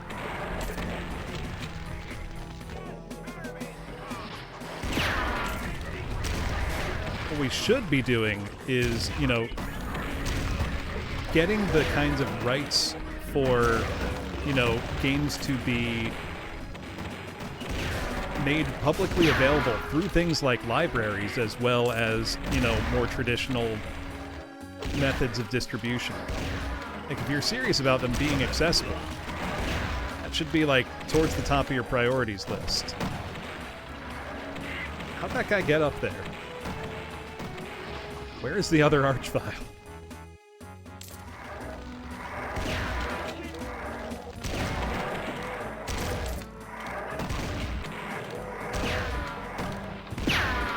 Whoop! Well, this hasn't gone according to plan.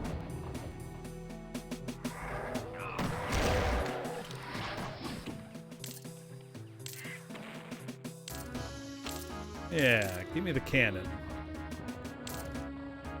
That'll help.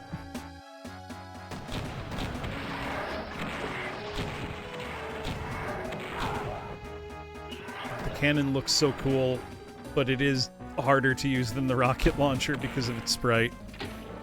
That's fine. That other archvile go? Where is it?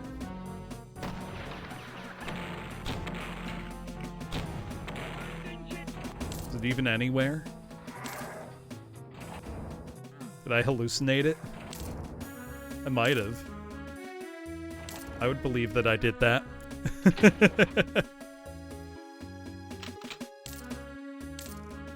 Alright, got plenty of health now, plenty of ammo. Things are looking up. And I've got a red key now. Look, Doom Guy's strong. We know this. He's really, really tough.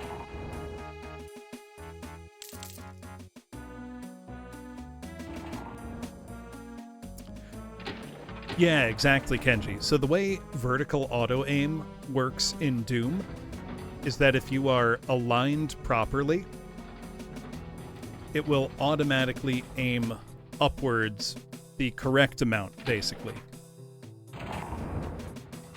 But you can still, like, lead your shots, essentially. I actually find Doom much harder to play with full free mouse look. Just because the game's not built for that. More of these bots. There have been so many tonight. Very strange. Let me take care of that guy.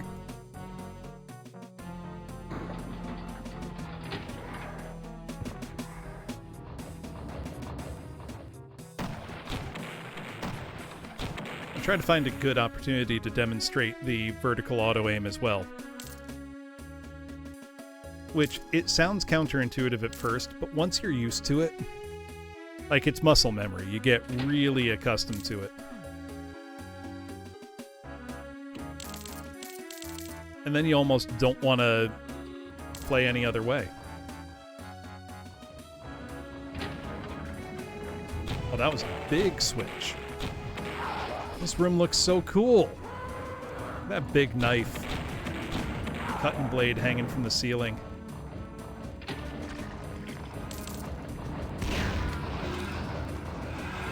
This all looks awesome. Oh, there's a lot of stuff here. Right? I mean, I haven't seen them for a long time. Okay, there's going to be a lot in there.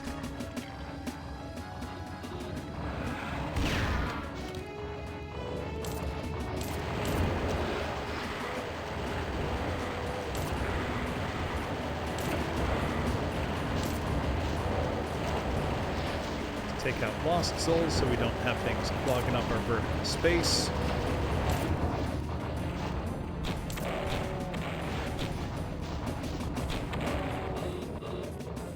Hello, hello. Hey, thank you for the follow, Ephemerata. Appreciate it. Oh, Spectre got stuck up there.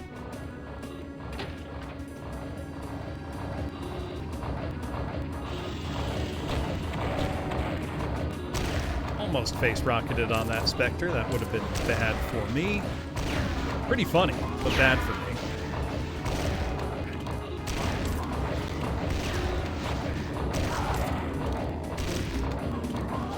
God, I love the, like, greasy-looking wife beater that they gave to the Mancubus.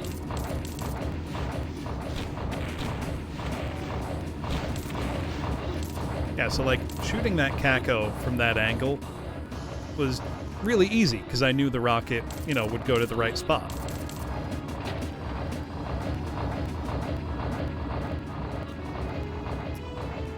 Where is the Archvile that was coming after me before? Gotta be missing something.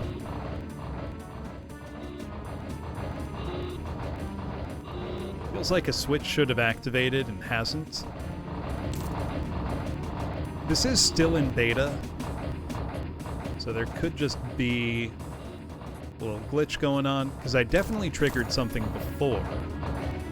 Like, I don't know how.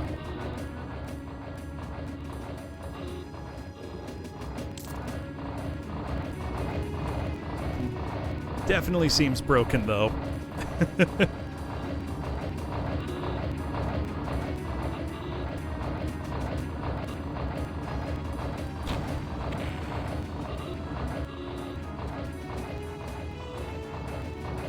See any switches I can hit. If somebody sees something blindingly obvious, by the way, please tell me. Don't feel the need to keep quiet.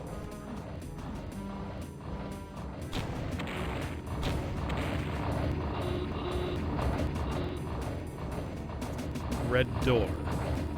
You're right. Thank you. That's embarrassing.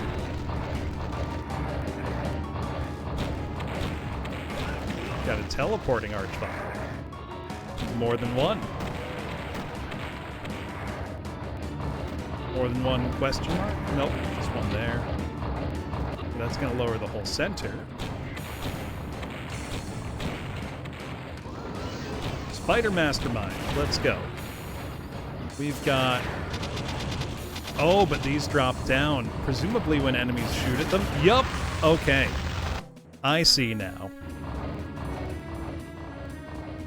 So that's going to be tricky. You're going to need to keep moving to avoid getting roasted by the Spider Mama.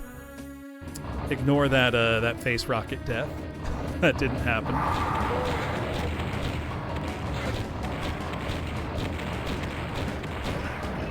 Okay, that's the Archie dealt with. Now we can get ready to focus on the Spider Mama. let's take out the window dressing first. Just mean all these other revenants. That was easily enough dealt with. So ideally we're going to want to be able to keep very mobile.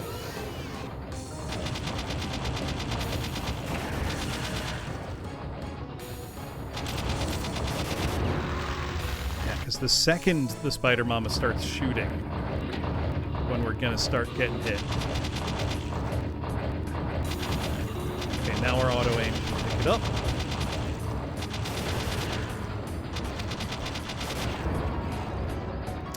Oh, I see. Some of them... Nope, I thought they were solid cover. Never mind. They just have a different logo for some reason.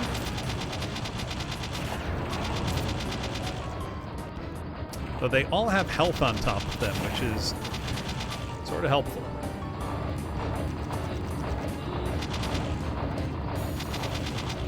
This is now 2 fights where the mapmaker has come up with very creative ways to make a spider mastermind actually dangerous. It looked like another Archvile spawned in.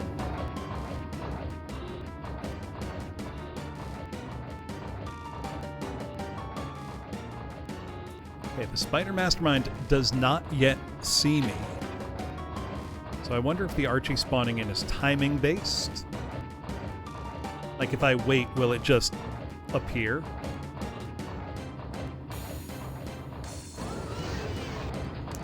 I woke the Spider Mama up. Now, if you get your shots in when Spider Mama's not looking at you, you'll be safe. You can also hope for good stun RNG, essentially. Spider Mama has a pretty high stun lock rate.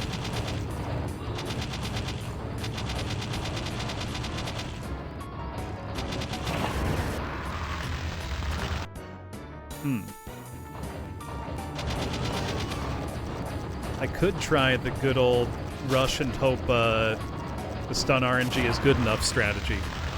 Oh wait, no, I think this Spider Mastermind might have an extra ability. So I think the Archvile attack is coming from her. That's what it seems like anyway.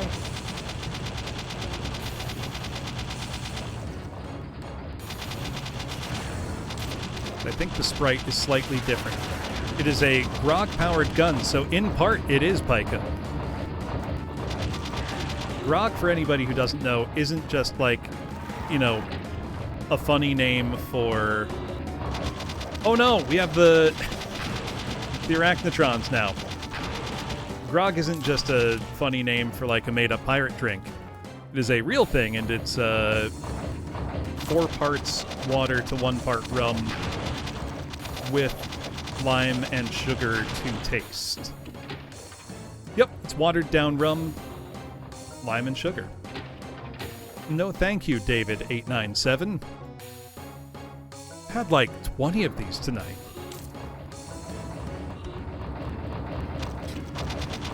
Oh my god, they're little hats. I love it. Yeah, the additional ingredients, sailors would like save up their, you know, money and stipends, basically, to get it. I mean, even just watered down rum doesn't sound too bad to me. Everything's better with little hats. This is known. Chess with the Queen. Now entering map 20, Dead Fish Swamp. And as is my way, I've gone back to just the pistol to start the map. Ooh. Oh, this is cool.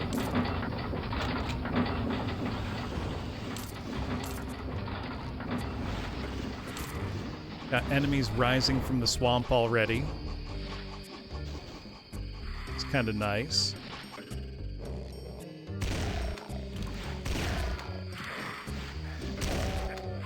Haven't even touched the big button yet.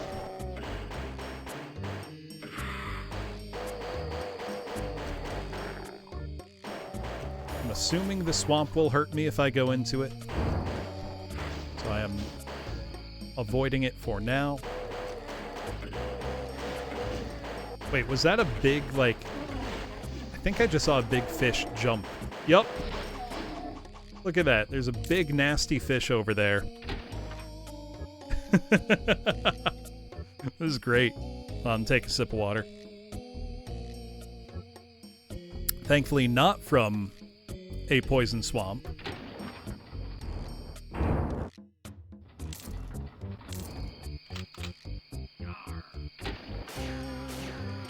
Whoa. There they are. Like, where are you shooting at me, buddy?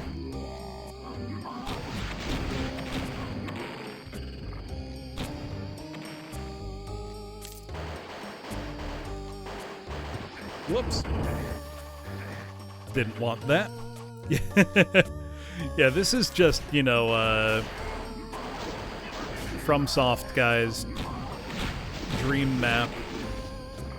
Actually, there would be a lot of Doom maps he would heartily approve of, because poison floor trial maps are a kind of tried and true staple of Doom. They actually comprise some of the most beloved maps. Like Toxic Touch, for one. Very, very famous one. There we go. Oh, do we have to run along the lily pads, maybe? Kind of what it's looking like. Yep, that's going to be our only safety. That's clever. And kind of evil.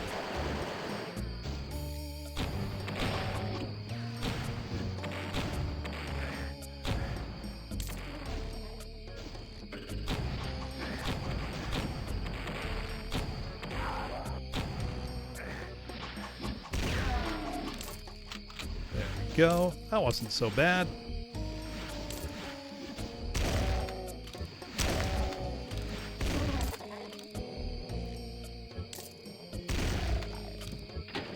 Whoop. Low monster count. Still quite a dangerous map so far. So we need voodoo powder to toss into the cauldron here. Right? The blunderbuss sound is so good.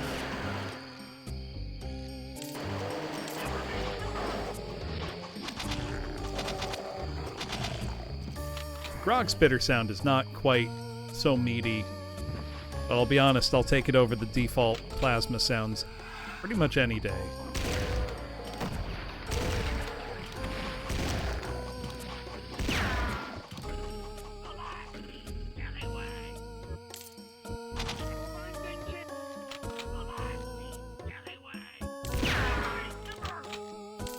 Just watching, like, the chain gunner get blown away like that is so good.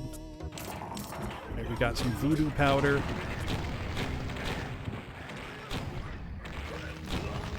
Right, we got the Archie. That was a little annoying. I gotta go back through. Oh, if you're going fast enough, you can keep your momentum up and not fall in the swamp at all. That's a good trade-off. Right, toss the voodoo powder into the voodoo brew, and we'll get some shoes that let us just walk through the swamp without taking damage. That's pretty nice.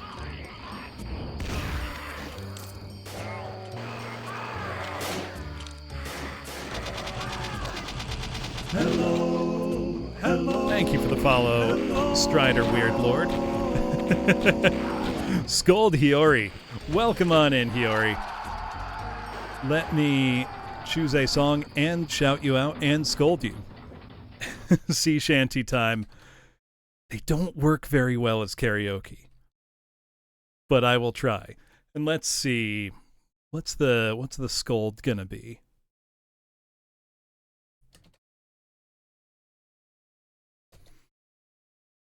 If I can find one that just has, like, the other vocal parts removed, that could work. Well, let's try. I don't know what the scold is going to be, though. Know what? Hiori, you come in here and you ask for a karaoke version of something that's typically done completely a cappella with multiple voices. How's that supposed to work? I'll try.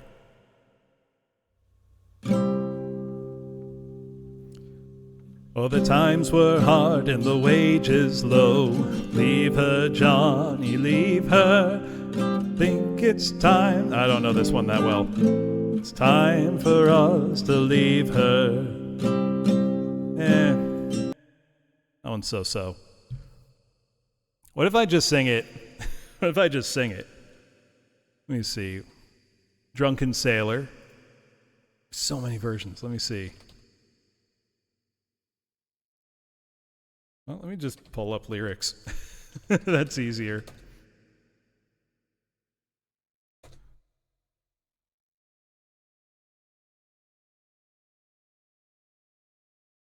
Let's see.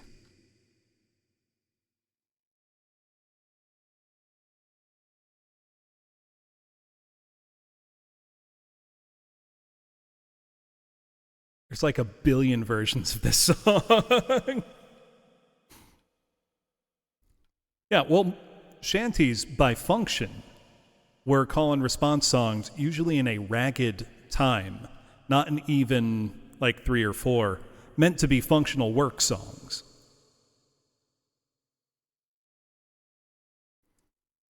All right, I should do. What shall we do with a drunken sailor? What shall we do with a drunken sailor? What shall we do with a drunken sailor? Early in the morning. Way hey and up she rises, way hey and up she rises, way hey and up she rises early in the morning. Put him in a longboat till he's sober, put him in a longboat till he's sober, put him in a longboat till he's sober early in the morning. Leave him there till they make him better, leave him there till they make him better, leave him there till they make him better early in the morning. What shall we do with a drunken sailor? What shall we do with a drunken sailor? What shall we do with a drunken sailor early in the morning? There's so many lines. Let me just choose a normal song.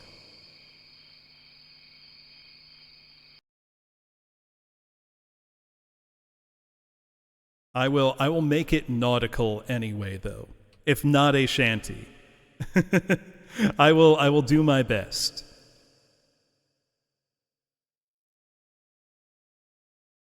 Got to pull up my playlist, though.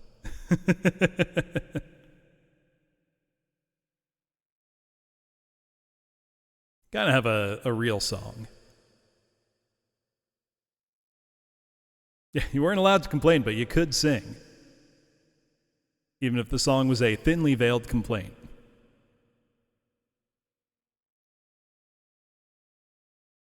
See, really anything with boats or water is what I'm thinking of here.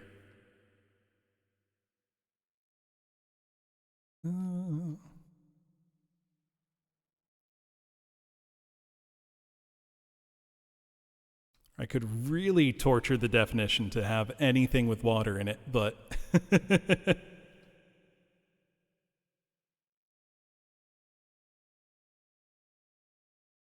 I only have so many songs that are nautical themed.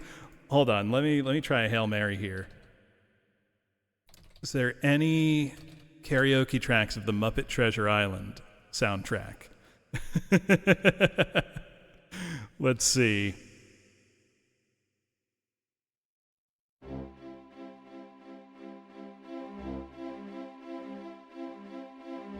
Late? Okay, yep.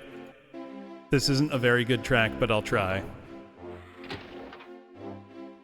Oh, the text update's a little too slow. This is going to be awful. When the course is laid and the anchors weighed, a sailor's blood begins racing. Hearts unbound and our flag unfurled. We're on our way and off to see the world. On our way and off to see the world. Hey-ho, we'll go anywhere the wind is blowing. Manly men are we, sailing for adventure on the deep blue sea. Safely now, Mr. Silver. Let's not get sloppy just because we're singing.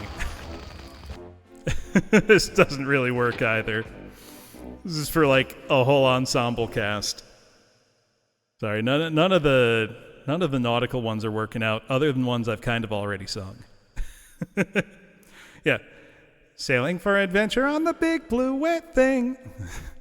I love to hear them cry when they walk the plank.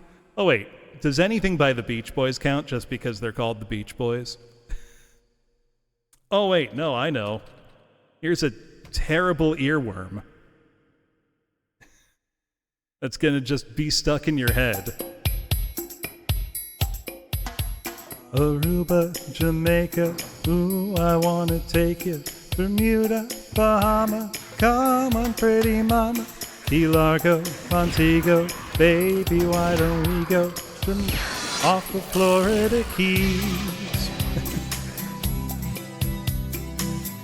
There's a place called Kokomo. That's where you wanna go to get away from it all. Bodies in the sand, tropical drink melting in your hand. We'll be falling in love to the rhythm of a steel drum band. The Down and Coke, Aruba, Jamaica, ooh, I wanna take you. Bermuda, Bahama, come on pretty mama. Key Largo, Montego, baby, why don't we go down to Kokomo? We'll get there fast and then we'll take it slow. That's where we wanna go, way down to Kokomo. Sneak that Montserrat mystique we'll put out to sea, and we'll perfect our chemistry. By and by we'll do fine, a little bit of gravity. Afternoon delight, cocktails and moonlit nights. Dreamy look in your eye gives me a tropical contact high.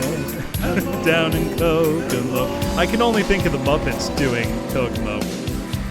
Bermuda, Bahama, come on pretty mama. Key Largo, Montego, baby, why don't we go down to Kokomo? We'll get there fast and then we'll take it slow. That's where we wanna go, way down to Kokomo. A prince, I wanna catch a glimpse.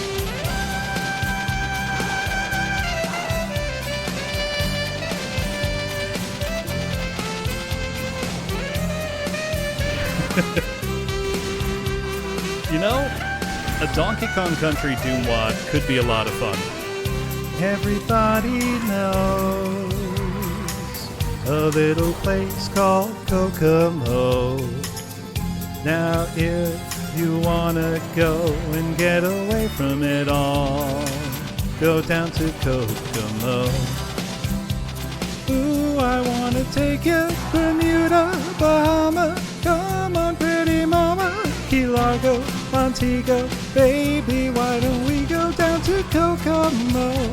We'll get there fast and then we'll take it slow. That's where we wanna go, way down to Kokomo. This is a really dreadful song.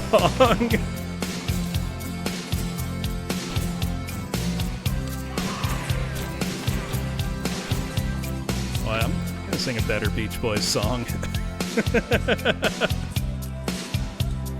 Or do you really want the DK rap? Because I hate the DK rap, but I will sing it if people really want it.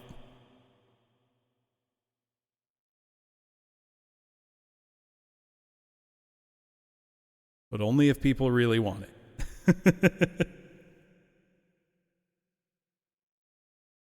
Also, thank you for the follow, Wandering Vin.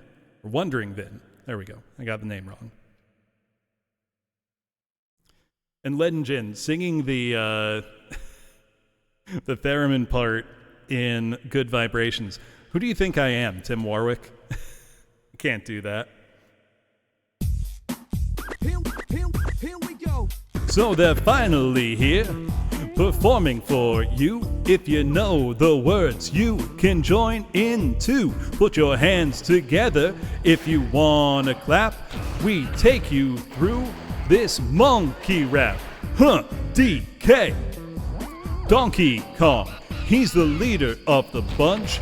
You know him well. He's finally back to kick some tail. His coconut gun can fire in spurts. If he shoots ya, it's gonna hurt.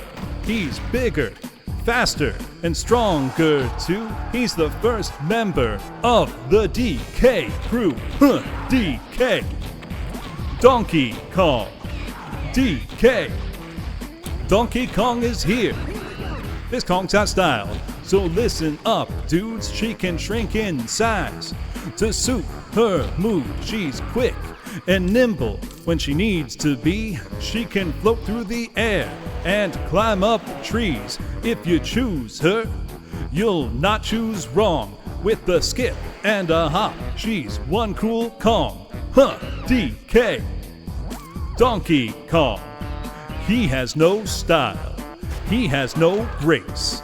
This Kong has a funny face. He can handstand when he needs to and stretch his arm out just for you.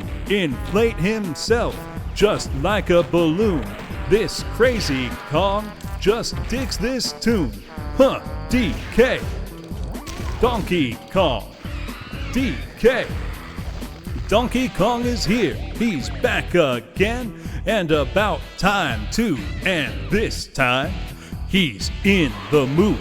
He can fly real high with his jetpack on, with his pistols out. He's one tough Kong. He'll make you smile when he plays his tune. But Kremlings beware, 'cause he's after you. DK. Donkey Kong. Finally, he's here for you. It's the last member of the DK crew. This Kong so strong, it isn't funny. Can make a Kremling cry out for mummy. Can pick up a boulder with relative ease. Makes crushing rocks seem such a breeze. He may move slow, he can't jump high, but this Kong's one hell of a guy. DK. Donkey, whoops. Walnuts, peanuts, pineapple smells. Great. Melons, oranges, and coconut shells. Walnuts, peanuts, pineapple smells. Grapes, melons, oranges, and coconut shells. Walnuts, peanuts, pineapple smells. Grapes, melons, oranges. God, I hate this part. It's so fucking stupid. What the? Pineapple smells? Come on.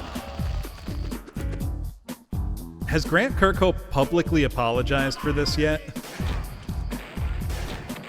I'm talking like on his hands and knees. It's walnuts, peanut. No, I'm going to sing a song I want to sing now. That was, I can be self-indulgent now. God, I hate that song so much.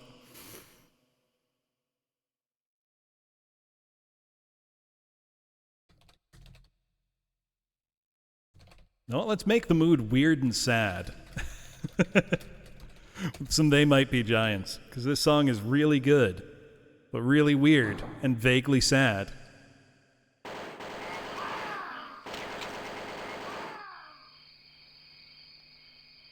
Like a lot of their songs, really.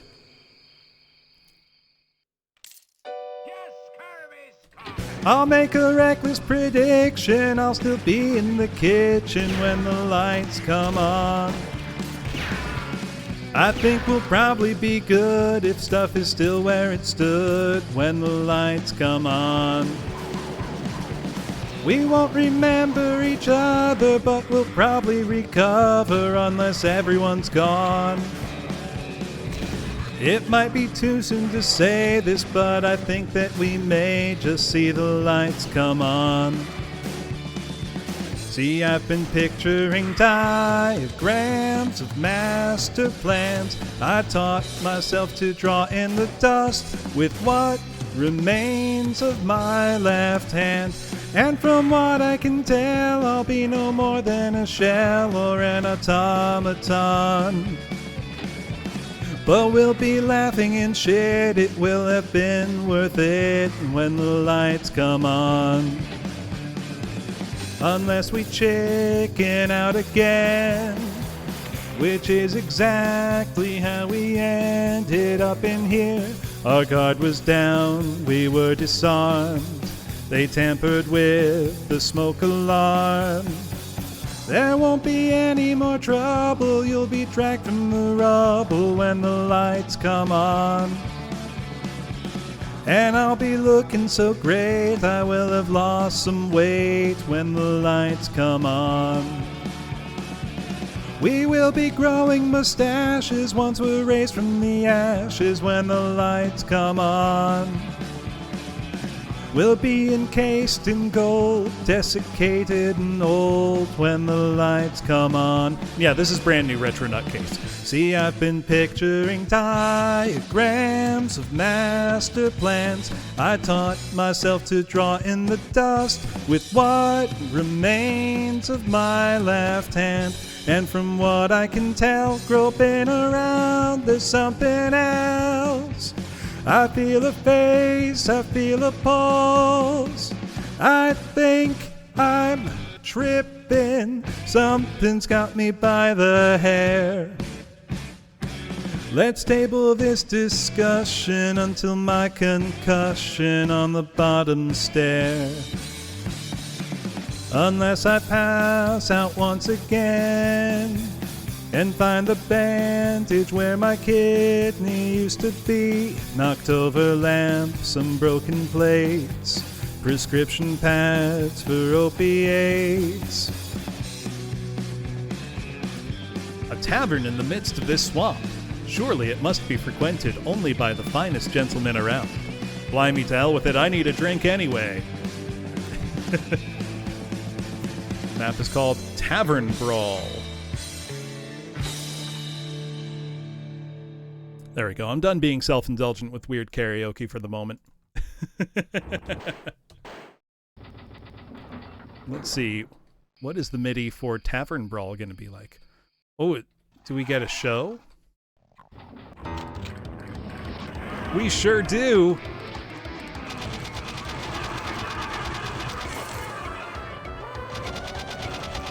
Here's an old-timey Tavern Brawl.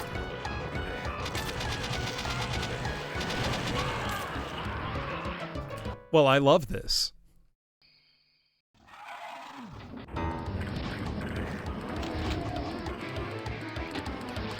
Oh, I turned the lights on.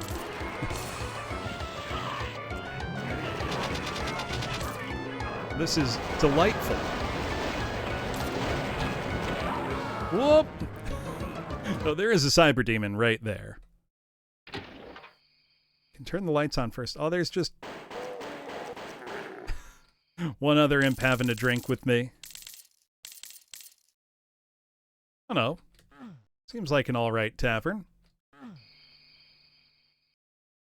Only 45 enemies. What can be so hard about that?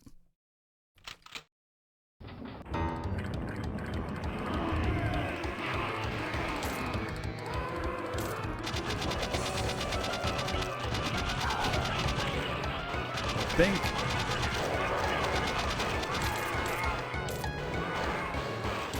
we need to find some reliable weapons and fast.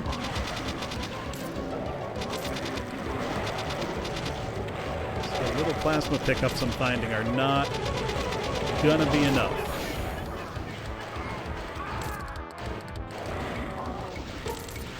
That gives me a lot more plasma, but not nearly enough still. Ah!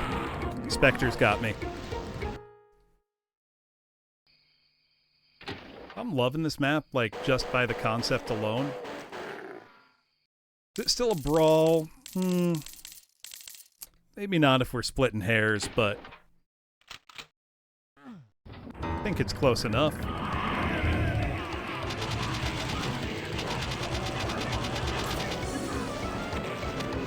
I think my top priority is going to have to be securing ammo for the grog spitter here.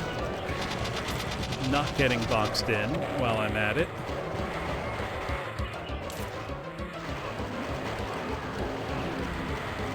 Oh, please let me through, Mr. Mankiewicz bartender. That's no good. Ugh. Let's move. Pretty fun.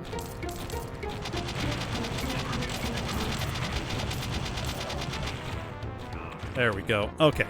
We should be fine now.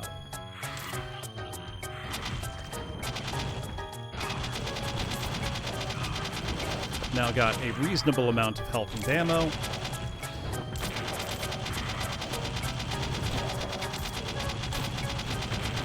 Then we can just take our time with the Cyber Demon. Make sure we've got ammo. Whoop. Let's not get shot. They're a buccaneer. Boo. Boo. Right? The Cyber Demon not having a hat feels like a real missed opportunity here. I love that there's applause. Oh no, they have a parrot in a cage. That's sad. Oh, it's nighttime out now. Well, let's leave. Out into the streets of the town. Let's go. Entering Scuffle Town.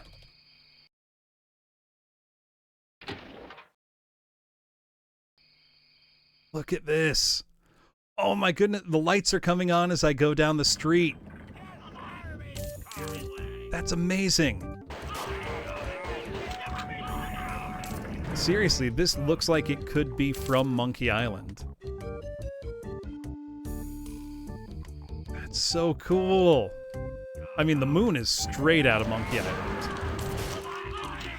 I think literally.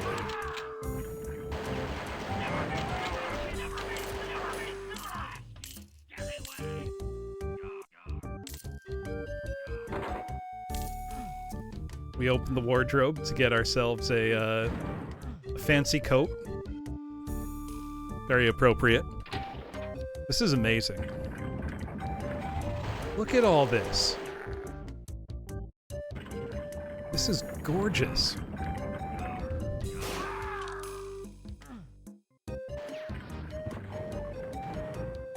You be needing a blue key.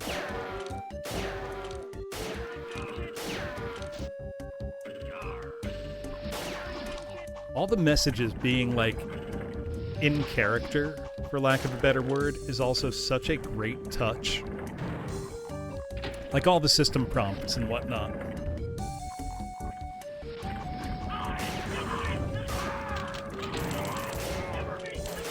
This feels like it should be a secret. I don't think it is. That definitely is. Double secret. So we got spinach, so that's our berserk. And we got a supercharge out of it. Nice. Chill version of the Cheetah Men theme is a uniquely cursed sentence. I hear what you mean, though.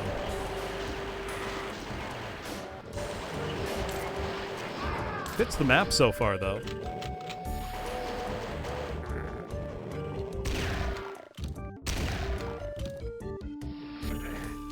Just the, like, nighttime color palette here is so nice. Whoops.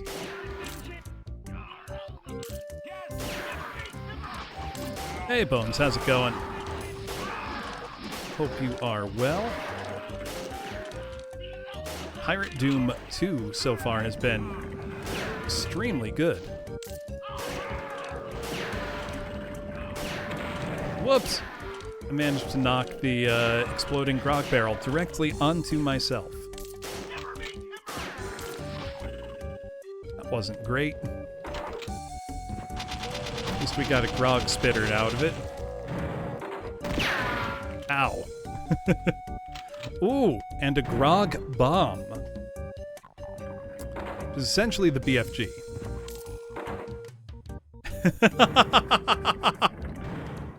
It's a grog dispenser. You know, like a Coca-Cola machine, but for grog.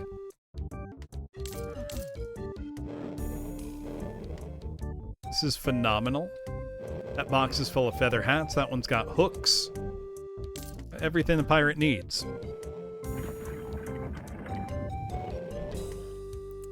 This is phenomenal. Well, where you all come from. I can't get over how good the Cacodemon bandana is. Because it even has little spots in it to show that it's like torn from the Cacodemon's horns. It's an incredible level of detail.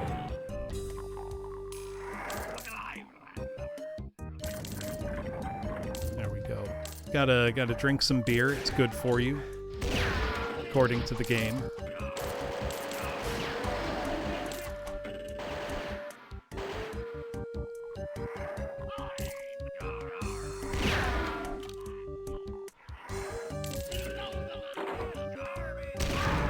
Sorry if I don't have, like, a ton of commentary right now. I'm just, like, I'm really into this. This is great. Oh no, oh no! The Arachnotron got me. Wait, I hadn't even used... No, I used the grog spitter. Couldn't remember when I saved last.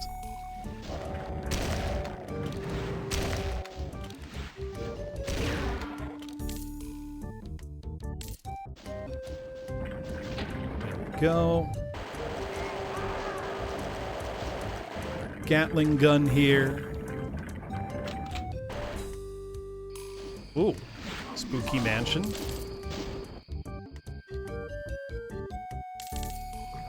Very cool.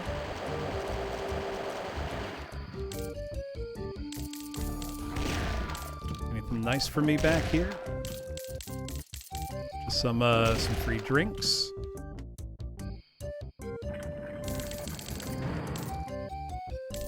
About inside the spooky mansion. There's clearly an interior. Oh, look at the fog and like the fireflies and stuff.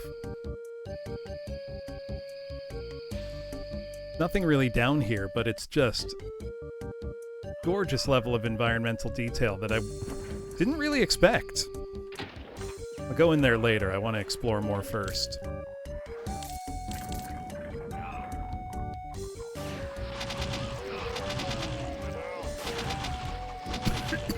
Excuse me.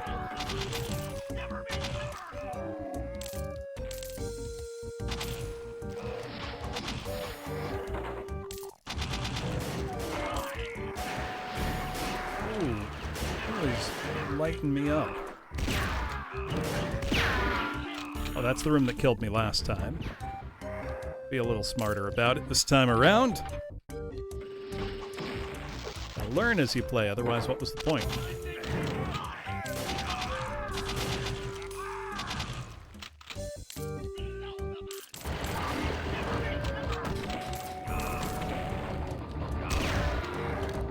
Got a Revenant, some Arachnotron, who are like steam powered, it seems. Loving it. Pretty much all the work done to dress up the enemies to suit the pirate theme has been fantastic. Look, there's spiderwebs back here because there were Arachnotrons. It's a superb level of environmental detailing. It could be petty. I mean, if you want to download this right here, just use the !WAD command. It'll take you right to it. Whoops. I wasn't paying attention.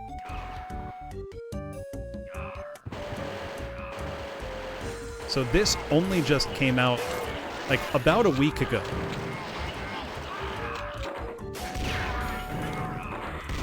It's a sequel to a WAD that came out 10 years ago. And this had not been announced. This is basically a surprise. Pretty incredible. Ooh, open grave. Is there anything in it?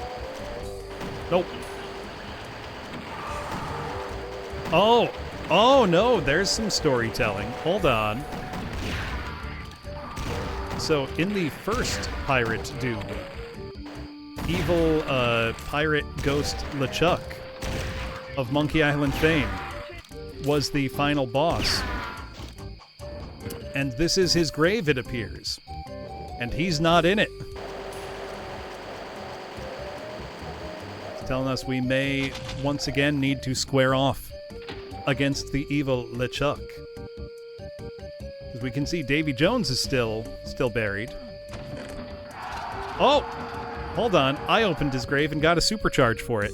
That's cool as hell. I'm going to fill up my health before I do that so as not to waste all the extra benefits it confers. But that's pretty sick. Where did all of you come from?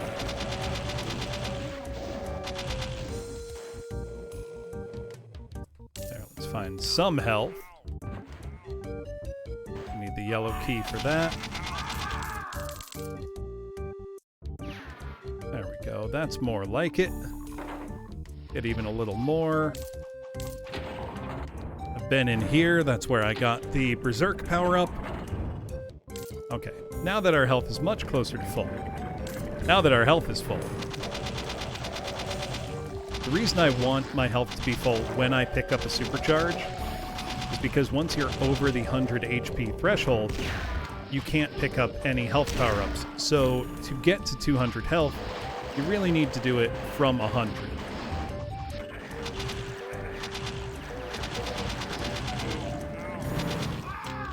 So the closer you can get, the earlier the better.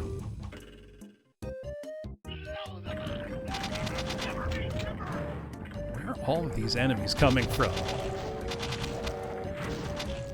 Well, I just squandered a lot of that health, but that's okay. Map seems pretty generous in doling it out. Wait, can I open this door yet? No. Blue key for that one.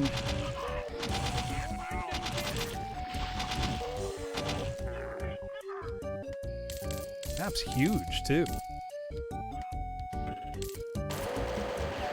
Lot to find in here, including imps skulking around in back alleys.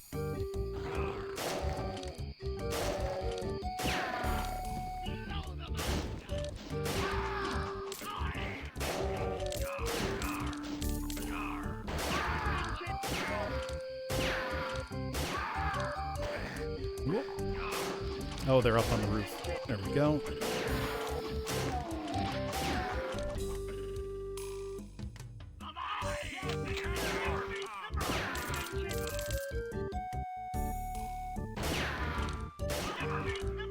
This is so good.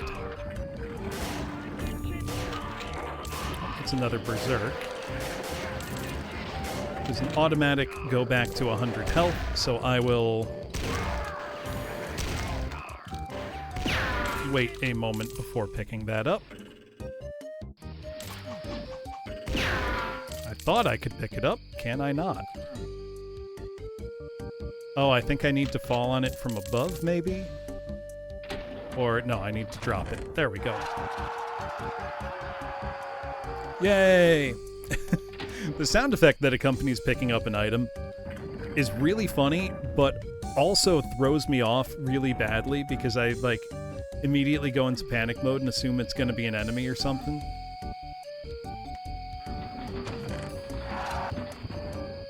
There we go. All right. Now we are as hale and hearty as we're going to be. That's that 200 HP we wanted. Can't go in there yet. Where was the room I had been in before? Had to run from.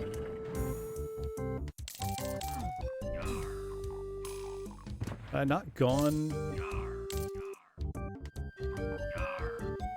Oh, I hadn't gone into the big spooky mansion. Let's go into the big spooky mansion. The music changing based on the room is so cool. Oh dear. Let's just try that again. It's a mystery, Dwarven Crusader. Nobody knows.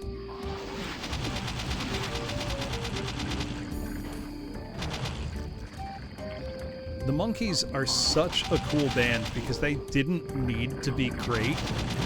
Like, they just needed to be a product for a TV show. And instead they decided, no, let's be great. Yeah, you know, Peter Tork, Mickey Dolenz, etc.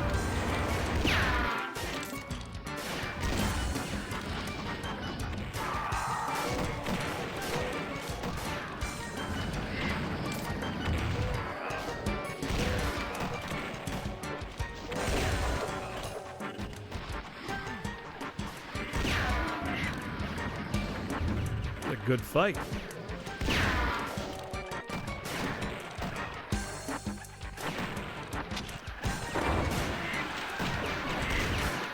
Oh, that wasn't great.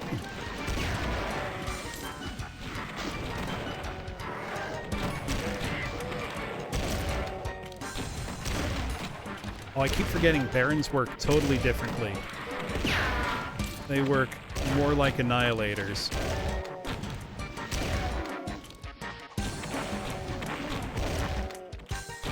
They are shooting some Cyber Demon projectiles. Like the Beatles, but better. They had some serious bangers. They didn't need to write their own songs, but then they decided, no, we want to. And then they were good. Last Train to Clarksdale is an amazingly good pop song. I can't remember who wrote that one, if it was them or somebody else. Like, I know Pleasant Valley Sunday, I think, was written by Carole King.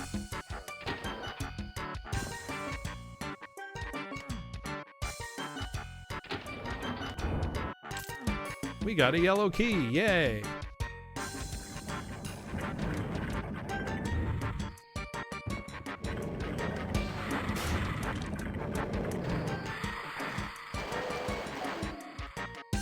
Oh, that's an Archvile. Oh. Oh. Didn't realize he was there till too late. Let's try again.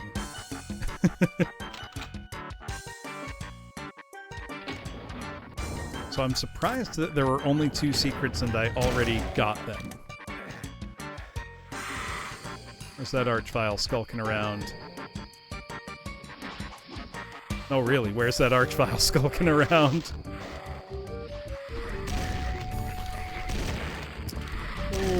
Oh. Stun RNG was not with us. See how far we get on 1 HP into Dream. Not even to the end of the sentence.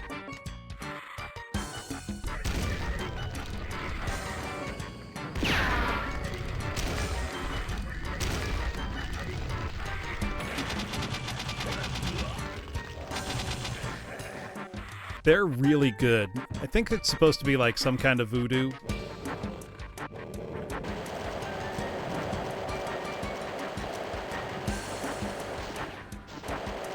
Wait, I have Berserk as well. Can I Berserk an Archie? Should I Berserk an Archie?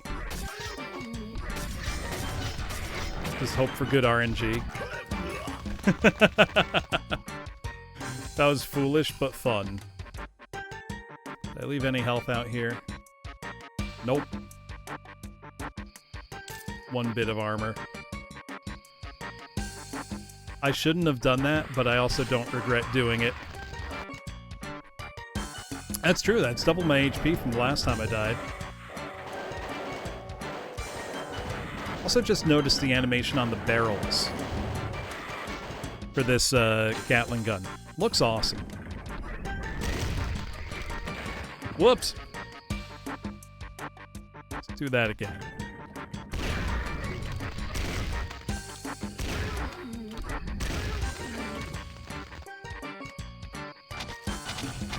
The flames on the ground hurt me. They do! That's nuts. It's like a crazy detail. One that I wish they didn't implement. They're dangerous enough already.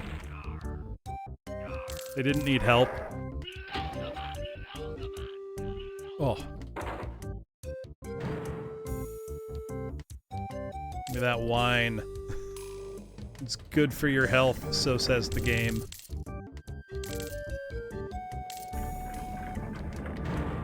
Well, we've got almost all our keys. Wait, can I make this hop? I totally can.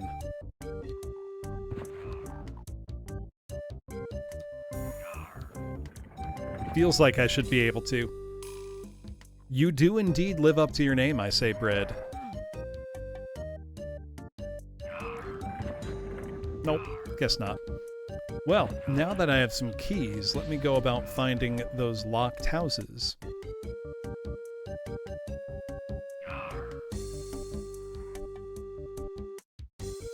Where was one locked but for a yellow key? Like there was one such house. I need a blue key for that one. Which I don't have, though I do have a shovel. Actually, the shovel was probably what got me that supercharge from Davy Jones's grave.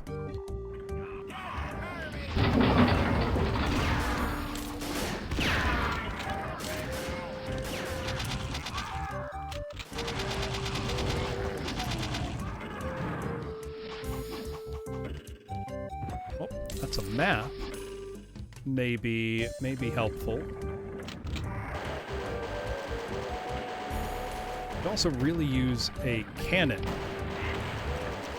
A rocket launcher, basically. I have not had that this whole map. I feel like I have a fair number. Oh, that's so loud. I'm sorry. The sound effects are not yet very well balanced in this.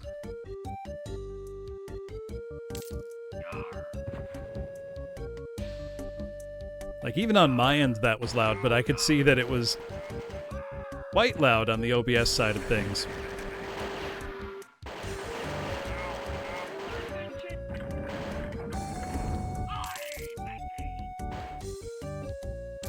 There we go, a little bit of health.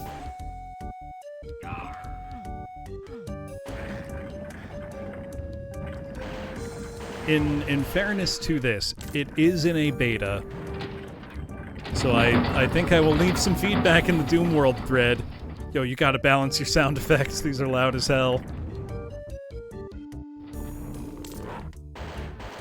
Almost painfully so.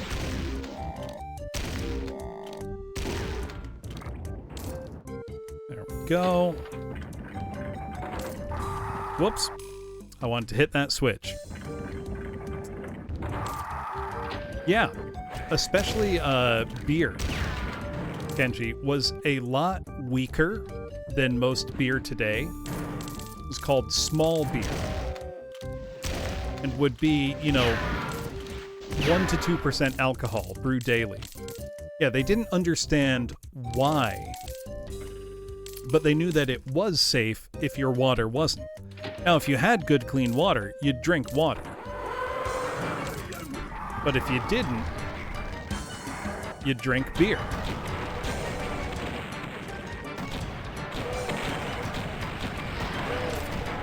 Yeah, it's not like, granted, people still could get drunk, and did. But, when you hear about, like, oh, even the children had beer, it's like, yeah, but it was really not very strong beer.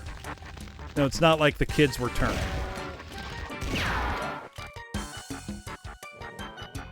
One HP in a dream. Let's go.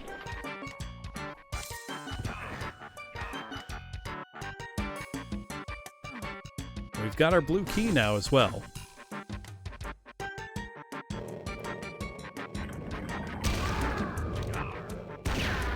Now, one really interesting thing about what did get people drunk. When gin came into fashion in London, it caused what was referred to as a gin craze. And there was suddenly a huge problem with public drunkenness, public intoxication, and people getting so drunk off of gin, which was totally unadulterated and unregulated, so they were just drinking fucking whatever.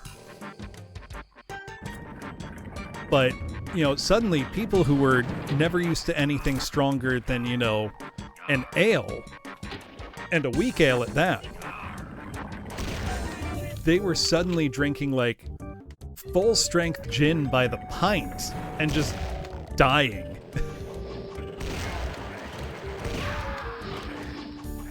Literally like giving a caveman Baja Blast. And it's not that distilled spirits weren't common, because they were, but it's like, imagine if you just never had a type of liquor before and you were used to like a Bud Light. And then somebody handed you like 100 proof rum. And it got so bad that Parliament had to step in and like ban things. Look, Malort's not actually that strong alcohol-wise, Hal. It's just a very strong flavor. In terms of alcohol, it's only 35%. Which is not particularly strong. That's weaker than most, vodka.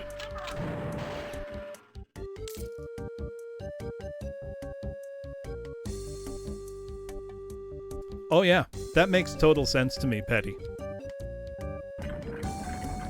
Yeah, exactly. A shot of Malort is actually not as intoxicating as a shot of, say, most whiskey. However, it is very strong tasting. Flavor-wise, that is. Gonna make an idiotic 1 HP save.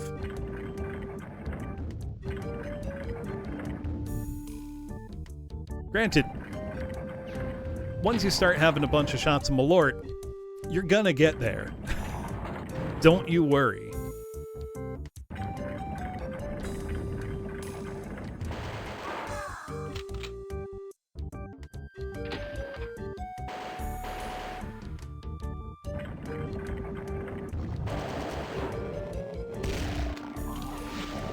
Whoops. But yeah, for example, a strong beer, like Petty is saying, can be 8 or 9%. So if you're used to your beers being, 4%, which is a pretty typical pub ale, you'll get much drunker than you expect to, much faster.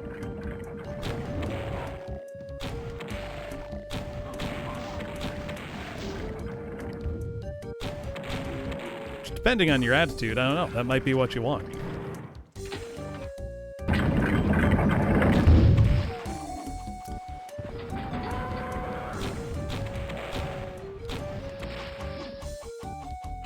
Yeah, grog was designed to keep sailors from banking their rations. Holy shit! Look how pretty this is. That's gorgeous. The lighthouse softly pulsing. The best water texture I've ever seen in Doom. Entering the Lighthouse Part 1. Oh shit.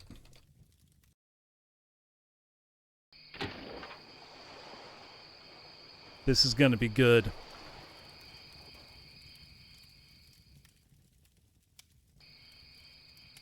No secrets.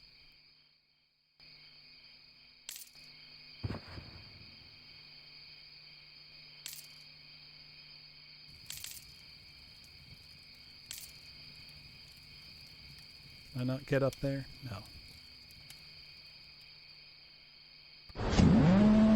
Oh shit.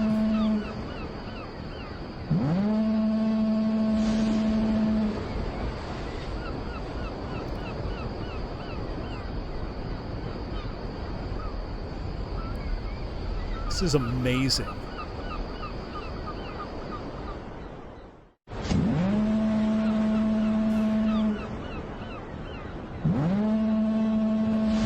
Oh, I'm being shot at. There's a fight to be had here. Yeah, this is incredibly cool.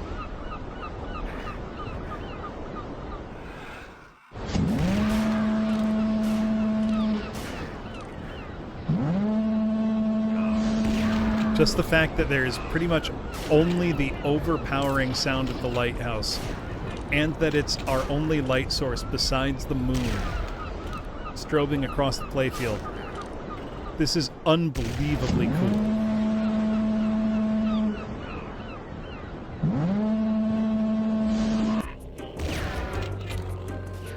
Oh. I guess the effect is only when you're in close proximity. I was hoping it would maintain that for the whole map. It's like nothing but the silence and intensity.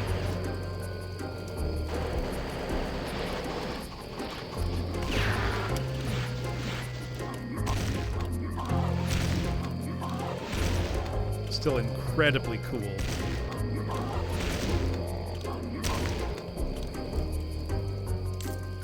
I mean, I'm sure it'll be back when we're back to it. Yep, all original music.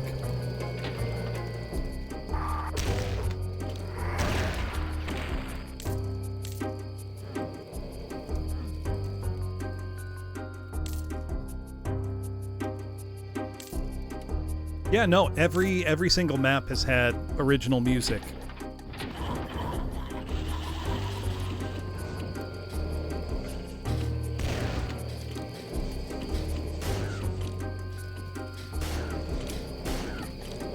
Lighting here is so good too, because it still is only the pulsing from the lighthouse.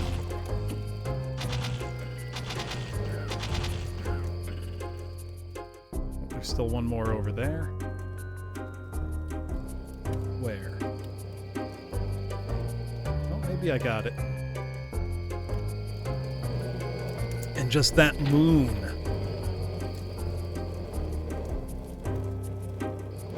This is incredibly cool stuff.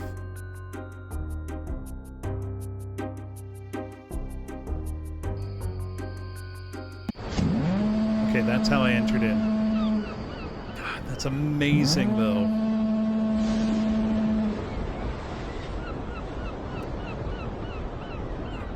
Need a yellow key for that.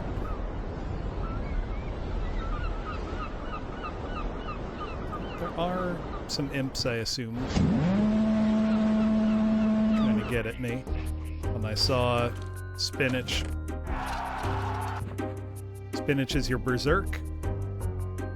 So now find an imp. There's one over here somewhere.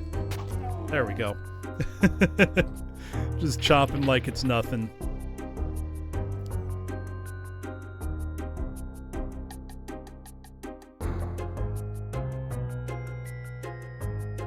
I mean, I think everybody understands. You know, you get the spinach, it's Popeye time. Well, I hadn't gone this way. These are ominous sounds to be hearing. Oh. Yeah, I'm gonna want something other than...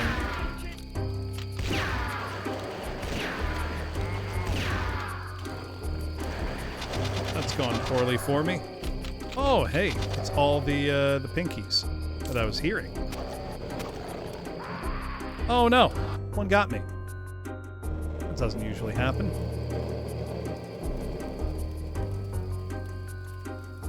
Oh, this isn't the same room I was looking at.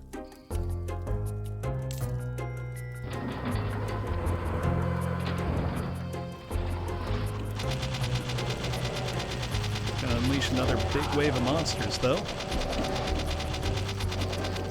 All throwing axes at me. Very rude.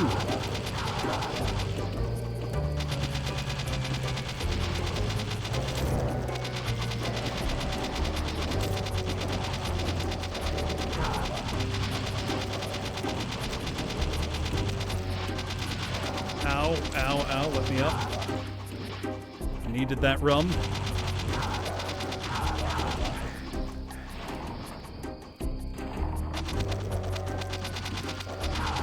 me up. Thank you.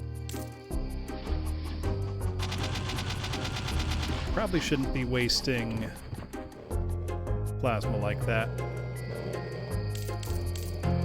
God, this is so cool.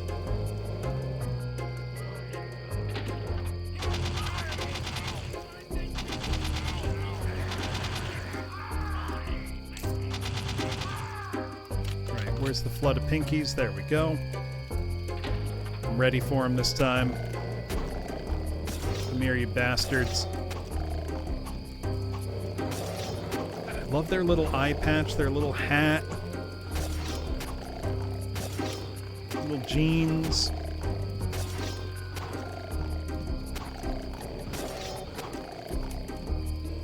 There we go. Avail myself of that rum.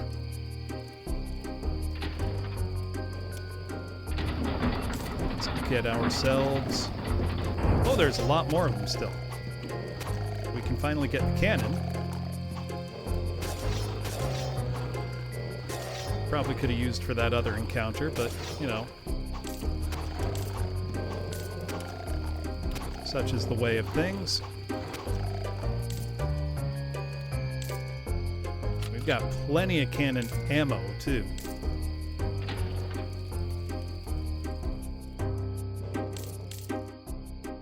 Guess it's back to the main lighthouse area. We've got a key. So we can go open the yellow key door that stopped us before. The music is presumably going to change back to just lighthouse sounds.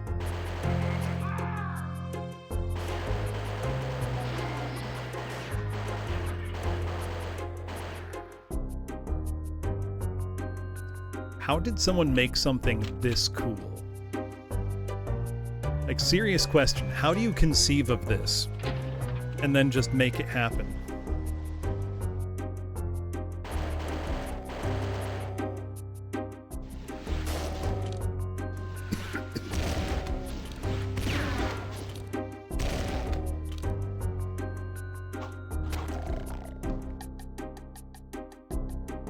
Wait, is there a boat out there? There is. I think that's the boat we started the game on. Come full circle.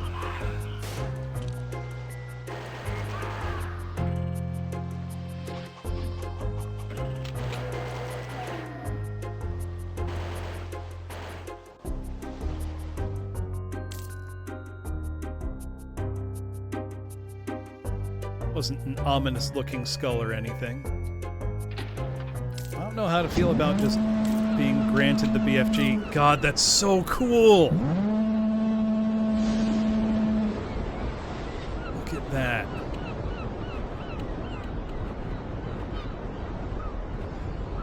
That's like almost a goosebump chilling kind of moment.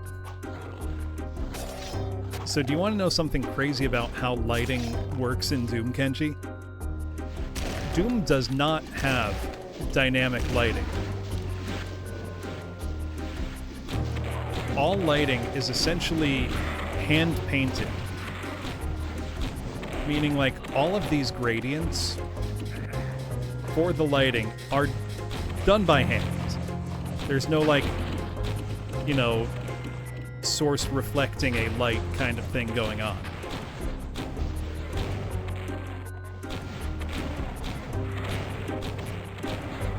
Whoops. Oh, that face rocket stunk. Yeah, man, that's so cool. That's so cool.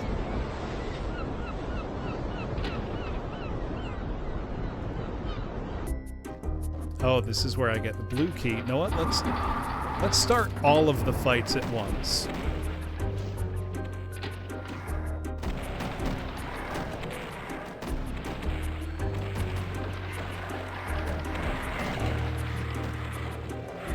Hey Armand, how's it going?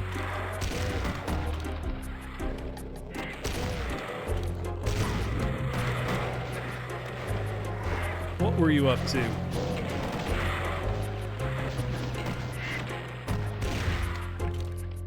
say that while thematically the Voodoo Bomb is very cool, it does not have nearly the same legibility as the BFG does.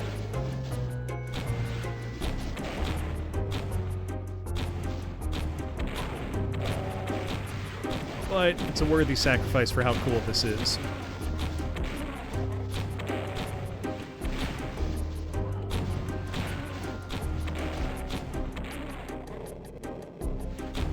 Oh, DDR Mario Mix. I've never actually played that one. Is it good? Like, how is it as Mario and how is it as DDR?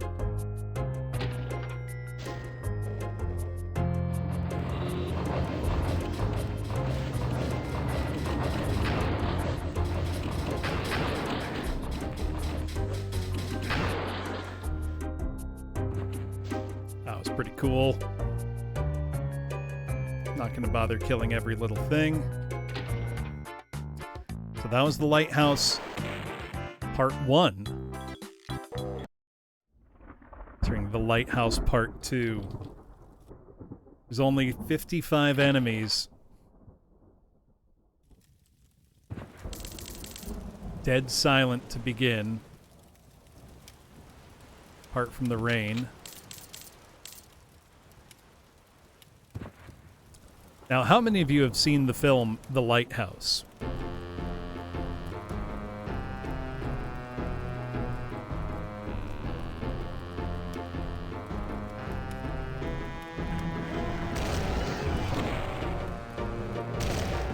It is a must-watch film.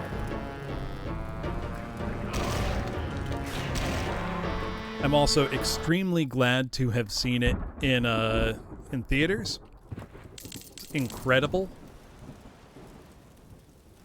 Hey, Strider Weird Lord, how you doing?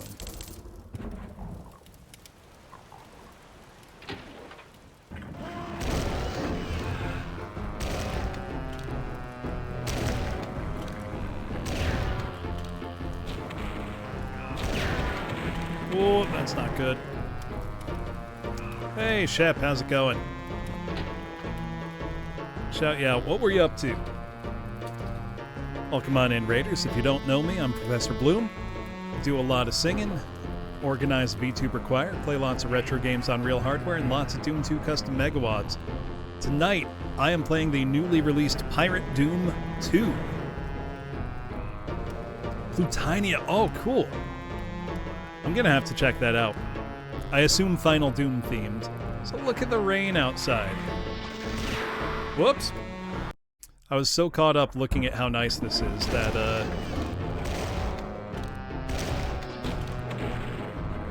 may have ignored some other things. Yep, requires Plutonia. Don't worry. I've had Plutonia for a very long time.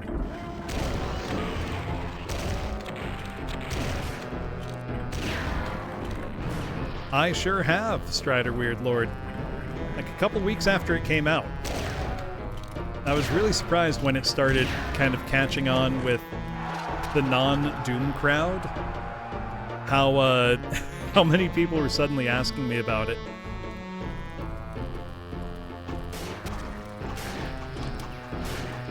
So I played it, March of last year. Yeah, it's pretty nice rain.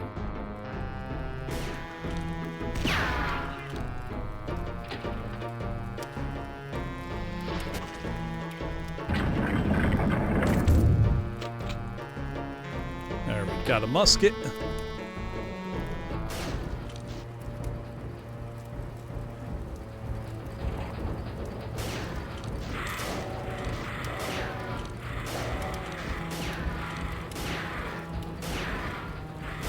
Oh, it's certainly very, very impressive.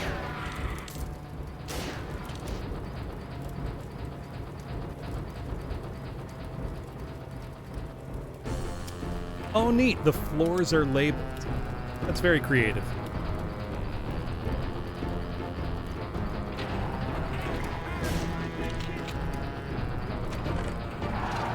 Finished in about 1.5 hours. Oh, that's a kind of evil setup.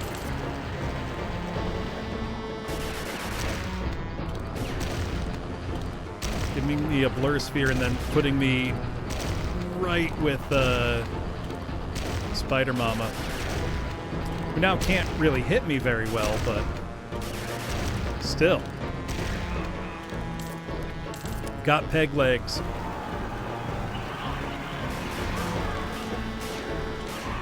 It's a great conceit for a fight, though.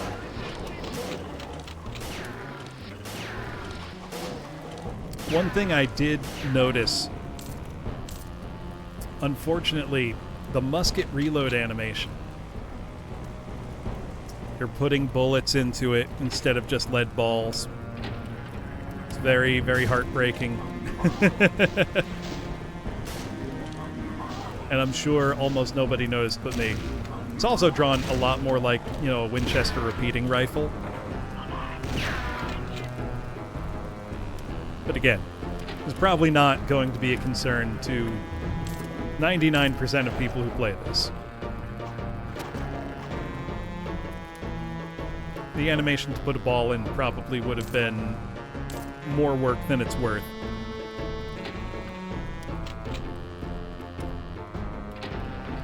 I mean, there's still plenty of bolt-action rifles made today. That itself isn't too old-fashioned. The bullet technology is what really evolved.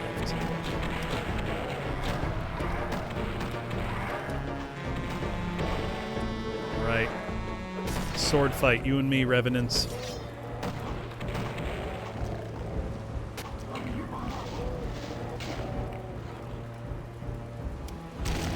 One minute if you're really good at them.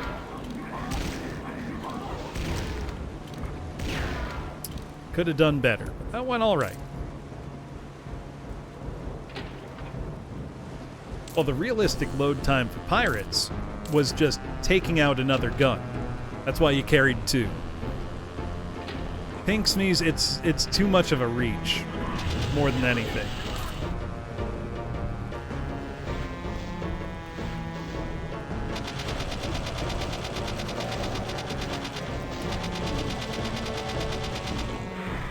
I know Smee was a pirate.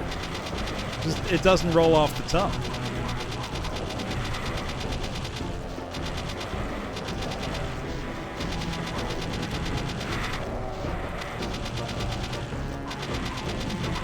I feel like doing hunting by flintlock is like playing on hard mode. You're like, I'm gonna make this challenging. I'm gonna make it a fair shot. Not rifled.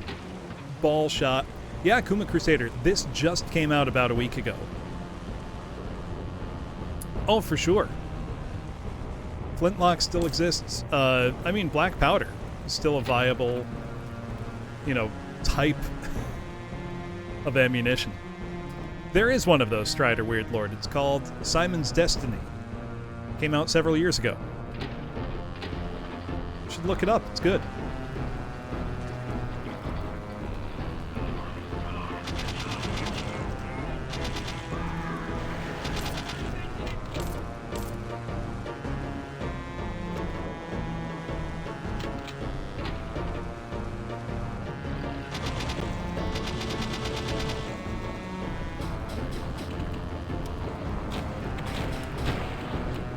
A few months is recent.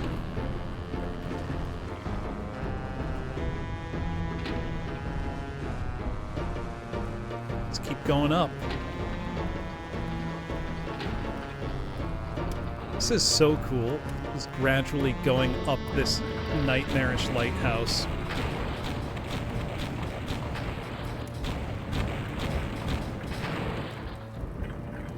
Oh, wasted a shot. Oh.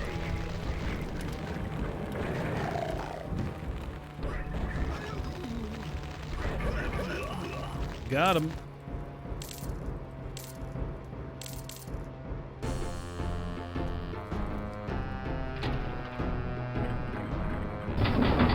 Still not quite as used to the voodoo bomb as the BFG. Aw, look at that lovely painting. The Cyber Demon with his mate, the Kako. A baby one, no less. Hey, Atropo, welcome on in. Actually, good timing, because we were just talking about, are there still modern flintlocks made?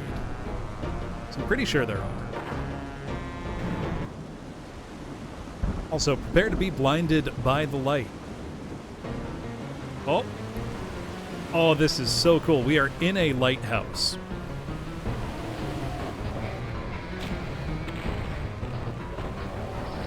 Got him. Two-shotted. Yeah, that's what someone was saying. Oh, there's repros for sure, but...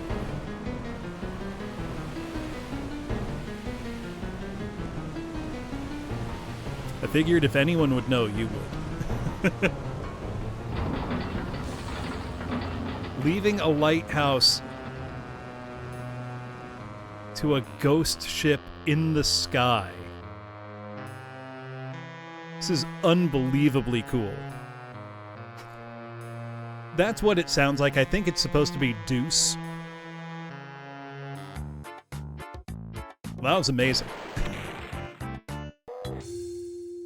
Entering flying ghost ship.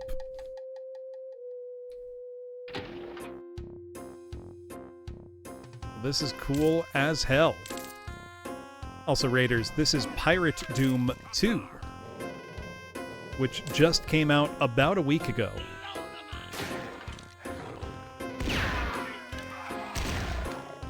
So very impressive work for comp level 11.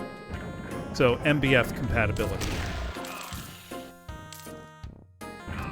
Whereas the original Pirate Doom was and remains GZ Doom exclusive, this runs on a much wider range of source ports, and I think is a lot better.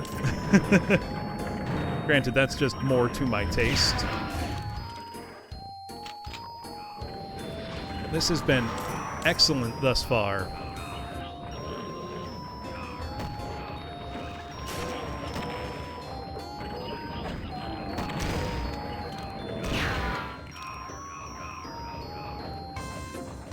This is super cool.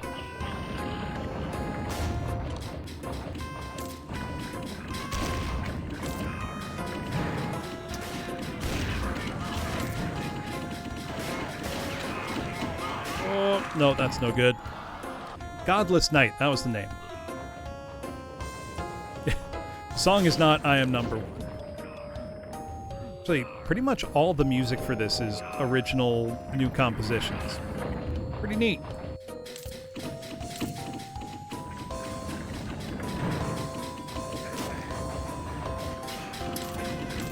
Yeah, I need... Whoa! Hello. I mean, you never needed to be subtle with your references. I think I prefer when people aren't. Actually, Infernax was so much fun because of how unsubtle it was. Instantly blown up.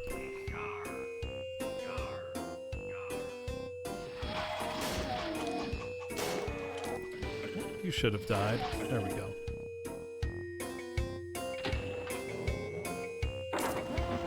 And nothing good happens when you pick up a key, usually.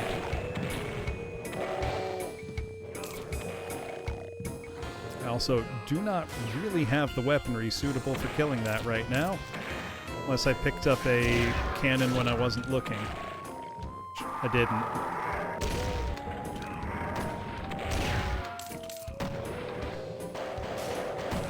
Well, this is not great. Oh yeah, the Baron is living with his hat. But I'm going to start the map over and see, was there a weapon in a really obvious place? Oh no, you gotta find out, Deet. So welcome on in, Raiders. Hello, Polytronic. What were you up to? For anybody just joining, my name is Professor Bloom. I am a teacher, do a lot of singing, organize a VTuber choir, play lots of retro games on real hardware, and play lots of Doom 2 custom megawatts. And tonight I am playing Pirate Doom 2. There was indeed a cannon right at the start of the map, as I should have suspected. First run of Minish Cap, very nice. It's a very, very fun game. I love the Zelda series, though my favorites are the original two. I adore both Zelda 1 and Zelda 2 on NES, but I grew up with them. Ha ha ha! Chibi had a hat. Of course the Chibi had a hat. Now see, Deadbeat Dracula, now you're talking.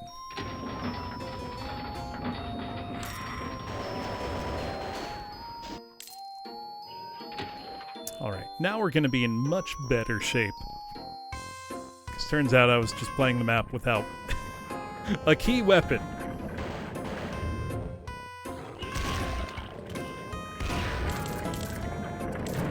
So Zelda 2 really did end up becoming the template for a lot of the series in its various gameplay conventions. So I'd strongly recommend playing it if you haven't. And if you can, try playing it without a guide, write stuff down, don't be afraid to be lost or not make much progress. Put it this way. My brother and I got Zelda 2 for Christmas, I think in 1991, and we didn't make progress for months at a time in that game. We played it for a very long time. I mean, one, when you're a kid, you don't have that many games.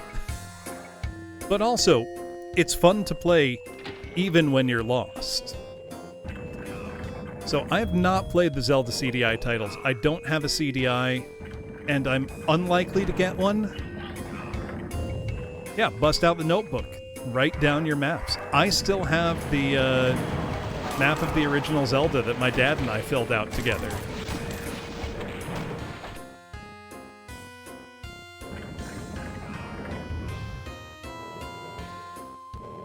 Okay, that's back to the beginning.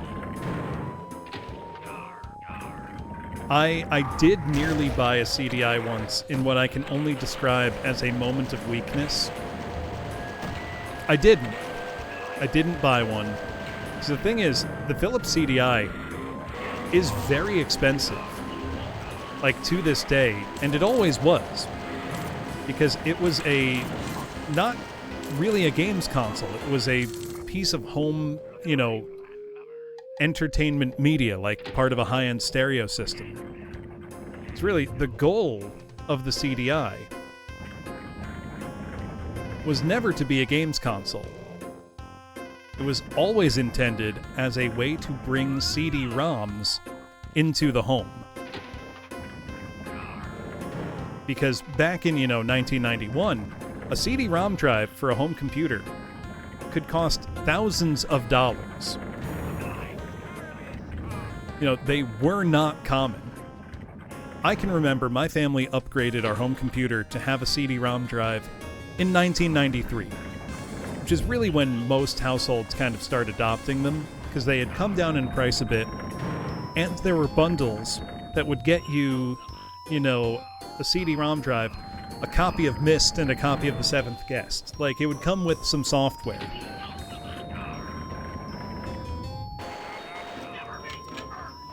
But besides all that, the CDI was envisioned for things like playing, video encyclopedias. Encarta was a huge deal on home computers. Because people thought it was going to... Oh yeah, that was its most successful market by far. Betty was the Netherlands, because that's where Philips are from. I believe. I could be wrong.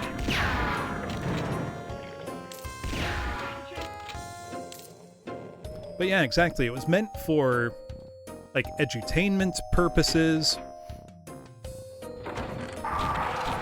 It was not a games console. And I get a little annoyed at the way I see it talked about in particularly gaming-related media of, haha, look at this funny thing that had, awful games and the weird, Nintendo Zelda titles. And Hotel Mario. It's like, okay, but that's not really what it's known for. That's not what the system was for. It's annoying to see, it kind of misrepresented that way. Now, when I said I had a moment of weakness and I almost bought one, I saw a listing for one in working condition with a bunch of stuff for about $400, which is a pretty good deal. Yeah, there is a fan remake, Deet, that plays a lot better. And there's a game inspired by it called Arzette, the Jewel of Faramore, which I did buy and play when it was new. I didn't stream it, but it was very fun. The concept behind the Zelda games on CDI was not the problem with them. It was mostly the control inputs and sloppy coding in general. From like a game design standpoint, though, yeah, they're fine.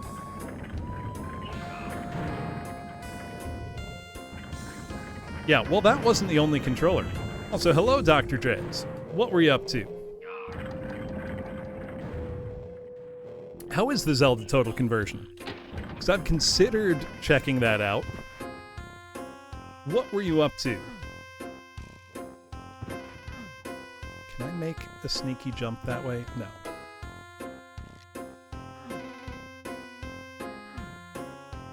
See, I don't have any keys yet. Borderlands 3. Okay. I've only ever played a little of the first Borderlands, nothing past that. Yeah, it's supposed to be 1-to-1, so I wonder how well I would do given that I have pretty much all of the original Zelda memorized.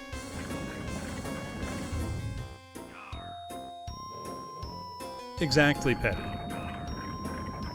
Pirate Doom 2 is excellent. This came out just about a week ago. It is a direct sequel to 2014's Pirate Doom. And in my opinion, this is a step up in pretty much every single respect. I'm really liking this. I think this is the way I gotta go. Yes.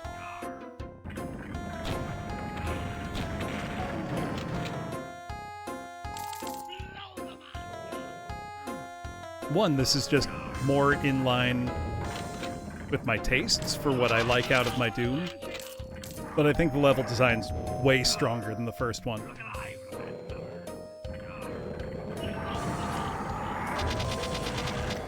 Yeah, I think at that time Nintendo found themselves kind of on the back foot, because for the first time in the gaming space, they were no longer guaranteed to be on top, because, you know, the TurboGrafx in Japan, PC Engine, had taken over as market leader from the Famicom. And while the Super Famicom did wrest control back, you know, it was becoming increasingly obvious that CDs were going to be very important.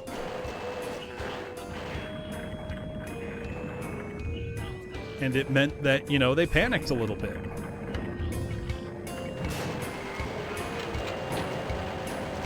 Yeah, I've been keeping my eye on Painted Doom because DIY was a ton of fun. I was very impressed by all the maps from that.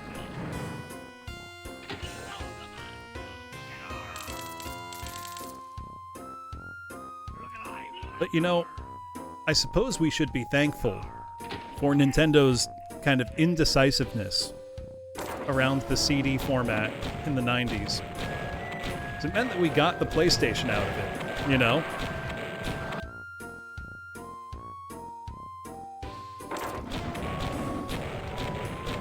Nintendo also, you know, quite cavalierly thought they could repeat a success from the 80s in the 90s with the N64 disk drive. Because the Famicom disk system was very successful for Nintendo. Even though it didn't last as long as the Famicom did, it was essentially a successor system within the same generation.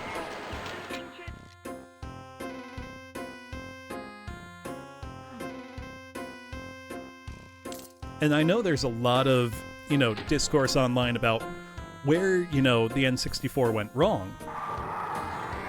And a lot of people point the finger at cartridges. I don't think that was the biggest cause. Nintendo's very, very heavy-handed licensing fees were a bigger sticking point than the format itself. Now, part of that was because cartridges are much more expensive to manufacture than CDs. The actual storage space available mattered, I think, less than people assume. Sega pushed themselves out of the console market. Let's be honest about it. I love Sega, but they did that to themselves. PlayStation was an exacerbating factor, but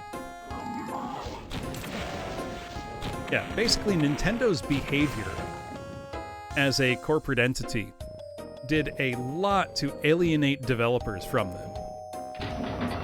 So when they suddenly had, a much more reasonable licensee model, with Sony willing to take a cut to get people on board with their new platform, that's what really did them in. Plus, Nintendo, in their own words, made the N64 deliberately difficult to develop for, held back documentation. Yeah, most PlayStation games, if you strip out things like FMVs and uncompressed audio, they're not that big. You're too late. See you in hell. I mean, literally. But let's go. The entrance to hell is at a volcano on Cannibal Island. See you there. LeChuck. Let's go. Yeah, and if other devs felt behind, it's because they were. And that was deliberate. Nintendo held back documentation and other things that would have helped developers. You might say it's his revenge, Petty.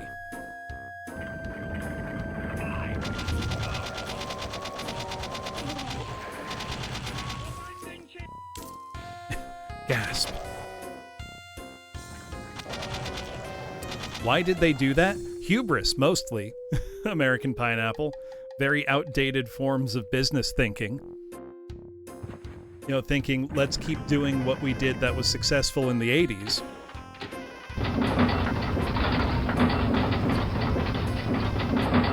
And then it didn't keep working.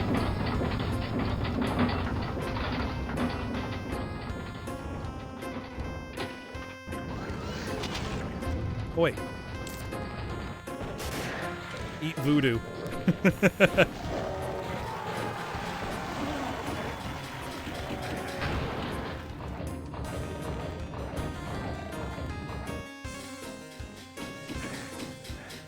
Yeah, is and to some degree was. Kind of less so these days, but... I mean, the Saturn was difficult to program for very different reasons. We're going through a portal? Oh, this is so cool. Oh, we're at the helm now.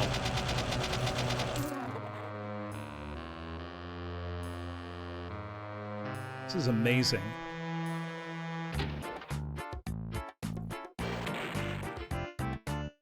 I mean, the 32X had pretty much the same dual-core architecture, too.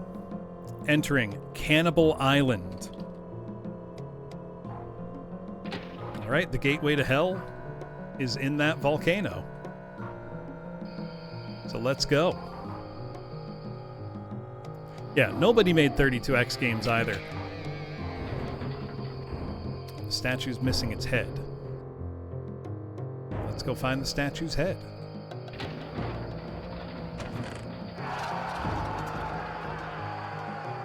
Look how cool this is. Oh my god. It's an Archvile holding court over rows and rows and rows and rows of this enemy. There were 5 Dwarven Crusader, 6 depending how you count.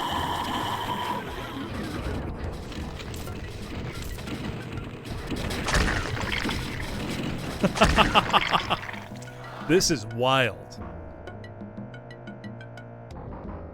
How you doing, Clonk? Yeah, they were FMV games that, because of the CD playback, essentially got a leg up on better video quality. More color, better frame rate, larger screen size, that sort of thing. Which, personally, I feel like is, pretty worthy. I do have a couple CD32X games.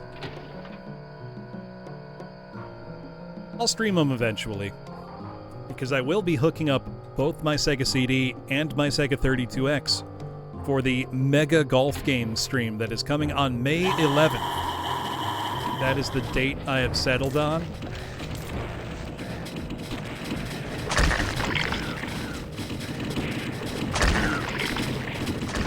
The animation on these little guys is fantastic.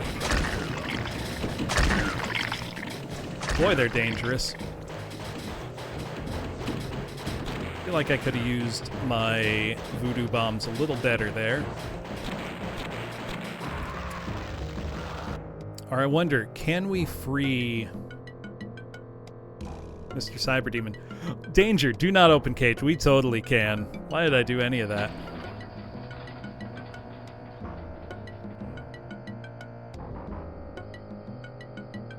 Oh, we have indeed opened the cage. Ooh, the archvile got moved, though. Where to? This is so cool. Let's just get it all. Let's get it all happening. Actually, that was probably a dumb idea. We don't need it all happening. Look, I know there's a warning sign telling me to not do explicitly this, but I accidentally woke some of them up. I didn't want to do that. Because once I shoot, the sound will propagate and they'll all wake up. That's no good. What I really want to happen is for the Cyberdemon to step out of the cage, shoot at the Archvile, and then really get things popping. Oh, he's going to ignore the Archvile and walk straight towards me. Hey, Tachikoma, how you doing?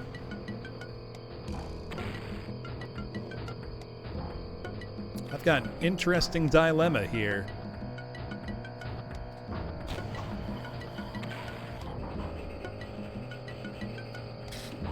That's not going to work. Yeah, exactly. Textbook threepwood.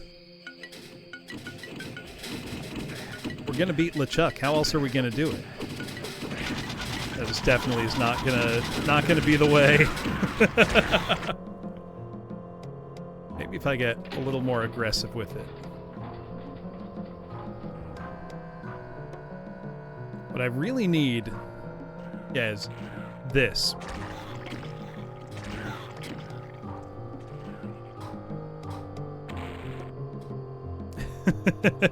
To let the Cyberdemon just slowly blast its way through all of these guys. God, this is awesome. Oh, that's not good. Alright, we're going with half of them.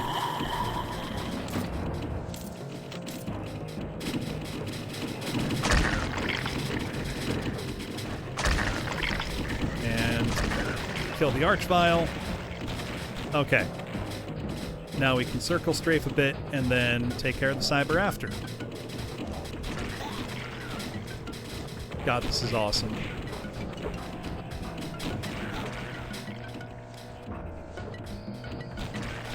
Cool as the Voodoo Bomb looks, the timing still feels a little funny to me compared to the BFG.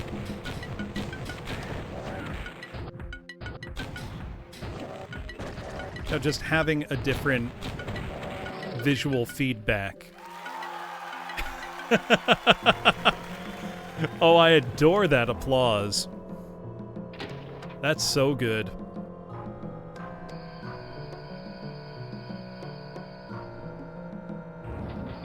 Right. We can put the head on the statue. We've got our blunderbuss. Let's go into this volcano here on Cannibal Island.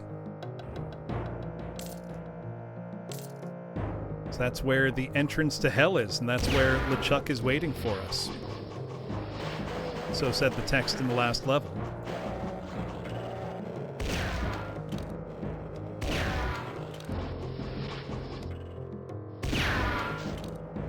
No secrets on this map.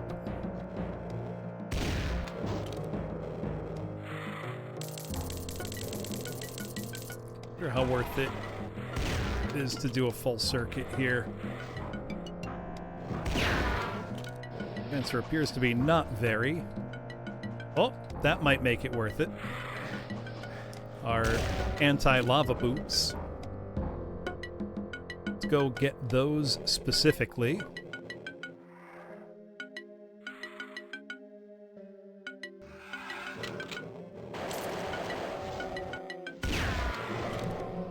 Oh, hey, it's one of those guys who just let Cyber Tear through on a little spit.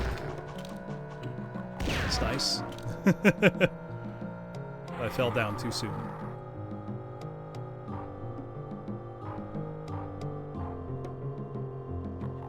Music has all been excellent so far, too. I know I'm staying up way too late, but there's only a couple maps left. I can't leave it without beating it tonight. I gotta do it.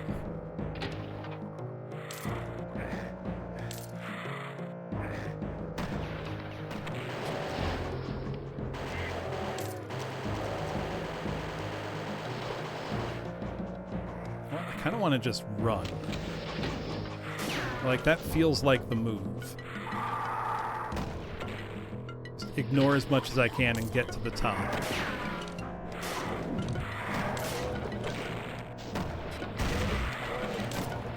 Feels thematically appropriate, you know?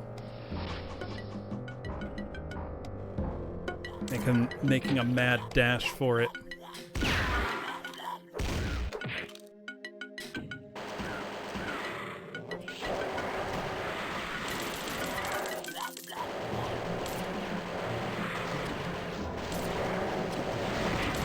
Whoa! Alright, calm down. Gotta go all crazy on me. At least one more BFG shot. Nope, didn't get to use it.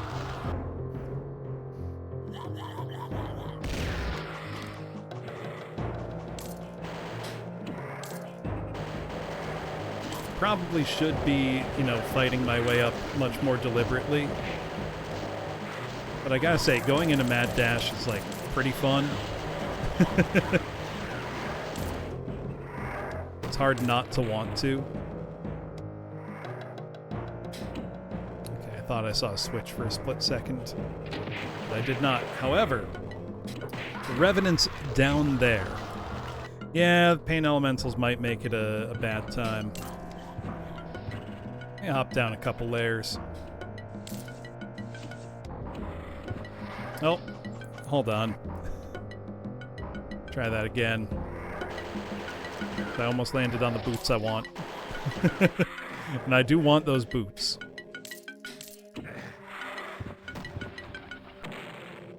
It's quite hard to see where they are. Oh, I might want that as well. Now, I imagine this is probably meant to be played with mouse look, and I'm just not doing that because I'm stubborn and old.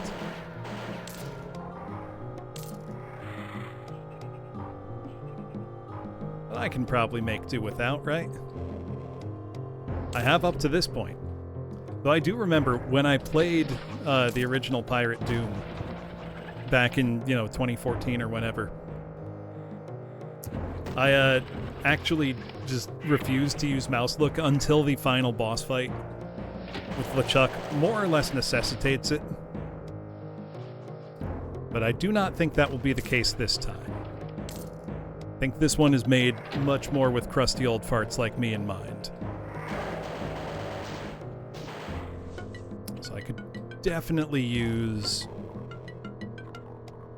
a cannon. I'm a little surprised I don't have one yet. Oh! There's the cannon. I was about to say, I'm a little surprised I don't have one. So I didn't mean to do that. For screen size. don't remember what I have changing it bound to. What do I have it bound to?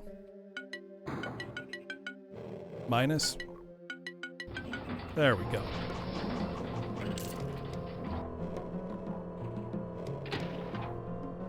Oh. Crack my neck a bit. My hands are going to be so sore tomorrow. I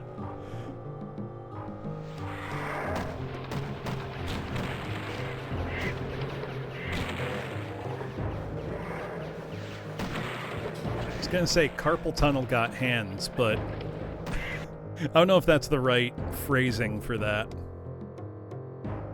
Okay, it's right after the lava fall. Not these ones. Right after this one. There we go. Alright, now we're in business. We're really cooking.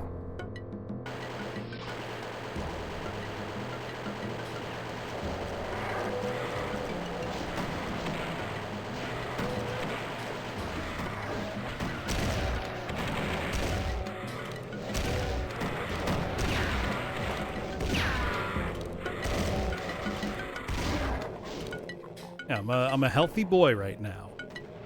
And I got plenty of health. And now I don't.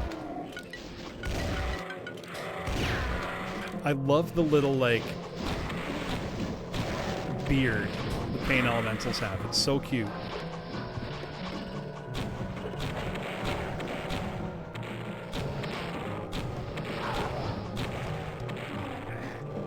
They really did such a good job with this. Oh, also, Arch, I realized that's probably you. Are you Darch? Are you the maker of this? I didn't put it together till now. Or are you just a pirate aficionado by the name? Oh, okay. No, this is absolutely great. I'm just having a blast the whole time.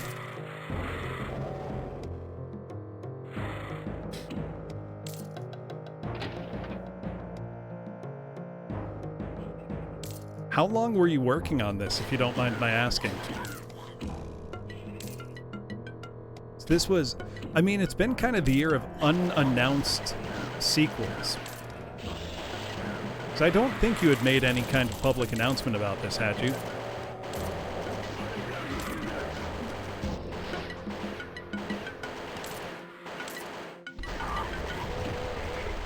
Started around 5 years ago. That's awesome.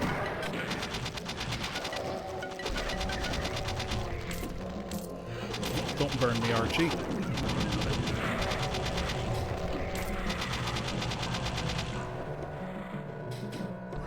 Let's make a foolish save. Oh, that's going to be a real foolish save.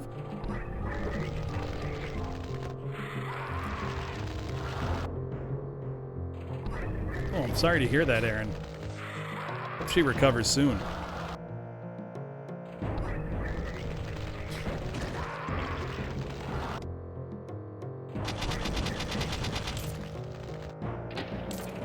There we go. Nope. Not safe yet.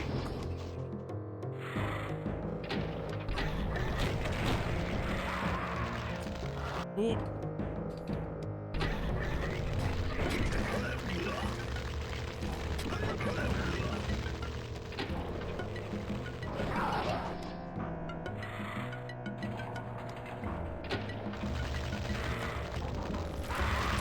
Ooh. What got me that time? Well, that was a face rocket. No doubt there.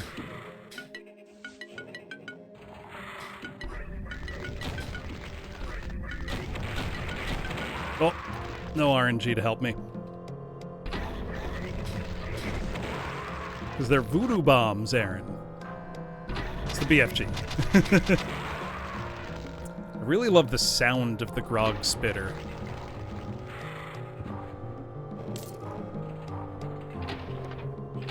This witch doctor's got my number right now.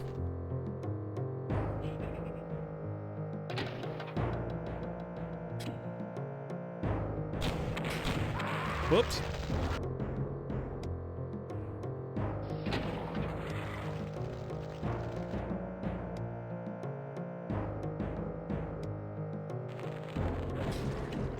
Oh, that one was a waste. But I'm just gonna hop down lower tier and do some health hunting. Hey, thank you for the follow, Banky Argyros. I've said your name terribly wrong. Please correct me so I can get it right. There's not that many enemies left, so that's good.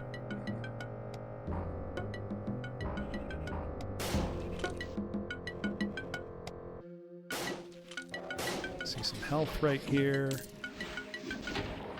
Also good.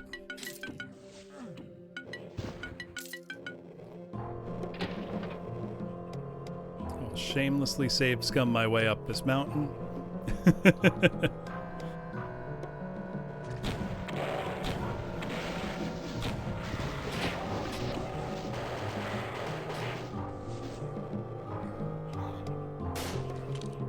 Come back, Kako.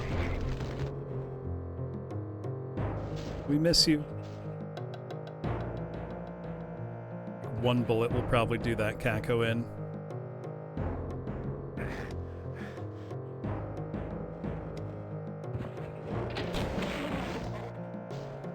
Or one cannonball to the noggin. Fairness, that would do me in as well. Very nicely.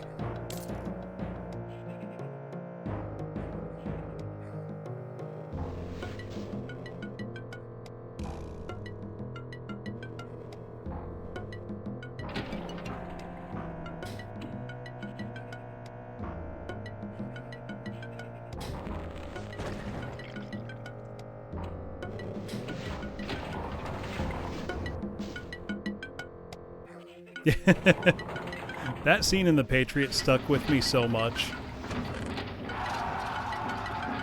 Dive. There we go. Entering hell. Well, let's go. 415 enemies, by far our highest kill count so far.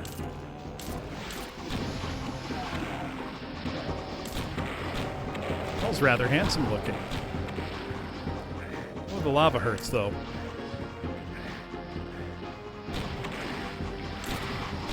All we've got so far is a cannon to deal with this mess. And that might be all we get, is my suspicion. That was indeed a switch.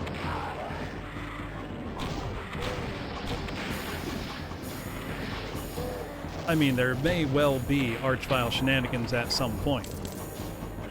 I would almost be disappointed if there weren't. We need the yellow key for that. Things are really opening up in here. Okay, we want that for sure. Let's take care of the Arachnotron at the end of the hallway here. There's an invuln. Not what I need right now, really, but will be good to have. Oh, the Baron's got me. There's many fellows around the room.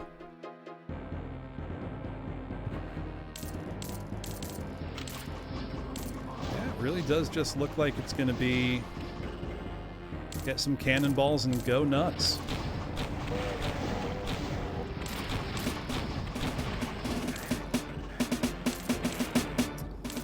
Oh, yeah. I mean, maps like that are just a blast, Aaron.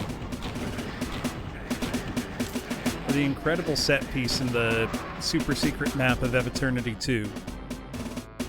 With, like, the inverted cross and all the blood pouring in, and then the guys just... Oh, it's spectacular. Just amazing. It's almost so large that it's like, where to begin?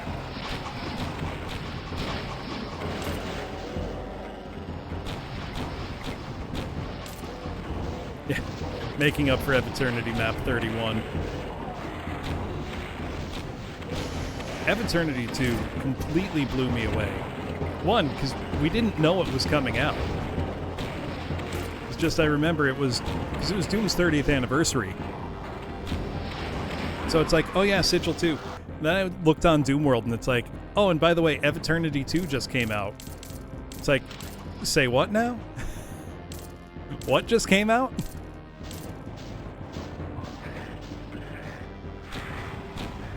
Then it was absolutely fantastic. Ooh.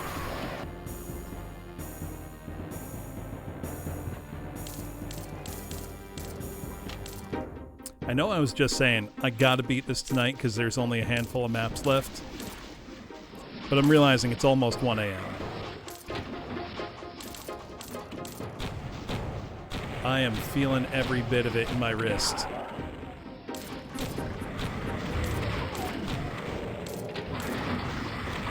Oh, no.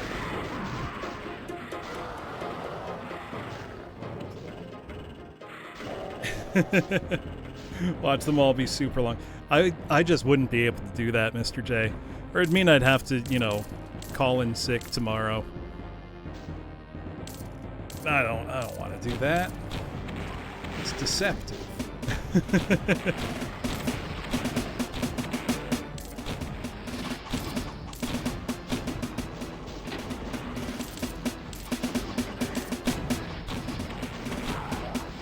Also, I genuinely don't think my wrist would hold out for that long. Oh, all these. Yo, I see why this is hell. Because all I've got to deal with this is a rocket launcher. And there are so many Lost Souls and Pain Elementals flying around already. But this may be a rip-roaring way to start Doom next week. Let me take a quick gander at kind of the monster counts I'm gonna be looking at. So what if I try to just run? Am I gonna be able to get out of the lava before I die? Yes, barely. Not for long, I imagine. Looks like we're just gonna be activating those switches to ends yet unknown. God, this map looks amazing, though. Oh, there are other guns. Hearing the pling of a bullet does my heart good.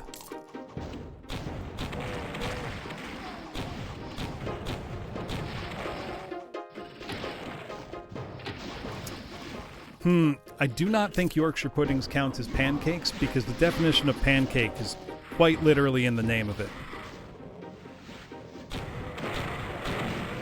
Look, the single shotty is an institution unto itself. One of the best video game shotguns, despite having a big brother that outdoes it. I'm just saying. In this household, we love and respect the single shotgun.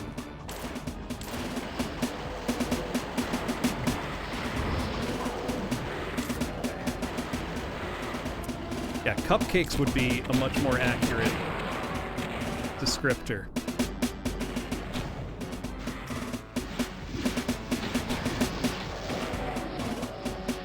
Oh, didn't see that guy down there. Whoops, whoops, whoops, whoops, whoops. Just a quick little dip, you know, in the lava, as one does.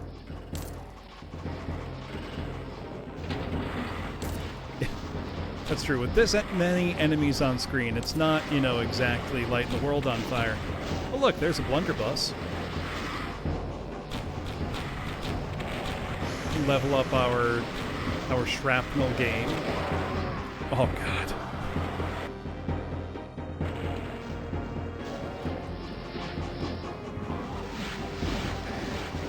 There's also a remarkable and very welcome step up in difficulty.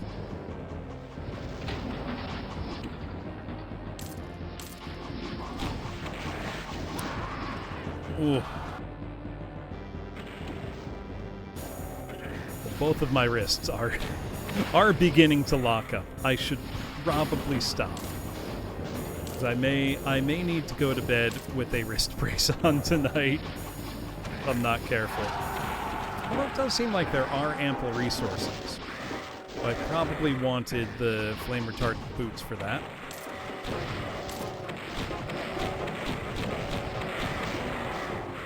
We got him, though.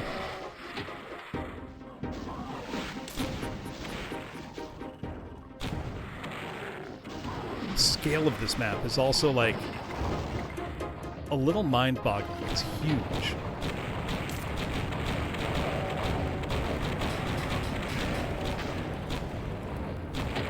Whoops! Very effective Spectre usage. Rocket a Baron while there's a ton of pain elementals flying around. This is so cool, though. I don't even know what I face rocketed on that time. Because it was probably a Spectre. And it's almost like part of me wants to stay and try to clear out this main room before moving on, but I really don't know that that makes sense to do. Or like how feasible it would really be. Well, that's not the way to do things.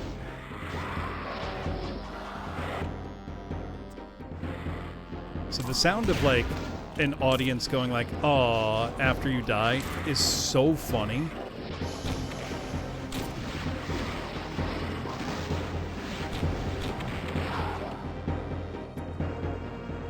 Yeah, there are a lot of pain elementals in here.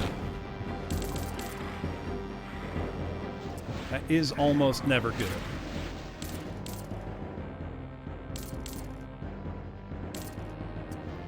Can I clear a couple of them out?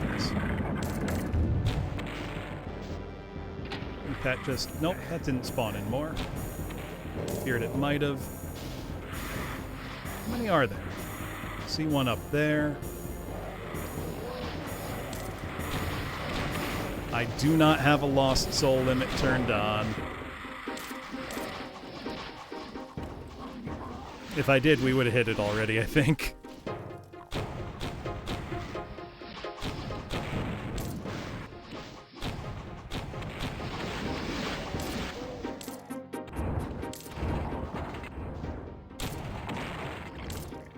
There we go. Chain gun. Now that's a proper weapon. We're dealing with some lost souls.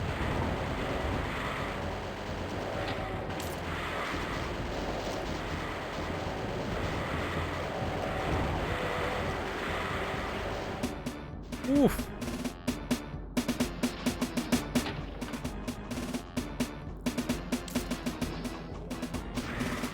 Right. I think there's just two more pain elementals. One more pain elemental. Did that kill it? Or did it just fall down? I think it just fell down.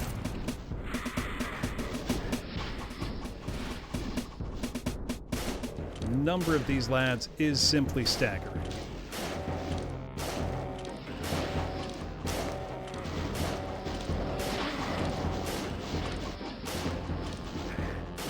Oh, that hurt.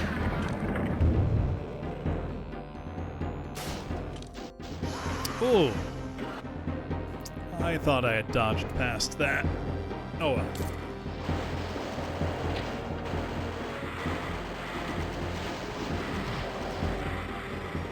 Seeing the sheer quantity of stuff flying around this main area, kind of staggering. Oh my god. Oh, that hurt. At least we got plenty of ammo.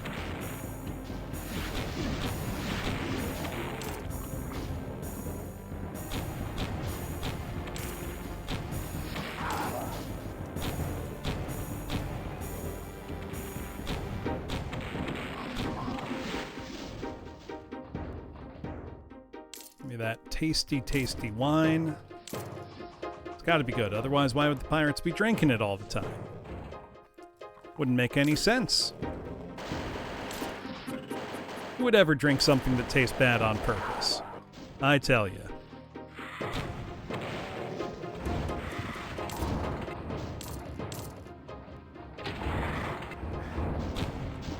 what? I want to do it. I want to do it. Yeah, who indeed? You know, grog is a lovely, refreshing drink. It's just got a really fun name. And I think the name makes people assume it would be nasty, even though it's in fact quite nice. Or rather, the name doesn't do much to tell you that it's literally just rum, watered down with, you know, some lime and sugar if you got it.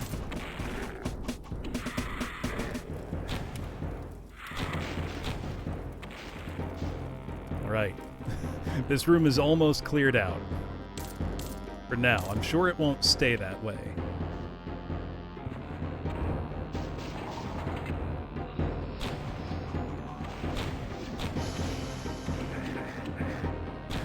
Even just a light reprieve would be most welcome.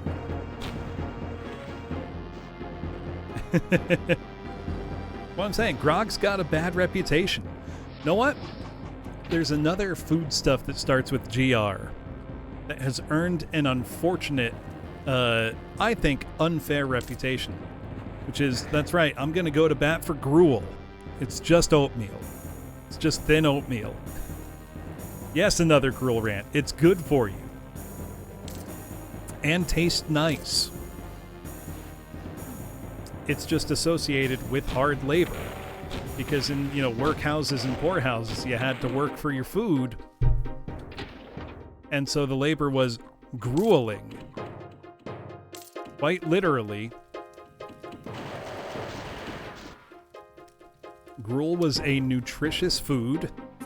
It's actually very good for sick people, like any, you know, congee. Anything like that. It's good. Light and easy on your system. Yeah, cream of wheat is basically gruel. Like, gruel is not nasty. It just got that reputation because it's associated with extremely hard labor.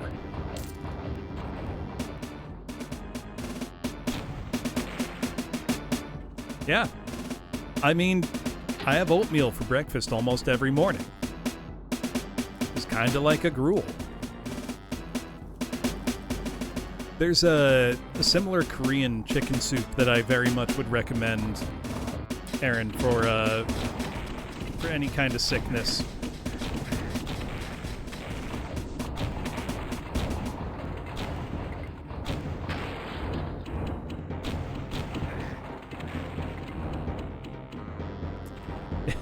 Yeah, they focus on the negatives like death. Come on. Gotta build up character.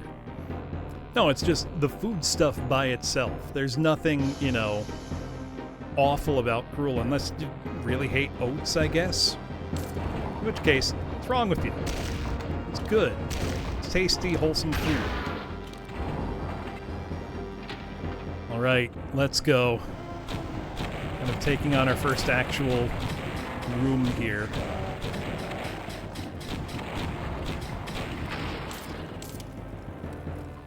Hotel chicken soup. I have no idea. It's called samgyetang.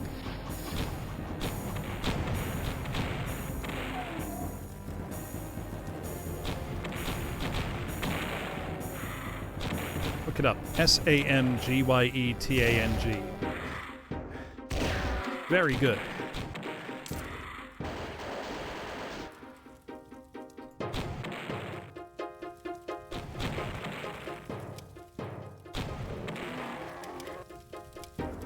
Oh, I gotta stretch for a sec.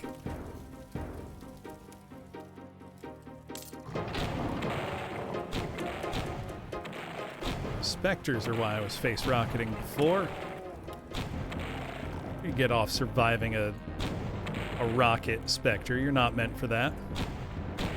I mean, you don't have to put a whole chicken in a bowl. That's if you're making it like family style. If you're just making a serving, you can just use whatever chicken you got.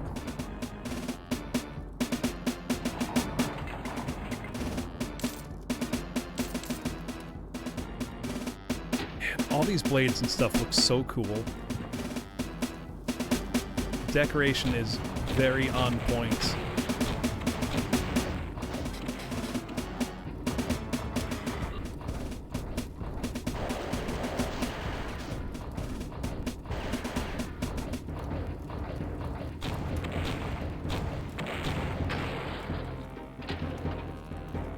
Let's see. Oh, I see. I'm going to have to come at that from another angle.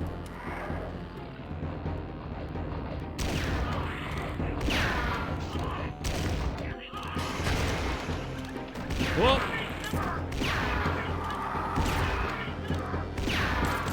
Almost got taken out by that Revenant. Guess I should be thankful the Baron did the work for me. It's hard getting used to this different style of Baron. Oh! Oh god, oh god, oh god.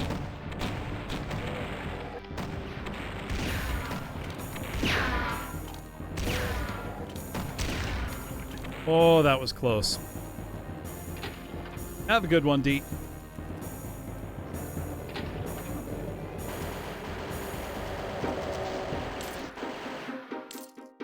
Oh, I shouldn't have done that.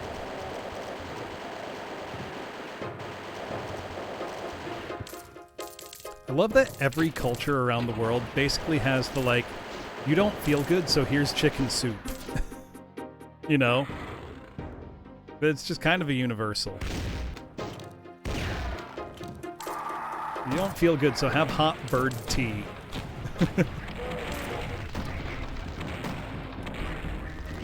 Oh, can I... Oh, I couldn't get to the invuln in time. I don't even know if now would be the time to use it, but... Oh, I'm loving that, like, cartoony little... eyeballs in the prison peeping out.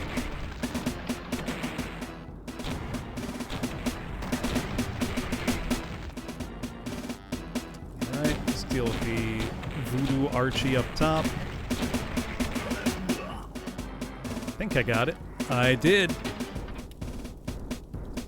Yeah, no, I mean, it makes perfect sense why chicken soup is the, like, universal convalescence food.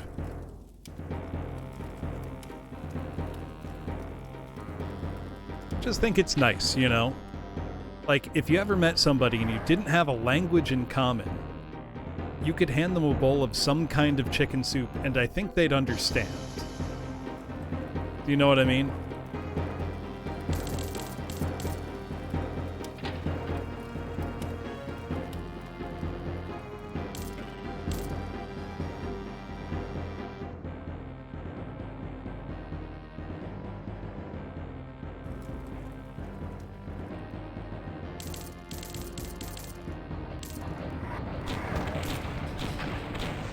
Got more revenants.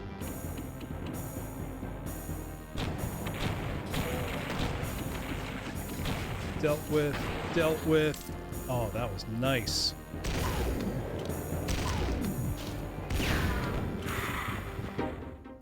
More pain elementals.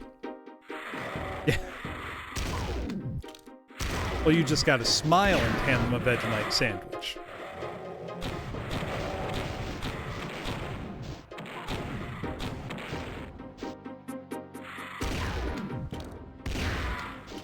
The song is so good.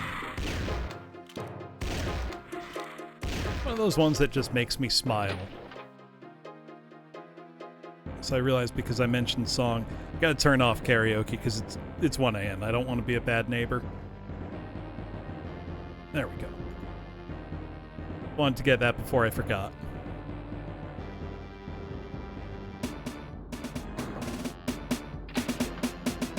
Alright.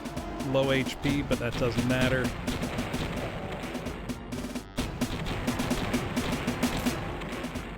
We have enough hit points. We can do it. How large a fight is that going to trigger?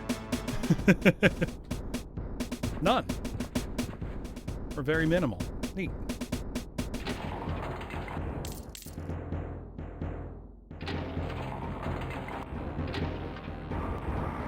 That, on the other hand, gonna get baddies flowing in, maybe. Okay.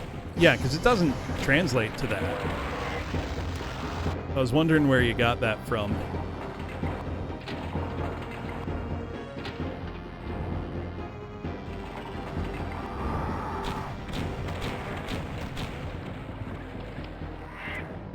Let's see. Oh, it's in a manhwa. That explains it. Those are not... the translations can be weird.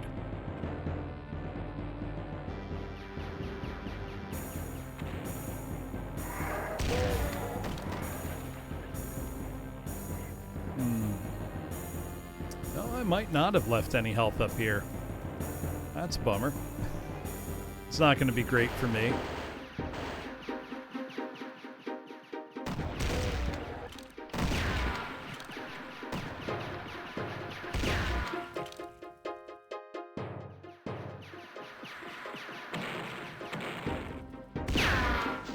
Oof.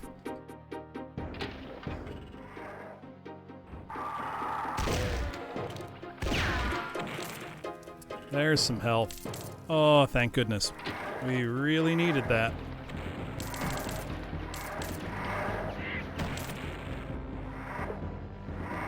Bunch of health, bunch of plasma. I don't think I've gotten... No, I don't have any cell weapons just yet. Frog Spitter sounds great right about now, though. Oh, no. Well, that's bad.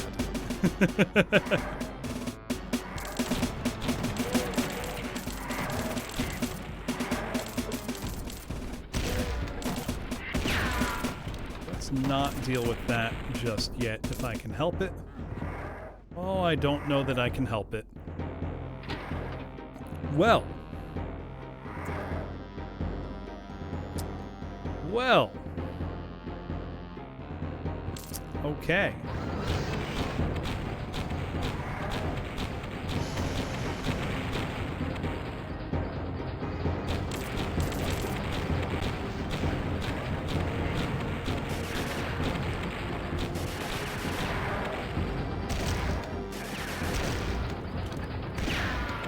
We got her.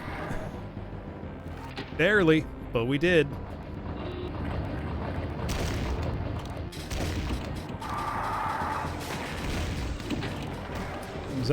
Things aren't looking great, but you know, why you keep moving.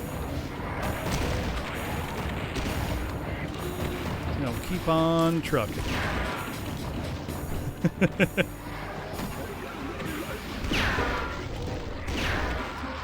Oh, there's an archvile.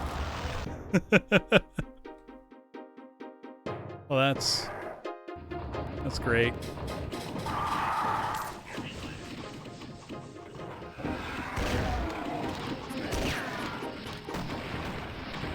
Where was the archvile even coming from? Oh no, a shotgunner? Really? That's what killed me? Embarrassing.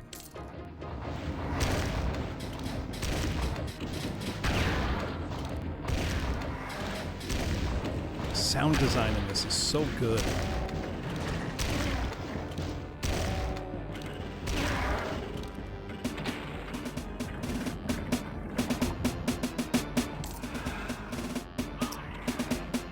Let's see. I can't just run up the stairs because there's a. I see. Where is that archvile coming from?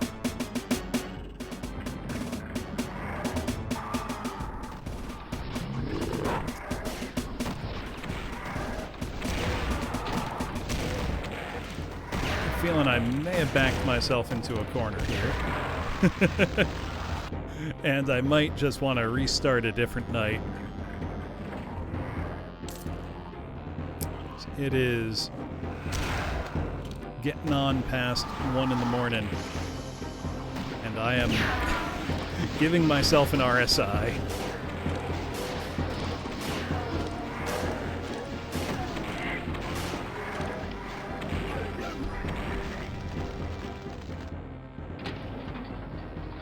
But I hit that switch.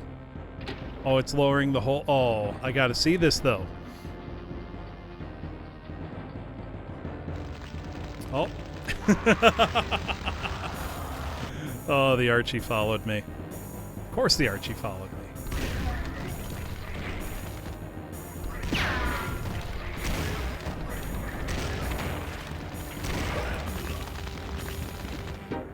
Whoops. I did all that and then missed missed the jump.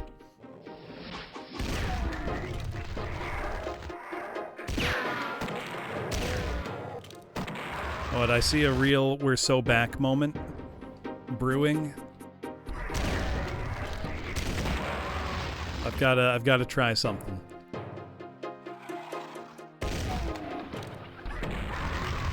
That doesn't involve getting blown up by a parrot. But that is very funny.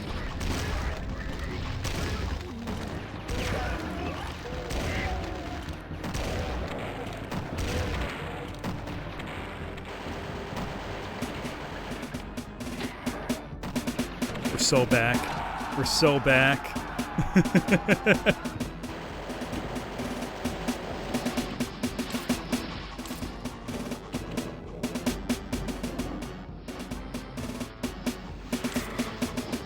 This is so sick. This map's gigantic. This map is absolutely enormous. I just want to see more. I'm just on a sightseeing tour at this point. You know, in hell, as one does. God, the light's coming on. This is awesome. This is so cool. Look at all this. Holy shit.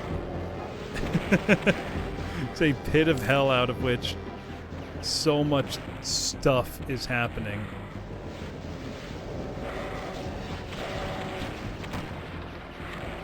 Darch has really done an incredible job.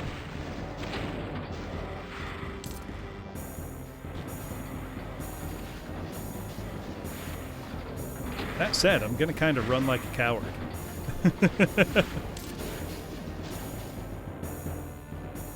Oh, well, that's not the right direction to go.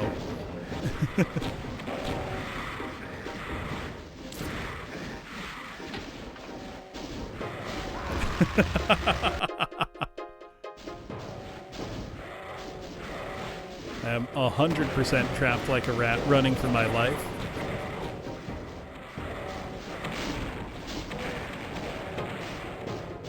You know, I don't think I've had any variety of Ritz other than plain old Ritz crackers.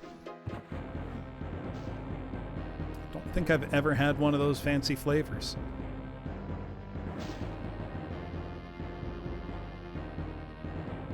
Can't say why. Just never did.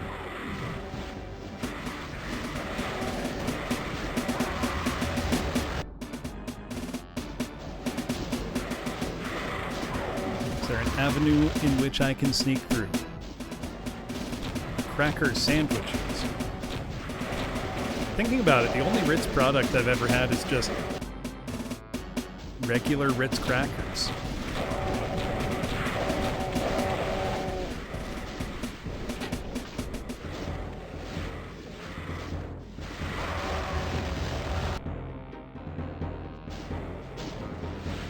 Nope. I was launching myself directly into lava. While funny, it's probably not what I should be doing.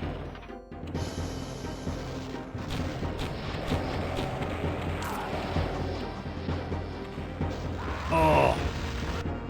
I want to see how far I can push this. How far can I take my idiocy?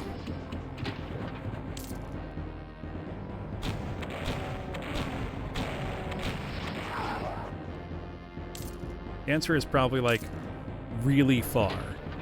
I can just be dumb, avoid combat, and somehow just survive. It's sort of... Oh, I have the BFG now. Everything's changed. Let's go. Oh, don't scare me as much anymore.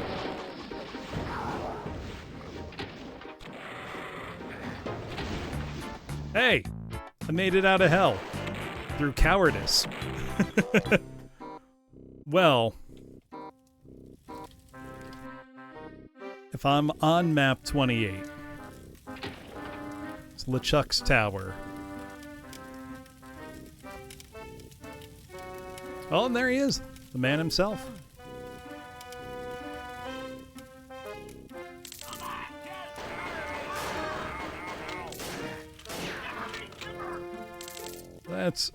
Let's just take a peek-see, you know?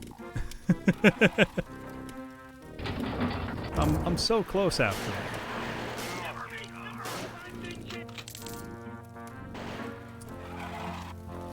Yeah, now we've got the Monkey Island music.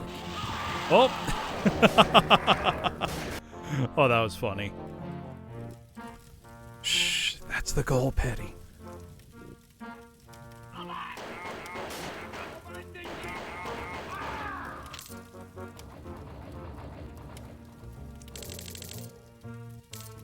I mean, if the level's short, you know, then it's not that many monsters. Nearly synchronous Shiver Me Timbers really delighted me.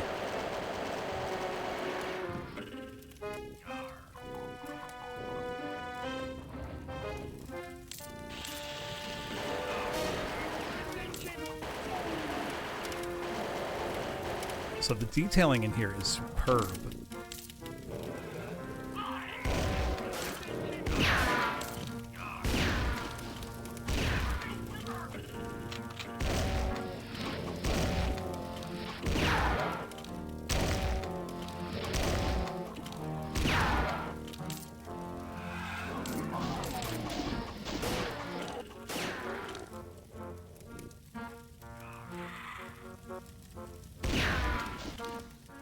Ooh.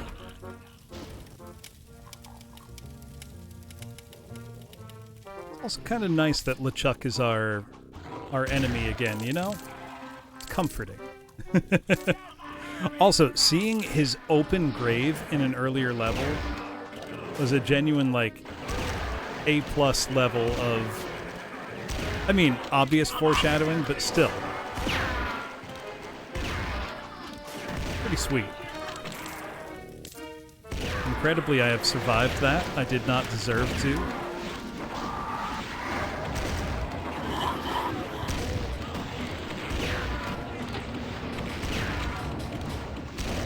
Whoops! I love the crowd sighing when you die.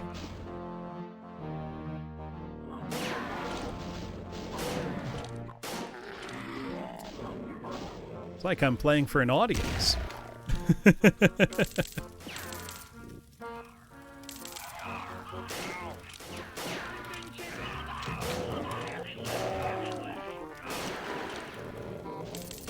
So all the like various sight lines here, really hard to keep track of like where are you safe. The answer is pretty much nowhere.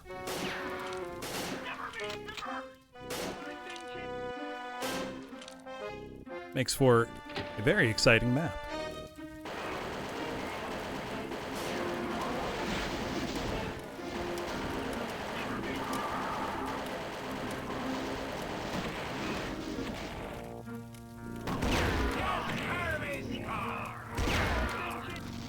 That's a Plutonia closet if ever I've seen one. Proper Kasali closet.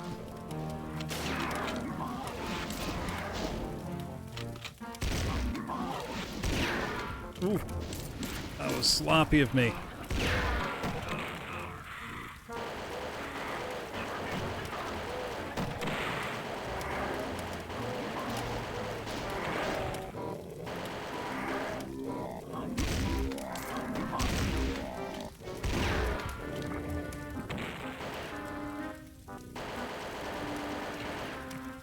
Ooh.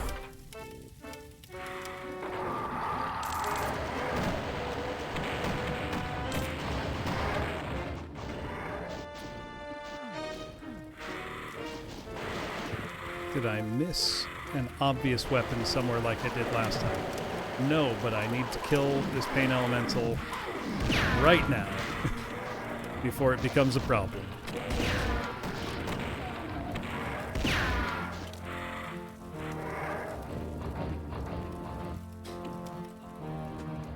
Whoops. Oh, damn it. I did that same idiot thing again.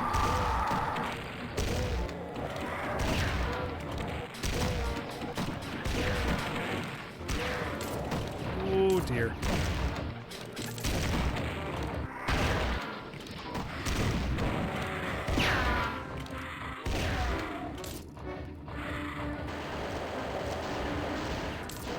Oh, I somehow made it through that fight. I did not deserve to. Not in the slightest. Well, hello. Oh, they have an archvile. Of course they have an archvile. Okay, I have so many cannonballs that it feels wrong that I didn't pick it up yet. And it is wrong. I could have had it this whole time. No one accused me of being smart tonight, class.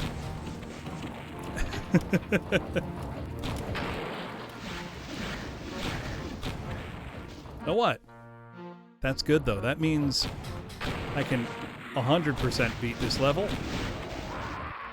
I say as I instantly get my face melted.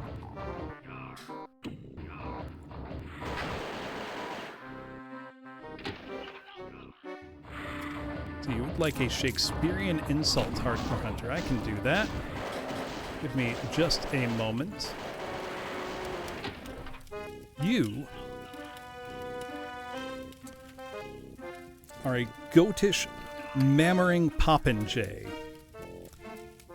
A perfidious, muddy-metalled hedge pig. I feel like those are pretty good.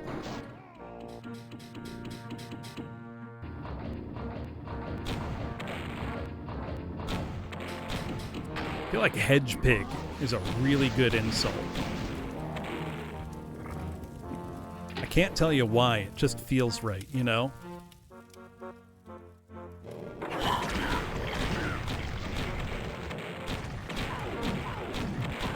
Oh, and a pain elemental.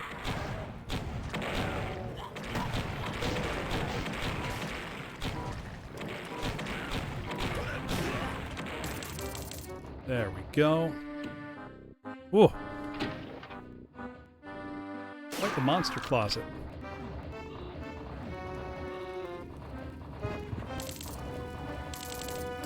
We are getting pretty well into the map, though.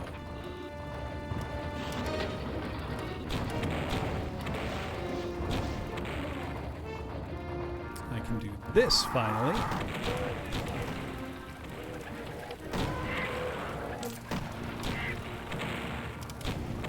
Yeah, quite literally. That is what it means.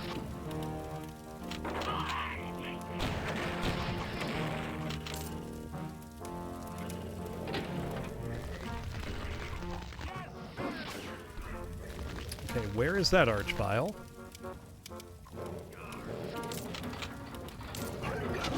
There it is.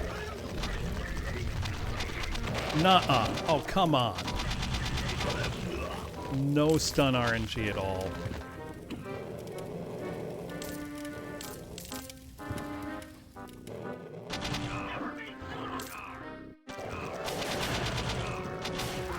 Oh, 1 HP in a dream, but the dream didn't happen. Where is it seeing me from? I think there's a hole in its little floor enclosure there.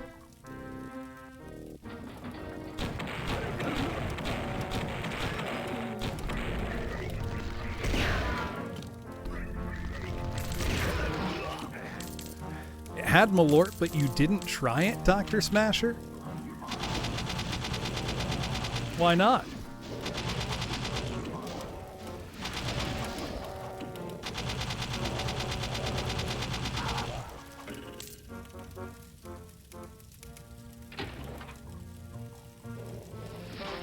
I think it's just a convenient visual shorthand, Hardcore Hunter, to show that, like, yeah, these guys got little spinies on them. Let's decorate it. Not a bad description. Though in my case, it's more bullying my parents, since I've had my father try it. And he pulled a great face when he did.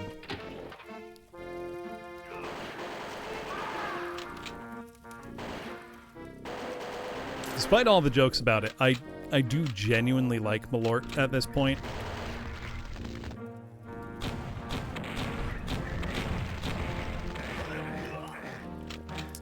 Got it, but barely.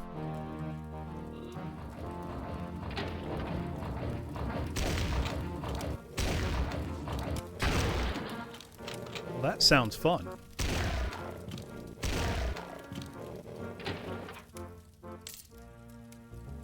There's a red key this way. Surely nothing bad will happen in this hallway.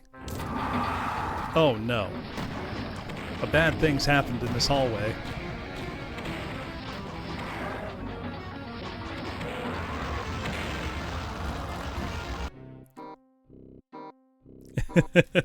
High risk of joining them. I was about to say my Stockholm Syndrome isn't that strong, but then I remembered my personal history with the Noid and realized I have no ground to stand on.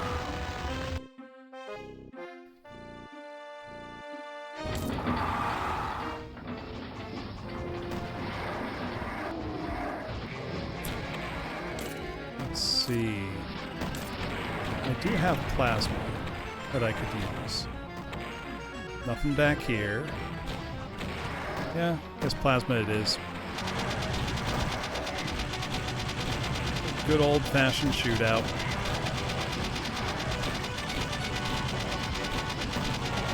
I do like that there is a parrot on the shoulder of the Cyber Demon. It's a very nice touch.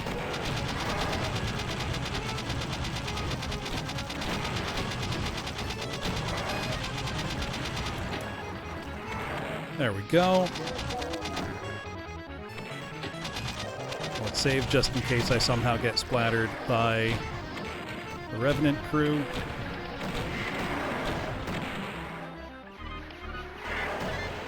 It's always a distinct possibility.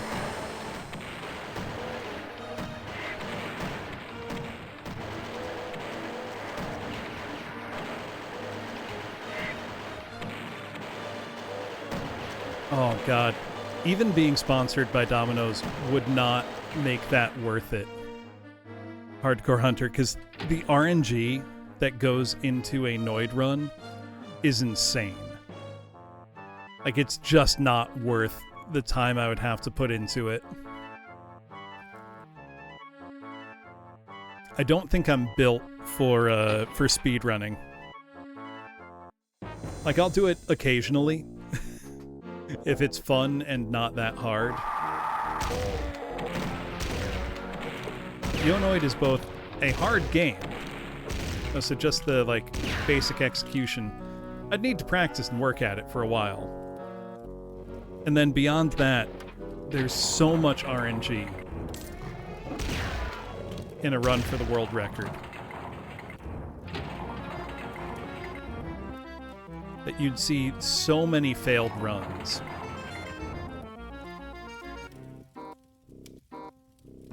There's a Berserk. I shouldn't be Dr. Smasher. It's just that I'm right at the end of this. And I want to beat it for tonight instead of leaving like 2 maps for next week. Really should have gone to bed an hour and a half ago. But I'll live with the regret and be quite tired tomorrow.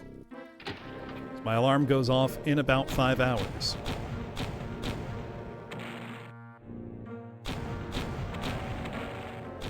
Yeah, you know, that's tomorrow's problem. Such is the life, El. It's what having an extra cup of coffee's for, you know? So there's limits to what coffee can do.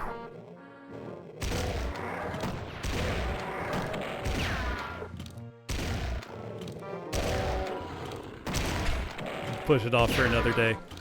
I wish I could still do that kind of thing. I can't anymore. There was a time when I could just, you know, stay up for 2 days. But that time is past. Or if I do, there are consequences. Like, my whole body will just hurt after a while. I feel it's pretty normal. Oh, that's an archvile.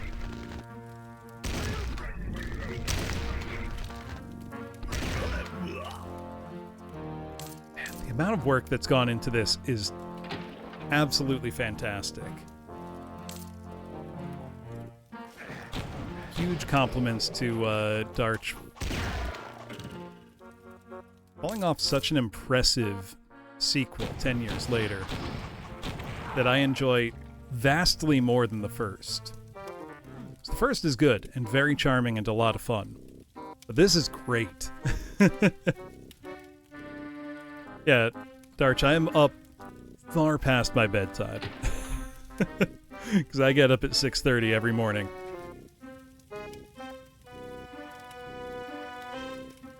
Oh, I gotta stretch for a sec.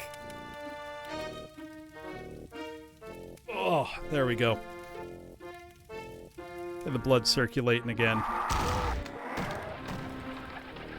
I mean, that sounds totally worth it then, Dr. Smasher.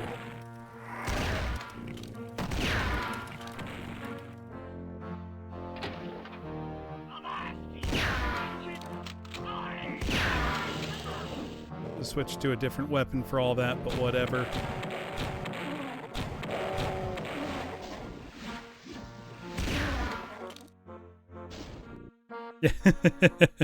You're making breakfast. Honestly, it makes me really happy when I can stream at a time that, you know, is more European friendly, because I know a lot of the time my usual prime time, you know, Eastern Seaboard US time slot is really just like the worst for Europe.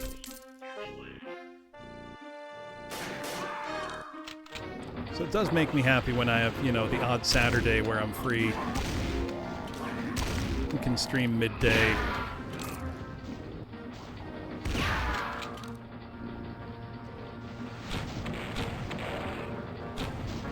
Whoop, that hurt. Whoop, that really hurt.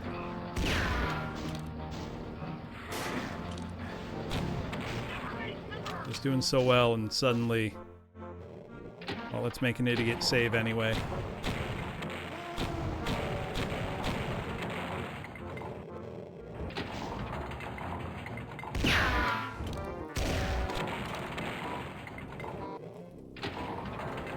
I'm done with smart play. We're being dumb and reckless. There we go.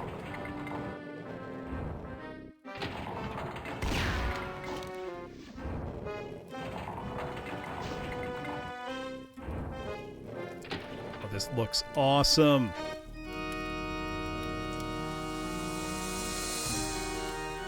This is so cool.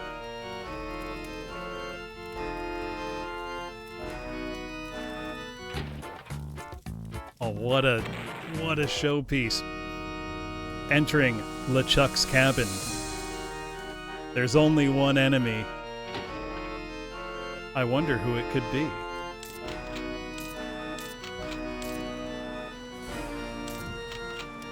This is what I'm talking about. Let's go.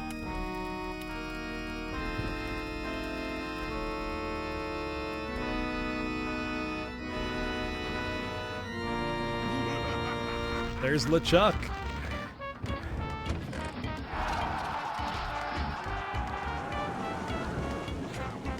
Oh, of course LeChuck's got a monster spawner function. LeChuck's so big, holy shit. In awe at the size of this absolute unit.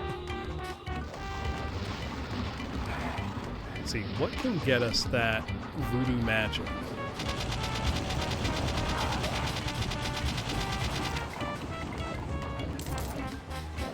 That's what I want to know.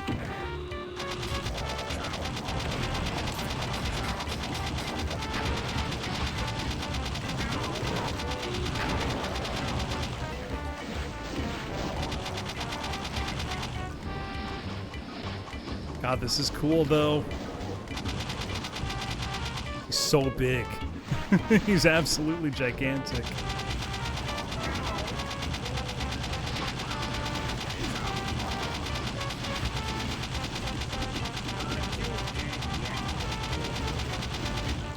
Can't tell if he stun locks easily or not.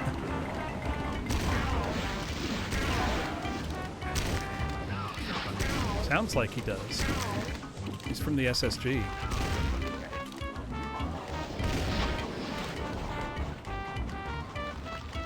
This is just making me really want to replay Monkey Island.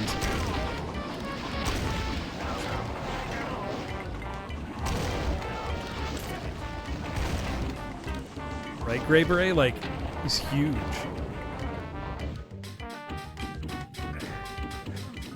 there anything back here? Oh, this seems like a bad place to take this fight.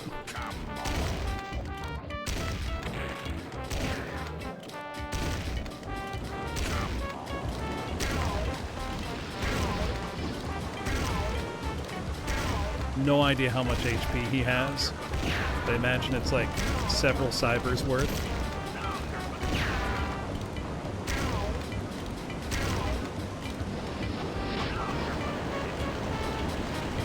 Well, that's gone poorly. He's got a lot, is the answer.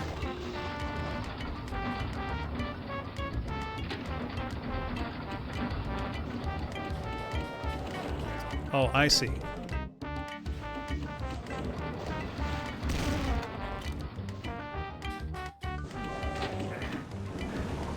I've got to get up here, because that's where a yellow key is. Give me voodoo magic and more supplies. Oh no, that's not the key. This sort of looked like one.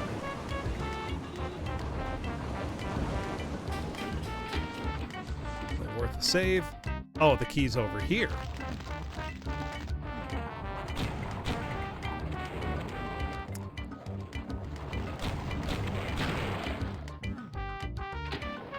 There we go. That's the idea. Right, so now with the key, I should be able to get the voodoo bomb. Yeah. And make, hopefully, much quicker work of LeChuck here.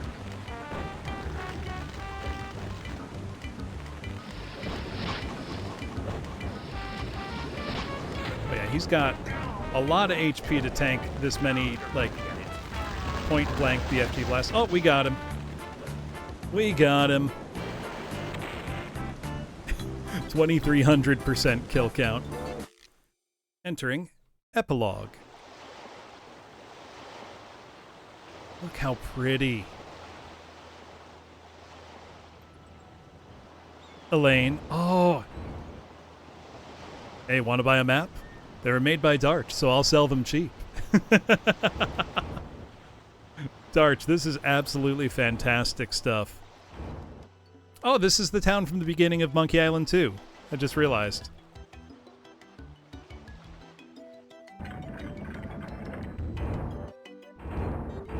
Hey, you gotta pay for that mug of beer. It was made by Blocks.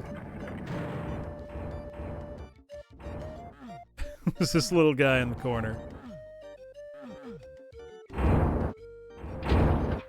Graphics from Rayman, Monkey Island, Outlaws, Donkey Kong, Crash Bandicoot, Daggerfall, Super Mario, Goof Troop, Toe Jam and Earl.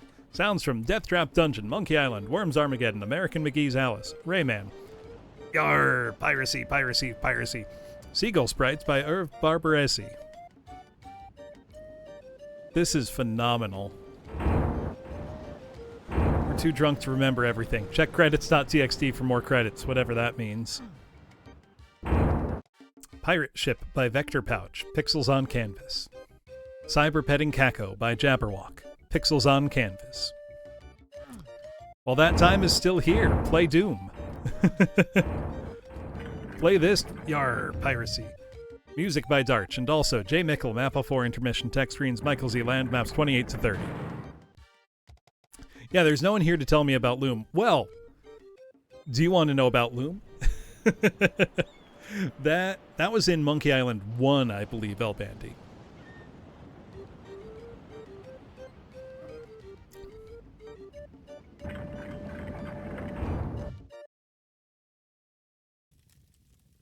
Weapon Workshop. Hello, I'm Scuba Steve. I polish weapons, I refine weapons, I enhance weapons. Let me see your weapons. Oh, these? I've already worked on all of those. There's our whole showcase of weaponry. Very lovely. It's such a good bit.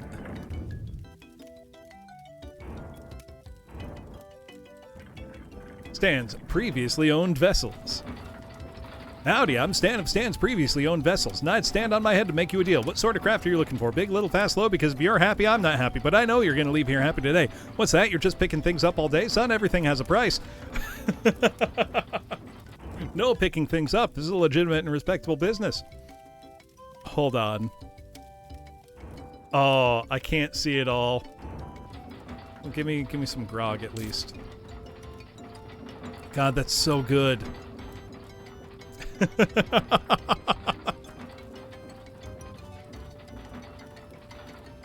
That's incredibly funny. Now I just really want to play Monkey Island again.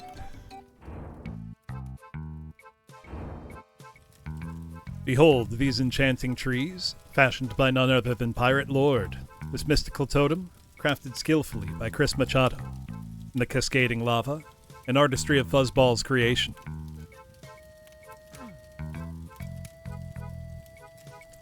Now this is a credits map.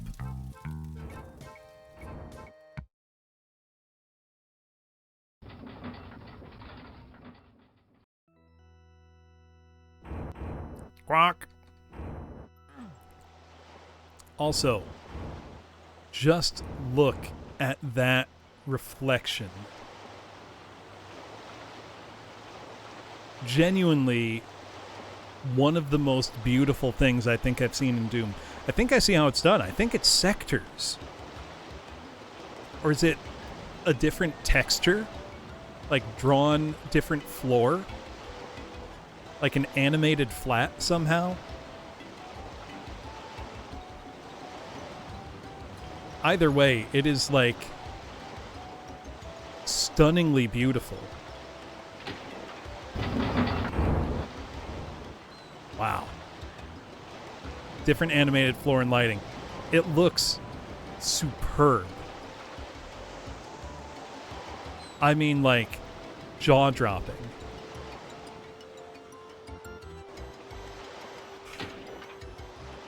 Does it matter which ship I get on, I wonder? Thank you for playing. Farewell, matey.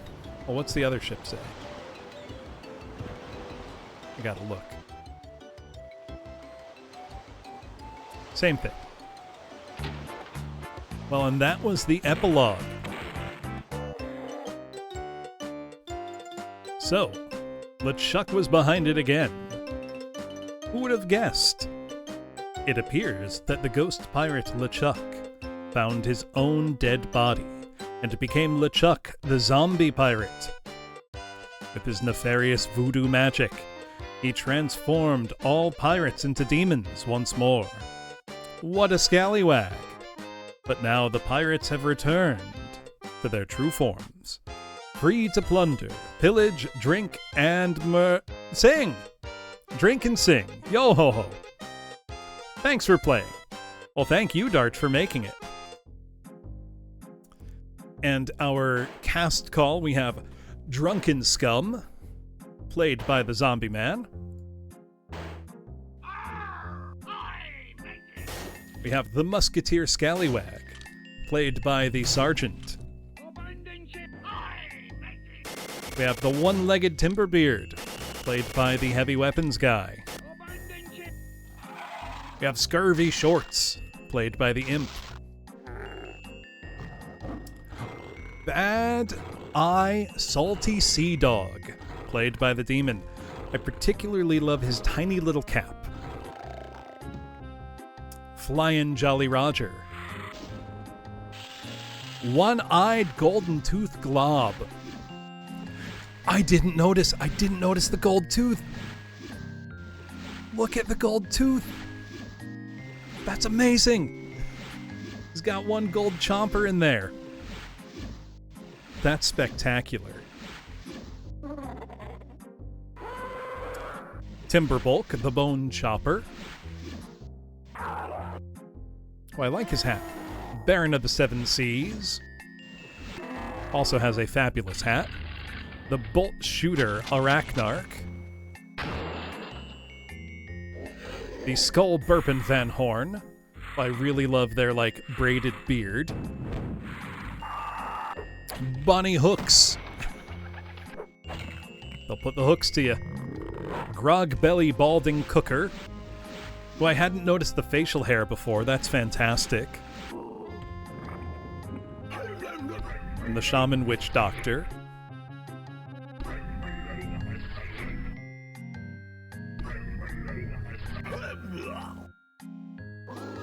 The Rusty Bootlegs Ma'am.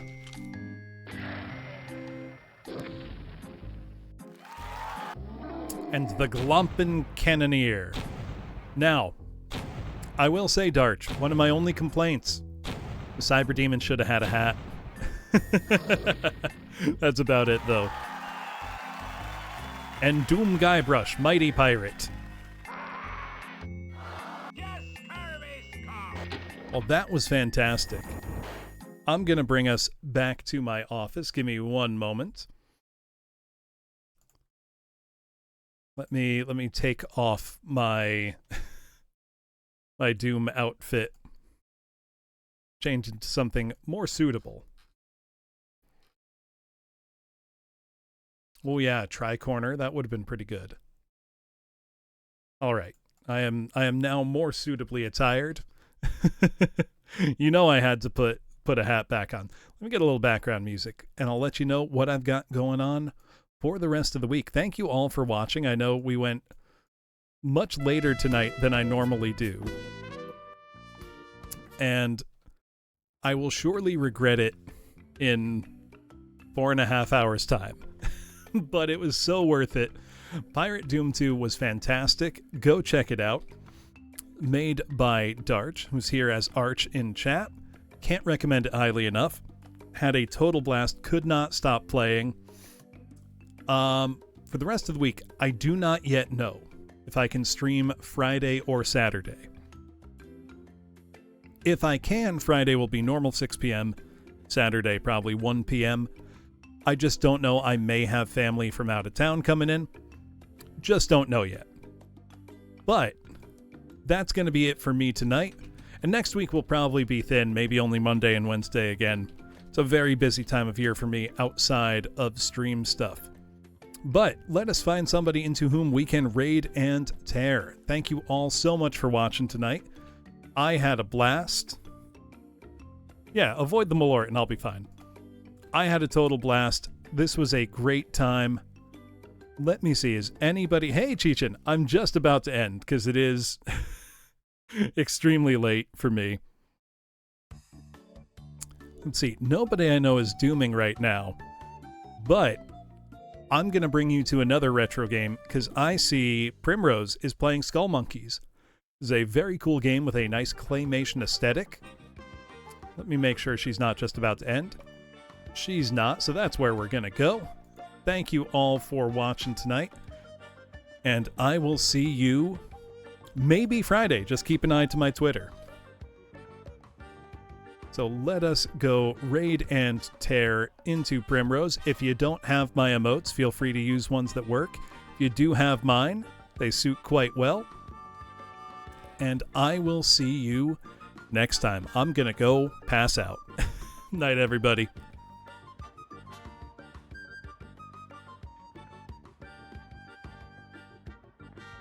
Not claiming exactly, but just in general, like, oh, we know the size of this thing.